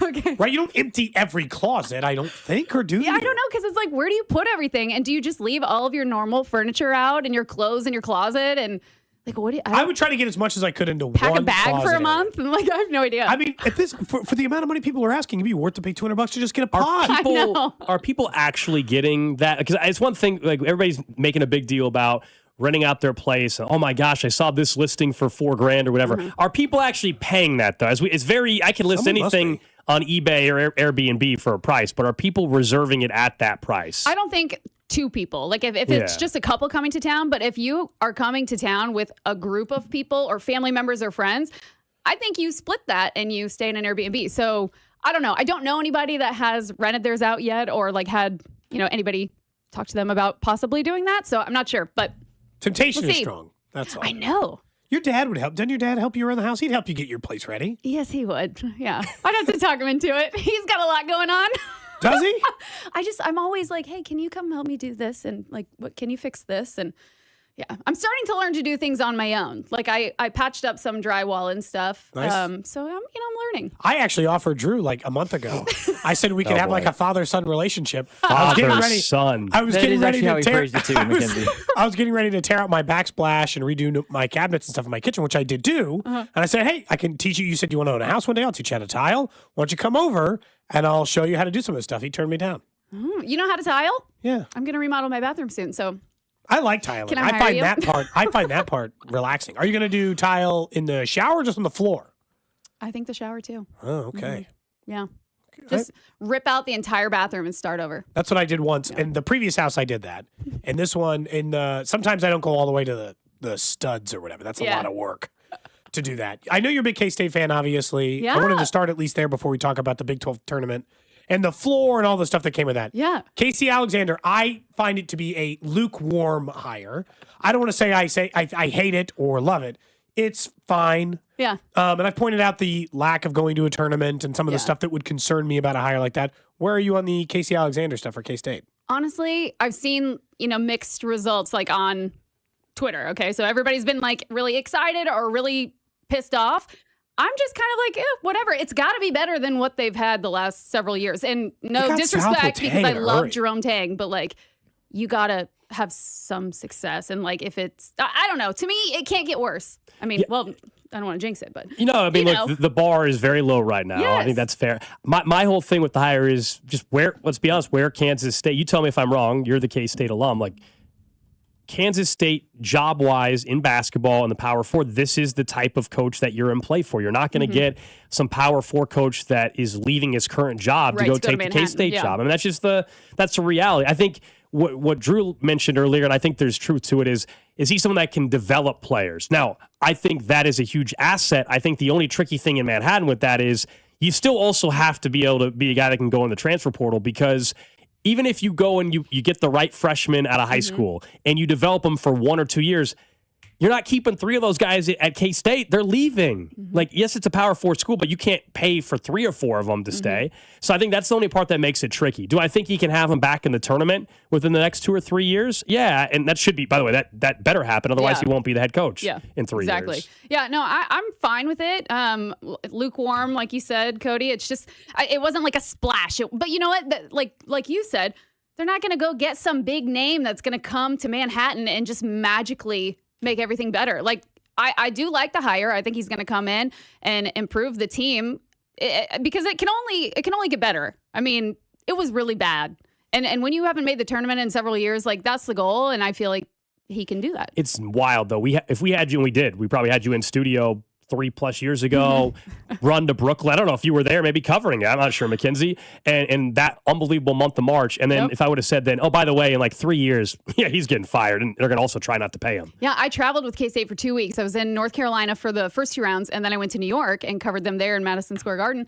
And it was like a completely different feel and team and just like coaching style. I don't know. And then like the energy just completely went away. And it was like night and day different from that March to, here we are now. Sometimes I think it's just like, it's easy to coach when things are going smoothly. Like, I think people kind of underrate that, like, over time. Like, Jerome Tang had the talent. He had the right mix of players. He had kept enough and recruited enough of the right guys that it was an easy coaching job. And then when it got hard, he was much worse. Yeah. I think there's lots of coaches who do well in these, like, we see plenty of people, like, flash in the pan at quarterback or coach or like, it goes fine for a little bit. Then you're like, what the hell happened? It went so south so fast. Yeah. And I don't know some if people Tang can't coach in divvied up crisis roles either. Like, you know how some teams have like a GM now that handle like all the NIL stuff? I'm not sure K-State had that. And so when you have Jerome Tang trying to coach a team that is really struggling, like, that should be his main focus. Other people should be taking care of the other things, recruiting, all that stuff. Yes, he should be involved, but like, I think he was juggling too many things and it just wasn't good. Like, he just couldn't turn the team around. And I don't know. I'm not mad about it that he's, gone, but I mean, I did really like him and I wanted him to be successful in Manhattan, but I think the change is needed for sure. Yeah, it's a lot of it's just that. They're just stuck. And look, Casey Alexander, again, it doesn't like move the needle for me. It doesn't mean it can't work. Right. Like, he had some success at Lipscomb. He got a team to the tournament. But it's like, it's so hard because I kind of do have to say that he probably got a team to the tournament in the year that it was canceled. Because Belmont would have been in the NCAA field in the COVID year. But they had, I don't think, like, Drew and I got in, like, we were arguing about this before the show a little bit, which is, I don't think it's unreasonable that if you're going to be in a Power 4 program to look for a coach who managed to get even a small school to a tournament once. Like, to actually have coached in the tournament. And he did, though. He did, though, at Lipscomb. But he did at Lipscomb. Yeah. But it's like, I don't know. Because, like, what constitutes success for Kansas State? And any Power 4 program, I think the bare minimum is going to the tournament 5 times out of 10 years and getting to a Sweet 16 at least one time in 10 years. But I would say Bruce Weber did that, and they ran him out of town. Yeah. So, like, that doesn't feel like it'd be enough for K-State fans, I guess. I feel like for now, yes, like making the tournament, that's like step number 1, I would say. But also, like, just scrolling through Twitter and stuff this morning and looking at all, K-State fans' emotions and stuff. It's like, okay, do you remember when Chris Kleiman was hired and people were so pissed about it? Yeah. Okay, well, he had a lot of success, and yes, we're moving on from him. But like, everybody was so excited about Jerome Tang, and look what happened. It's like, you got to give it a chance. You got to let this guy come in. Let's see what he can do, and then you can get mad about it. I will say, I don't care. I don't care about like winning the press conference or if fans are excited. Yeah. I can't tell you how many times, right or wrong, one way or the other. Excited. Like Chiefs is actually a really great example of this, or Kansas, how excited they were for Charlie Weiss, or for the Chiefs when, like, when they hired, like when they went through their whole stuff and they were hiring before Andy Reid showed up and before Dorsey showed up, the hiring cycle before that was the hottest name in all of the NFL circle.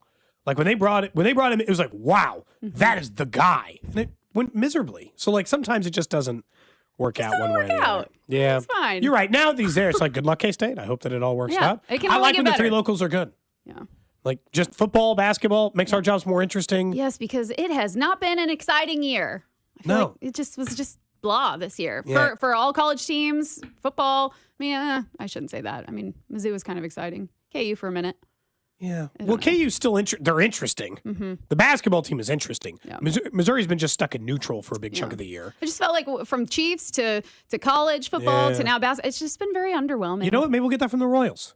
I've They're been gonna watching bring them the in the world. excitement. I've been watching them in the WBC. It's been fun. It's so fun to Then he watch. turned into like a super. Like it felt like his star rose quite a bit. Yes. After that 3 home run I'm pretty game. sure everybody knows who he is now. If they didn't know who he was already. Well, he went on Pat McAfee shows and Rich Eisen shows, and like he went on all the major programs yesterday, as he should, after a 3 home run game. But you know, like we know him in Kansas City, but still, it's impressive to get in there.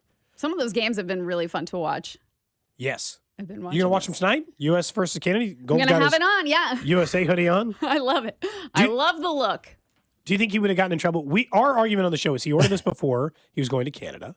He wanted to wear it to a Canadians hockey game. I said, someone's going to threaten to kick your ass. Or beat you I'm up. not saying they will actually do it. I told people there were so nice. Occur. People there were so nice. I don't think it would have been a problem at all. And the people I was sitting next to, they wouldn't have said a damn thing about it. I don't know. Because I wouldn't have stood up and been like obnoxious and like in people's face, like, but look at that going thing. like that. I wouldn't have done that. I mean, I went to a Royals A's game when I was living in California with my older brother, and we were just sitting there minding our own business, wearing our Royals jerseys, and A's fans threw beer on us. And I was like, what is happening? And yes, it's, A's fans, and this was when they were still, in Oakland. Yeah. But still, I don't have to throw beer. But I'm like, why are you throwing? Alex Why are got you doing moved in anything? a Ravens game. I don't think it's that crazy to think if you wear a USA hockey jersey in Canada. I think someone people are might not too. like that. I think in Baltimore, as passionate as Canada is about hockey, of course, I think in Baltimore, NFL atmosphere, people have been tailgating and drinking all day. That was a way more threatening atmosphere to be in than any other, like than being in Canada for even if I was wearing USA gear. When you're wearing a T-shirt or whatever, but if you wore that, you walked in. I still think you'd someone be would have getting threatened to kick his stares. You'd be ass. I getting could be wrong. stares. Oh yeah, and then McKenzie, this is also the part that he said he would cheer for the Canadians. He said he would cheer for Montreal. That didn't bother me as much. Which I think I was clapping. I was While clapping wearing for your USA jersey? yeah, That's because what I'm saying. it was not USA versus Canada there in Montreal. Although, I don't know. New Jersey feels like the most America place maybe on the planet. So wasn't it the island? No, that they were were the facing? New York Islanders. Oh, New York Islanders. And so there's Americans on the Montreal Canadiens, and there's Canadians on the New York Islanders. And to me, that part, that was the thing Drew and I got hung up on. But like, I don't think that part would be weird if you were in the Montreal Canadiens arena. They're playing, yes, a team from the U.S., but it's the NHL. It's not like this is the international competition. Like, by that logic, I guess, like, if there was a MLS game or whatever, and somehow they were playing I guess somehow if there's a crossover, but your favorite player, like Mbappe, is playing, it's France against an MLS team, and I'm not allowed to root for Mbappe. I have to root for the random MLS team that they're playing. That would make no sense. I told you I didn't have any problem. Anyway, with who you were have you cheering been to Canada? No, No, I have not. You I seem have like not. you're more going to the warm weather places, which is Yeah. also it was honestly a smart move. My next trip is not going to be to a cold weather place. I I do refuse. like cold weather places. I mean, I love to snowboard and stuff like that. So, but it's just rare. I would much rather go to a beach than the mountains. But I do both. Yeah, beach. Like if I could only go on vacation, beach or mountain, it's definitely going to a beach. Just let me chill by the beach and have some drinks, and I'm happy. And the sun just makes you happy, right? Yeah, and puts the you in a good smell mood. of the salt water, you're just a completely different person. I think I might be broken. There's something wrong with me because I'll say like just sitting on the beach in a warm. It's fine. Whatever. It's fine. It doesn't bother me. I'm not anti it. But it's like when I travel, I like to do stuff. You And can the do beach- stuff. I was say you can. What the hell am I supposed to do? Okay. Everyone just talks about going to the beach and you just hang out. You, No, I mean, you can go do things. Yeah, Snorkel. I would hang out, but you could snorkel. You can go on there's boat tours. You can go Yes. parasailing. You can there's jet skis. But a chunk of the time is supposed to be spent just sitting there. Yeah, just and I don't do well. just I can't. relax. You can swim. Yeah, ride the don't. waves a little bit. Yeah. I don't know how to explain. Learn to surf, boogie board out there. That'd be I mean, fine. If we were doing that kind of stuff, I'm interested. But it's like make a sandcastle with your kids. I don't know. The next time we're at the beach, Yeah. sure. I expect a sandcastle to be made. I want photos. Like a good sized one, like a really professional sandcastle. Yeah, you and the family need a beach vacation. Do we? Yeah. They want to go to like Disney or something, I'm sure. Well, the I'm sure kids. they do. Go That's- to the Outer Banks, Pricey. Cody. Go to the Outer Banks. Drew's family has a You and the spot Outer reserved Banks. for Go you. to the Outer Banks. I'm worried I can't trust your opinion on this. You're too biased. I need an unbiased opinion on the Outer Banks. I think the Outer Banks need is beautiful. I've heard it's great. Well, but you haven't been. I need something No, to but do I've seen photos and stuff. Go to Destin then. That I can vouch for. Destin? Destin, Florida. Lots of people seem to like Destin as like a vacation spot. Don't go to Panama City Beach yet. Your kids will wrong probably with- end up wanting to go there at some point. What's when wrong with they're- Panama? Panama City Beach was like the place when I was in high school. Spring like break everybody, place. yeah, spring Well, break. yeah, don't go everybody- to South it just- Padre I Island. mean, or do go to Panama City Beach. It depends on I what guess you vibe you're could- going for on correct, vacation. Correct. Are the kids correct. coming or not? I don't know. That's Yes, your choice. That's the question you got to ask. Okay. All right. I figuring out think the vacation spots. next vacation spot, the place I've been looking is, I think I want to do it all inclusive somewhere. So like Punta Cana or something. Bora Bora. There you go. I mean, yeah, it's a little more money. Oh, okay. I would also like to go to Turks. It's a little bit more money than going to Dominican. You go hang out there with all the NBA players post. What, ride on a banana boat thing? No, thank you. Well, I guess. You just said you want to do water activities. No, I'm Why- fine. No, you said you need to do Alex them. is good laying Yeah, on the beach. I'm good just chilling on the beach. I've done this, believe it or not, even though I don't like heights, I've done the parasailing. Have you really? On the coast of Miami before, many years ago. There's no way I would ever do it again. I wouldn't mind. Yeah. I haven't done it and I won't do it. Why? You afraid of heights? Yes. Yeah. I've done the jet skis and I've been on a boat and all those things like in the middle of the ocean, but like I can't get on the parachute. You don't want to get airborne? Yeah, no. And then they sometimes dip you. They like do. they bring you They down, drag dip your you in legs the through water, the and I'm water. like, please, Yeah, that sounds fine. God, I hope there's not a shark waiting for me. Like A shark just in that moment's going to come up Be some and ter- snatch eat you? my legs off. That'd be some terrible luck. That'd be impressive performance by the shark. I mean, pull I that have bad luck. I just got to Okay. give the shark credit. Pulls that off? Kudos. I got stung by a scorpion, so I have bad luck. Where did you get stung by a scorpion? In Mexico. I could have swore I told you What guys were the you? story. Maybe you did, and I a apologize. couple years ago. Okay. It was in my hotel room, and I just went to like grab a towel that was hanging up, and there was a scorpion on it, and it stung me. And they had to call like the ambulance, and I had to have the paramedics like look at me, and I was just sitting there like in shock. I don't know what's going on. Am I going to die? I have no idea. But now, what an experience, What Yeah. a thing to talk about. You get to say that to people, So yes, the shark would be waiting for me, I bet. Is that one of your fun facts? Like, if you get in a It should situation be. where somebody makes you do a fun fact, what do you guys go with now? That's going to be one of them. Yeah. Stung by a scorpion's pretty good. Yeah. Do you have a fun fact? If you get in a situation where someone requires you to Or like 2 truths and a lie, that game. There's Yeah. a couple fun facts. I mean, the one right now that I'm hoping to resolve soon is I can't smell. I haven't been able to smell for 3 years. That doesn't sound fun at all. That's post COVID. But we're working on. I went to an ENT this week. Other fun fact. I mean, the twin thing. I have a twin. That's but always Wait, you're a good. twin? yeah, I have a twin sister. Yeah. I don't think I knew that. And I've known you Yeah. since high school. Yeah, twin sister. But she, like your They went brother, to and different high your schools. brother and I went to high school, but Okay. my sister did not go to the same high school. Okay. Yeah. Wow, That I learn is something that new every that day. part of the Wait, twin what? fact makes it more I've talked of a about fun this. fact. I've talked this on the Yeah. Drew. They opened a new I high did school, not- and, and Alex went to the new one. His sister stayed at the Yeah. old So one. my Wait, she stayed in two the north? sisters. Is it because she had friends there and didn't want to leave? So, well, I mean, she was never going to consider leaving to a different school. But, so we Okay. growing up, we all went. Yeah, I have two sisters, so twin sister, obviously same age, duh. So we you'd be surprised though when I mentioned twin and people get very confused. How old is she now? But trust me, I had that growing up. People were very confused. But so she went to Lathe East. That's where I was supposed to go. Lathe Northwest had just opened. They had a program like these 21st century programs you could transfer in. They were trying to boost the enrollment at the time, and they're having enrollment problems now, I guess. So that's why I went to Northwest. It was like the best decision I made. It truly was. And so, yeah, I had to make new friends and stuff. Met my best friend to this day is a high school friend. So Hashtag friends Raven with Pride. friends with your brother too. Yeah. I think Sean is friends with your brother. So Small world. Yeah. Small world. You know? Kansas City is a big, small town. Oh God, everybody knows everybody. It really is. It's gotten worse, I feel like, in some You think? capacity. Yeah. I got a text from somebody I went to college with who I have not spoken to in 5 years who said, I Oh. started a new job at Starlight Theater. Yeah. And a girl who I've known since elementary school who works there was like, she says she knows you. I was like, I haven't talked to you in 5 years. Yeah. Yeah. Now, I've seen the other person more recently than that. I but it did was get a like, message from someone for the first time in 15 years the other day. 15? Wow. Yeah. Who was it? Just some Like friend. elementary? I guess it would have been junior high. they happen to live in town again. Frankly, they listen to the show, and they that just happens wanted more to, probably in our line Yeah. of work. Don't you? Yeah. You've never had somebody reach out to you like an elementary school friend? No, I don't think so. Not often. I don't think this happens to me. As far as like elementary school, no, I don't know anybody from elementary school. I know Like a couple not a people soul. from elementary school. There's a few names I remember from elementary, like childhood friends. Like, at the time, but I don't not like friends with them I anymore. have one elementary school friend that came back into my life like a couple of years ago, but that I don't even remember how that happened. But that's probably the only time. I still know a couple people from elementary school. No. One of my best friends I was in but we class still- with in first grade. Still, your best friend? One of my best friends is. That's cool. Yeah, I've known him since first grade. My son who's in first grade, he had pre-K with this kid who he still FaceTimes and talks to. Wow. They were Besties. FaceTiming the other day, and I swear to you, the other friend was like, he's like, we're gonna be best friends forever, man. They just like they've been friends for like 3 years, which is crazy. That's at awesome. like 5. That's like a really long time. He's like, I don't know what to say. We're just gonna have to be best friends forever. I was like, well, good luck, kids. They don't even go to the same elementary school. They still hang out together because their pre-K was at some of the thing. Were you a good kid in elementary school? Quiet, loud, talkative? I always, Which version were you? You know, at parent-teacher conferences, they always gave my parents my report card, which was great. I was a straight A student. However, it always said talks too much. That's fine.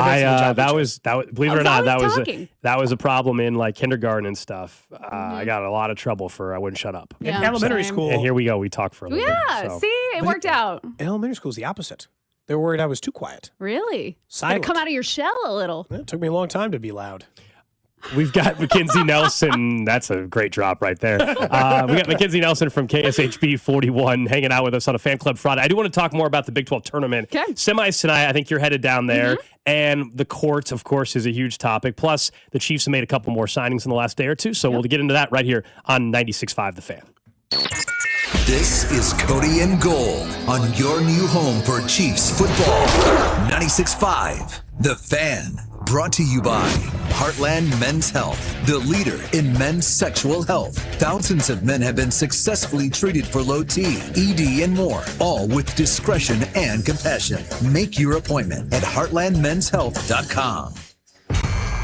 Hey, March Matchups fans. BetMGM is offering a legendary experience for you and 3 of your friends in Vegas. Climb the BetMGM Court of Legends leaderboard for a chance to win the trip of a lifetime to Las Vegas to see Haley and Hannah Cavender face off at the Bellagio. Just sign into your BetMGM account, opt into the promotion, then start placing sports bets of at least $10 to climb the leaderboard. 25 winners will take home grand prize packages that include 4 tickets to the Court of Legends event featuring the Cavender twins, withdrawable funds for travel, a 3-night stay at the MGM Grand, and MGM Resorts credit. Make this March one to remember.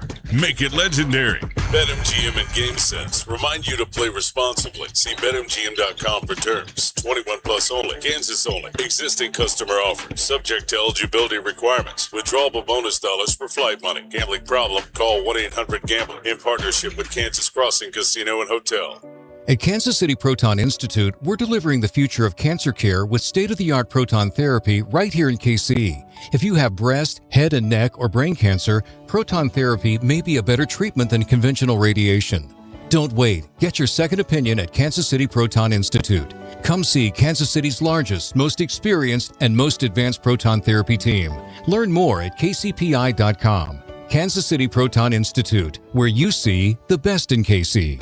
Your reputation matters. That's why so many landscape professionals choose Gravely. You can save up to 20% on Gravely commercial mowers during the Gravely Mow the Distance sales event starting March 19th. Visit your local Gravely dealer today. My name is Whitney Allen, and I'm a widow. My husband, Ryan, died. We never thought we'd ever have to use life insurance, but the unexpected happened. With Ethos, signing up was fast and 100% online. You can get a quote in seconds, apply in minutes, and get same-day coverage. No medical exams, and you can get up to $3 million worth of coverage. I'm grateful we were prepared. Get your free quote at ethos.com/radio. That's ethos.com/radio. Paid spokesperson. Time spent on application may vary. Online health questions required. $5,000. That's the average amount of money people in the U.S. are now spending on gas in a year. $5,000. That's crazy. If you drive, you have to download Upside, the free app that gives you cash back every time you get gas. That's right. You can earn real cash back with Upside just by buying the gas you're already buying. You can literally start earning cash back today. I use Upside every time I fill up, and I've already made around $300. You're putting gas in your car anyway. Why not get real cash back? If you like free money, download Upside. I'm saving the cash I earn from using Upside to help pay for a vacation later this year. Download the free Upside app now to earn cash back every time you buy gas. Use promo code FRESH to get an extra 35 cents per gallon on your first tank. You can cash out anytime right to your bank, PayPal, or a gift card for Amazon and other brands. Just download the free Upside app and use promo code FRESH for a 35 cents per gallon bonus on your first tank. That's code FRESH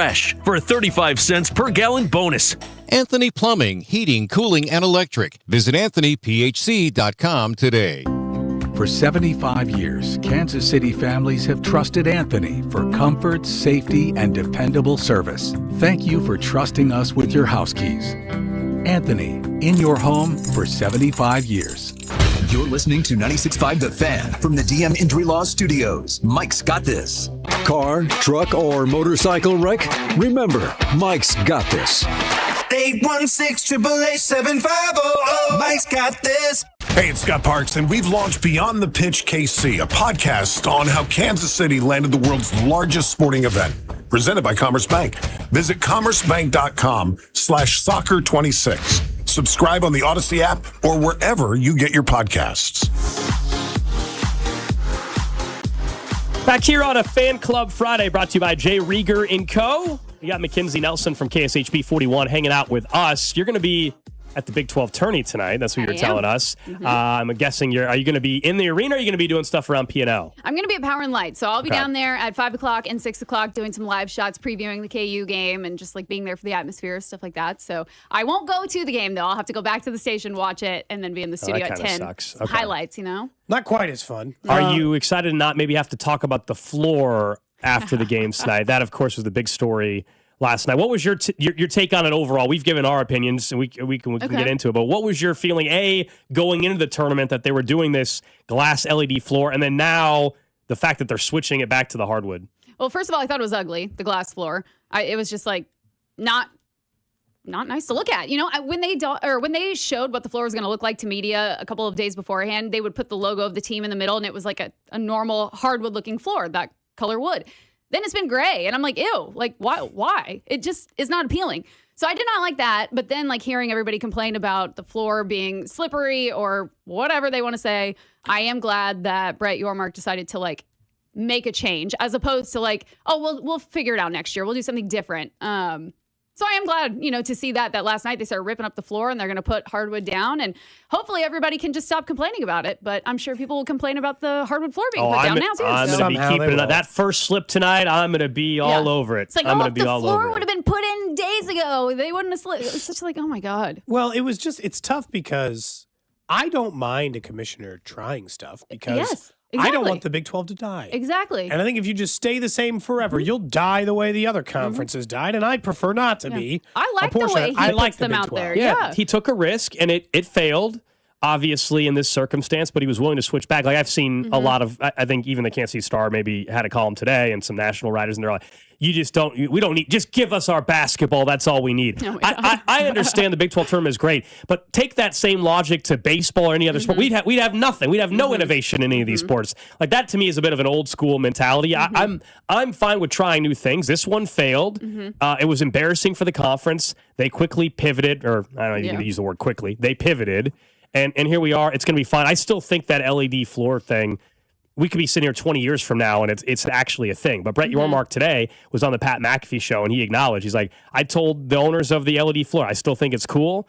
I still like it, but you guys got to refine this thing and try to make it better. Yeah. I mean, a very cool idea, different, something that would make the Big 12 stand out. It didn't work. And, if they go back and they can find a way to make it better and different material or whatever they're going to do, then I wouldn't be mad about them doing it again. However, this whole gray look, I hate that. I just think it's so ugly. Isn't that the court tonight going to be gray? Yeah, it is. It's the like why? It's that and the Louis Vuitton logo work on the thing that I think Didn't they have that last year? Yeah, but I think he thinks looks good, but like in a branding perspective, some of it might be the contrast is bad.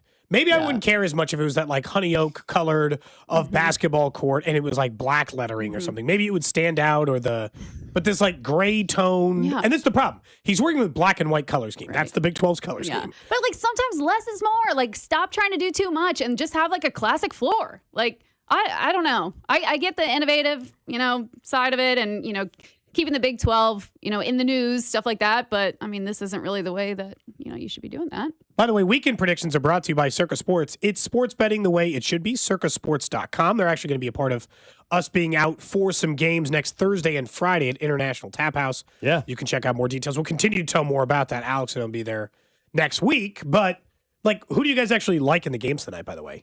Is it as simple as Houston and Arizona? No. Or does somebody want to step outside that? Yeah, I'll step outside that a little bit. I think the first game, given the advantage that Iowa State just has with that building, with their fans packing, more Iowa State fans drove Isn't it down. almost annoying? A little bit, but it's great. It's hard to have. So it's like Cardinals fans when they used to take over Kaufman. Yeah. It's great for the city. Yeah, it's cool. They're passionate fans. They're 4.5-point underdogs against Arizona. I kind of like Iowa State to cover the 4.5 tonight. I think they can hang around at least. Maybe win outright. Arizona's good. ridiculous. I think they're going to win. They're healthy now. Sure. They probably will win. But I'll take the team getting points, knowing that the atmosphere is going to be certainly an advantage for Iowa State tonight. I'll be curious, at the second half, how KU fans handle. Like, who do KU fans start cheering for one particular side at that point? I feel like it's been like 2 weeks since I watched Kansas play a good basketball game, though. Yeah, like the kind that they'll have to play to beat Houston, not like sleepwalk through. No, they definitely have to play a hell of a lot better. Bill Self hasn't been happy with any game that they've played all season long. Like, he's always like, nope, we didn't do what we should be doing. He has something to say, which I get, always want to improve, right? But I just feel like there has not been a game where it's been like, yes, they looked good. Last night was just ugly. Yeah. It was an ugly basketball game. They have to play a hell of a lot better. They're 5.5-point underdogs. What do you guys? Do you think Kansas can cover? If it's not the points, I think Arizona and Houston are just winning the games. Okay. I would take Houston to the points at this point, just because I don't think Kansas has played a good basketball game in weeks. Like, they've played either on a razor's edge or bad basketball. It's been hit and miss. Like kind of shocking when they put it all together. You know what I mean? Yeah, they played a good half. Yeah. Like Darren Peterson last night essentially just wasn't, it didn't matter much to how they were, but for that 5 minutes for a second there, when he just started taking the ball up and down the court and he was making steals and he was getting rebounds and he was taking shots, that was when you're like, oh, okay, he's decided to take over this game. They're probably going to win now. But there was a big stretch of time you had to wonder, because Kansas trailing at any point in the first half and then trailing at half seemed weird, considering we know they started 9-0 and TCU didn't score for the first 5 minutes, 6 minutes of the game, and they were still trailing at half. So that's really inconsistent. I think KU can win tonight for sure, though. I don't think it's out of the question. I think they can beat Houston. They're just going to have to really put a full, complete game together where it's not just Darren Peterson scoring. They're going to have to move the ball around, and other guys are going to have to step up and score in double digits. You have to. And tonight's the time to put it all together, guys. And you can play an ugly game against Houston and win, in fairness. Absolutely. And they have beat them, obviously, earlier in the season so they can as well. do it again. I think it'll be a good game. It should be an awesome night at T-Mobile Center for the Big 12 tournament. What do you make of just Sunday with the brackets coming out? Do you get into that? Do you like the show? Do you do the bracket thing? I do the bracket thing. Sometimes I watch the show, but not all the time. But I will fill out a bracket. I love March Madness. It's the best time of the year. There's always basketball on at every time of the day, and I'm good with that. So I'll fill out a bracket, do all that stuff online too, and we do brackets at the station too. So that's always fun. But I can't say I sit there and I'm really glued to the TV waiting to see who's, going where and who's seated what and stuff like that. Does Mick run the bracket in the building? Feels like something Mick would run. No, I don't think so. We have this lady Deanne that works for us and kind of is just running the building, basically. She's amazing. And so she did Super Bowl squares, and then she'll do stuff like this. So she kind of puts it all together and makes it easy for us to join in. So just toss it in. It's not anybody on the sports side who runs the bracket in this building. Nope. We have too much to do. Engineer. Really? Engineering is who runs the in-office bracket. Okay. We also have an in-office Papa-Shot. Are you going to have a team gold? I saw that. It's not. I don't know. I don't know if we're. It's doing not that. conducive to our time slot. That's the problem. The contest exists during our time. Like it's Drew, 11 to 1. Drew should do the Papa-Shot contest. You go to Dave & Buster's every Wednesday. I feel like you're an expert. I suck at Papa-Shot because I take it to. I love, so I obviously played basketball all my life growing up and everything like that, played and stuff like it's that. Just Papa-Shot. I take it too seriously to the standpoint of I don't just grab the ball and just throw it up like that. But you could do that for this one go time. For the form. I just can't do it. I can't get over that mental hurdle. I need to do the. He's got the yips? He's got the Papa-Shot yips? No, he's saying he wants to do like the proper form every I'm time. not good at Papa-Shot because like I'll make shots, but You get the shots up quick. I don't tally up the number that people do because I don't just take it and chuck it up there like that. You like Papa-Shot? I take it too seriously, I guess. I don't know if I would play it weekly. Oh, Dave & Buster's like Drew. Dave & Buster's and Drew, they just. That's his spot. Yeah, That's his spot. He lives up at the close. Legends. It's close to him. okay. Yeah, it's Yeah, right by. yeah. It's right. The arcade games are I love Nice. I love arcade stuff. It's fun. They half price stuff on the weeks during the weekdays. I think. Go for the deals. Mm-hmm. Have you ever been to like a Dave & Buster's? Yeah, I've been a couple of times. Okay. I also got a That Stefan. feels like a date that people try. That's never all that good of a date. Also, I mean, out of it, I got a Steve Francis signed Maryland jersey That's a out of really it. weird So it is weird. Do you think that I'm would just be not a gamer. good Like date spot? up down. Like I'm not. That didn't do anything for you? No. Mm-mm. Do you think that would be a good date spot? Playing a game? For a Dave first Buster's? date, no. What about for like Maybe a second for or third? like a second or third. Like What's go a good do an first activity. date spot? I don't know. It's got to be something like go get coffee or just get a cocktail because you don't want to like commit to a very long date because what if it's going really badly? What are you gonna do? Sneak out? Irish goodbye the person? I think you could like if it goes well, there's an extension possibility if you start that way. I cannot commit to like, oh yeah, let's go get dinner or let's do this. Or I'm like, let's just take it easy. I've decided I that I can't commit think to that. we went to go do curling, and I've decided that it would be a good that'd be fun. second or third. Not a date. first date. You can't Second go or third curling date? first date. I think to me that is.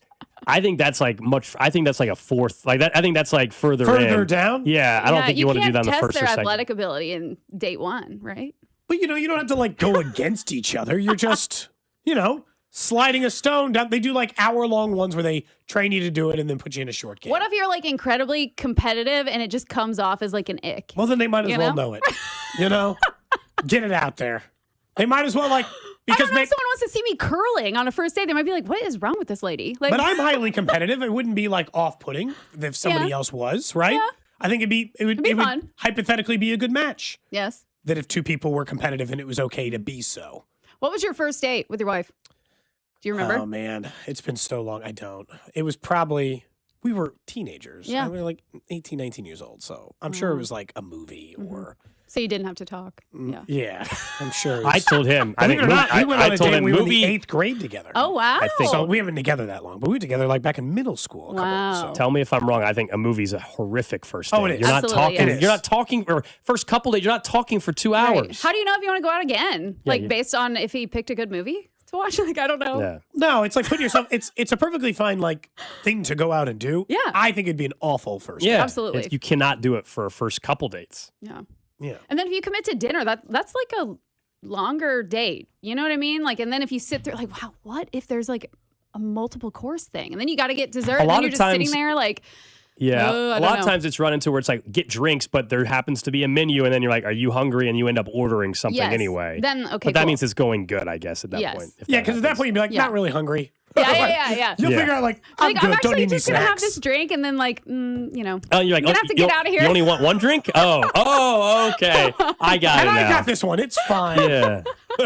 I see. Trying to supercharge it, you know? right? Yeah. We've got McKenzie Nelson from KSHP 41 hanging out with us here on a Fan Club Friday brought to you by Jay Rieger and Co. All right, let's talk a little Chiefs football for a bit, and we can maybe get into some WBC this weekend or tonight, I guess, with USA and Canada. I guess we can back up a little bit if you want to Kenneth Walker, but what do you make of what the Chiefs have done so far in free agency? I like it. And I was at the press conference yesterday when the 3 new guys were introduced, and Kenneth Walker, I think, is like such a good addition, right? Like he's going to be great. I think he's going to have a lot of success and completely change the run game that was really non-existent last season. So happy about that. And then I did think it was kind of funny listening to, is it Alohi Gilman? Alohi I think Gilman? is what we looked up. Yep. Well, he was talking about when he intercepted Patrick Mahomes and the Chargers won the game at Arrowhead, and he was like, I broke their hearts, and I'm going to win them over. And I'm like, this is sweet. Yeah. Loved Honestly, it. Loved like it. the entire theme of the three were like soft-spoken, nice guys. Yes. I don't know if they were like going for a personality type in free agency, but that seemed to be like the energy from all three of them. And that was the report on Kenneth Walker really from the beginning, is that he was just kind of like a quiet, unassuming, doesn't go out, goes home, spends time at home, kind of. And all of them said they wanted to be here. Like when this became an opportunity, it was like, yes, we want to go to Kansas City. We want to play for the Chiefs and Andy Reid. We want to be with Mahomes. And so I thought that was cool. Like when you see the guys that like really want to have success and they want to be here, you can tell in like just their personality, their body language, all of that stuff. I thought Tonga, the answer was honest and funny. I think the first question he was asked, like, why Kansas City? And the first words out of his mouth, though, were like, my agents and the team got it right or whatever. Like, at least he's being honest. Ultimately, he was kind of basically saying, like, the money worked. Yeah. That's basically his way of saying that. Uh-huh. I mean, it was funny. The agents were standing like right behind me in the press conference room, and they were kind of like chatting, and I'm over here trying to take notes, and I'm like, I didn't realize it was them. And they're like taking photos and like Is he smiling. their big client? Do you think? Like, I don't know who the agents were, but So I can't remember their names, but This they is were the Tonga's agents client? for all three of them yesterday. They signed Aura. Aura. Aura is the name of the firm, isn't it? don't know. A-U-R, I think it is. AURA. Yeah, I don't know. I just know they were representing all three of them yesterday. So, yeah. That's weird. Mm-hmm. They got a good relationship Aura with Sports Group. Apparently, they just decided this is a fine Is there anybody agency. else who's represented by them? Because maybe that's the next Chiefs signing potentially. That's honestly a great question, Drew. We should probably look into that now. That What else do you think? Yeah, along this line, what else do you think they need? Because Jarius Sneed got cut today by the Titans. Yeah. And naturally, social media is like, yes, bring him back. I'm very No. much on. Thank you. Why? That's what I said. that was the correct response. That, Thank you. well, it's not the correct response, but like I'm with you where it doesn't make much sense. His knees might be shot. I'm not a big fan of bringing players back. I know the Chiefs like to bring players back is the thing, but I'm kind of done with the L'Jarius Sneed. How much off the angle. field trouble do we Well, want? that too. You know what I mean? He's like, also, how often when you go back to your ex does it work out? Why would we go back to these guys that have already played? This might be borderline the exact example I gave earlier. Oh, I said let's Brent hear Beach it. is a real backslider. Oh yeah. Come Yeah. on. He loves the all the time. Can't help himself. Mm-hmm. Constantly living in that Like, world. let's do something new. You know, let's move on from these guys. It's a new era. I think they should. The difference when they've brought back other players, they haven't been dealing with the same injuries too. Like that. One of the reasons they traded Sneed, one, he wanted to get paid. Yeah. But also he had the knee problems. Then he goes there, he has a quad injury, he's out for the year. And then you mentioned he's kind of, I don't know what the latest information is on it, but he had some off the field thing. So I don't know. People are saying there's nothing to lose. It's a 1-year vet minimum. One, we don't even know know if he can we play. don't know if he could pass a physical. We also Right. don't know if it would just be 1-year vet minimum. We love to do that. I've done it with other players as well when we've acknowledged like a player to bring back. If we it's just assume 1.3, I feel like whatever. I'm not But going why to do we find think- a minor league deal. Why do we Why know would we that's sign what? for that? But No. do we know that's what the deal is? No, I think it'd be more like $5 or $6 million. I'd be kind of surprised if it was league minimum. There's a number in which I'm like, yeah, fine. What do I really care? A $4 million player, a $3 million player. It's like fighting Royals minor league signings when they get towards the end of spring training, and people are like, well, I don't know. I'm like, doesn't matter. It is low. Yeah. It's like caring about like being adamant, banging the table against like 7th round picks. It might work out. It might not. I don't really have an opinion on it. Right? They could take a quarterback in the 7th round this year, and I don't really have an opinion on it. Cool. Yeah. Like it doesn't move the needle, I guess, at that point. Is there a player in free agency still though? Like we were wide receiver, they've brought back Taekwon. That's all they've done at wide receiver so far. Yeah, because he signed today, I believe, officially, right? God, I don't know. I'm trying to keep up with all the moves that they've made. You know, I was out of town last week, and so I just was not paying attention. In my family group chat, I was like, oh, Trent McDuffie was traded. Okay, maybe I should get on Twitter and see what's going on. But yeah, I think the moves they've made so far are going to be, improvements from where they were last season. And as far as Sneed goes, like, I wouldn't be mad if they brought him back. I think it's a little unnecessary. Just like the Tyreek Hill, like, why? I guess largely because people view those, especially those two players, because they were here during a championship run, and it just so happens that they are of positions of need at the moment. Yes. And so, like, they need a wide receiver. They need a corner. So, like, I think people look at it and they view it that way. But they also took on an not an oft injured, but a coming off injury corner. So they don't necessarily have to do that again. And they have 10 picks coming up in the draft. Right. Is anybody from your station going to be in Pittsburgh? I don't know yet. We'll see. Alex and I are going to be there. Really? First time. Yeah, company sent I've us all never the way out been to Pittsburgh. I haven't either. I've actually heard it's Yeah, fun we've city. never been. That's going to be fun. Are you guys, how long are you going for? A week? or No, we're flying Wednesday out through on Saturday. flying out on Wednesday. We'll do Okay. shows there Thursday, Friday, then fly back on Saturday, and we have the most random return flight ever. It was cheapest, and somehow we are flying from Pittsburgh to Fort Walton, then to Kansas City. I have no Where's idea. Fort Walton? Florida, and Oh. I was joking with Cody. I'm like, can I just? It's Saturday afternoon. Can I just stay in it? Can I just stop in Fort Walton and Just stay talking a about the day? beach, you know? Yeah. Mm-hmm. Yeah. Sure you can. I don't know why that happens. When we went to the Super Bowl in Miami 2019 season, when we were leaving Miami, we flew to Newark, New Jersey, and then back to Kansas City. That's by the way. I'm Fort, like, why are we doing this? Fort Myers, not Fort Walton. Sorry, but same concept. But yeah, Fort that's Myers, weird. You should say, Yeah. Cody, get your family to meet you down there. Yeah, and just come on down, beach vacay. post-draft. Have a little cocktail. Make your sandcastle. Man, Just make a whole beach vacation. Uncle out of Alex it. will be there for the kids. Perfect. I don't know. Like, my kids don't call anybody uncle that isn't an uncle. They got too many real aunts and uncles to toss in there. Well, when you're one of like 9 kids, Yeah. they don't have to like look that hard for an aunt or an uncle. There's like enough natural everywhere. ones out in the world. They don't have to like create, Yeah. that relationship Fake with like a ones. friend Mhm. group or whatever. Not fake, but you're an aunt, you know. I You've got- am.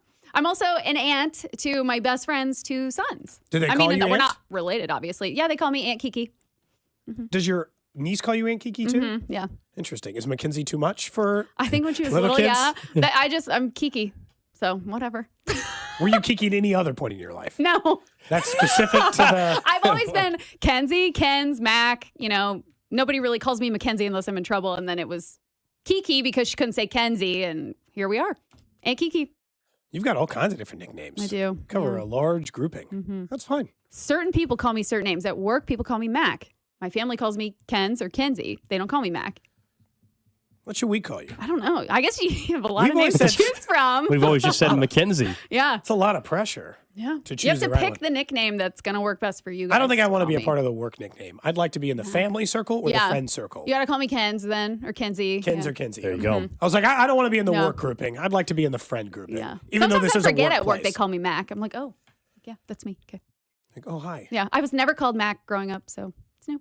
Do you watch any of the WBC, USA, Yes. Canada Yes. tonight, and then maybe they have a chance to play the Dominican? I guess It's been so Possibly. exciting and fun to watch, the honestly. Royals connection has been awesome. Yes. I mean, way to put the Royals on the map. You Thanks, know what I Vinny. mean? Thanks, Bobby. Yeah. Amazing. Also, did you guys see the cute video? That was, I say cute. The cute video of I know those what you're two talking in there, about. Yeah. like living together. I think that is how they're kind of trying to make The it. Though. Like, Wits fun. Carlton. It's so cute. The Wits I loved Carlton. I feel like you finally get like a behind the scenes look, even, you're watching the video, but you get to see their personalities and how they are together. I Loved think it. Vinny shows his personality a lot. This Yes. really highlighted Bobby. Yeah. Is like in a relaxed environment, in a Mhm. space in which he's comfortable. Mhm. What is Bobby Wood Jr. like? I thought it showed more of that and their relationship together Mhm. when they are. And like they were doing like normal stuff. Like Vinny was cooking chicken fingers and Yeah. Bobby was going through all the cards he was collecting. He had like this what he does. briefcase full That's of what he like does. hard case baseball cards and Their was little coffee mugs too that had their initials on. yeah. I'm like, this is adorable. that had B and can't B. not in it. like these They drive a guys. minivan to practice. That's great. I like it. I think it It's was great. It's a great story. I think some version of it, like that video in particular, coupled with the WBC stuff, both of them increased their national profile. For sure. Like Vinny probably more than even Bobby, because Bobby already had a pretty good national profile.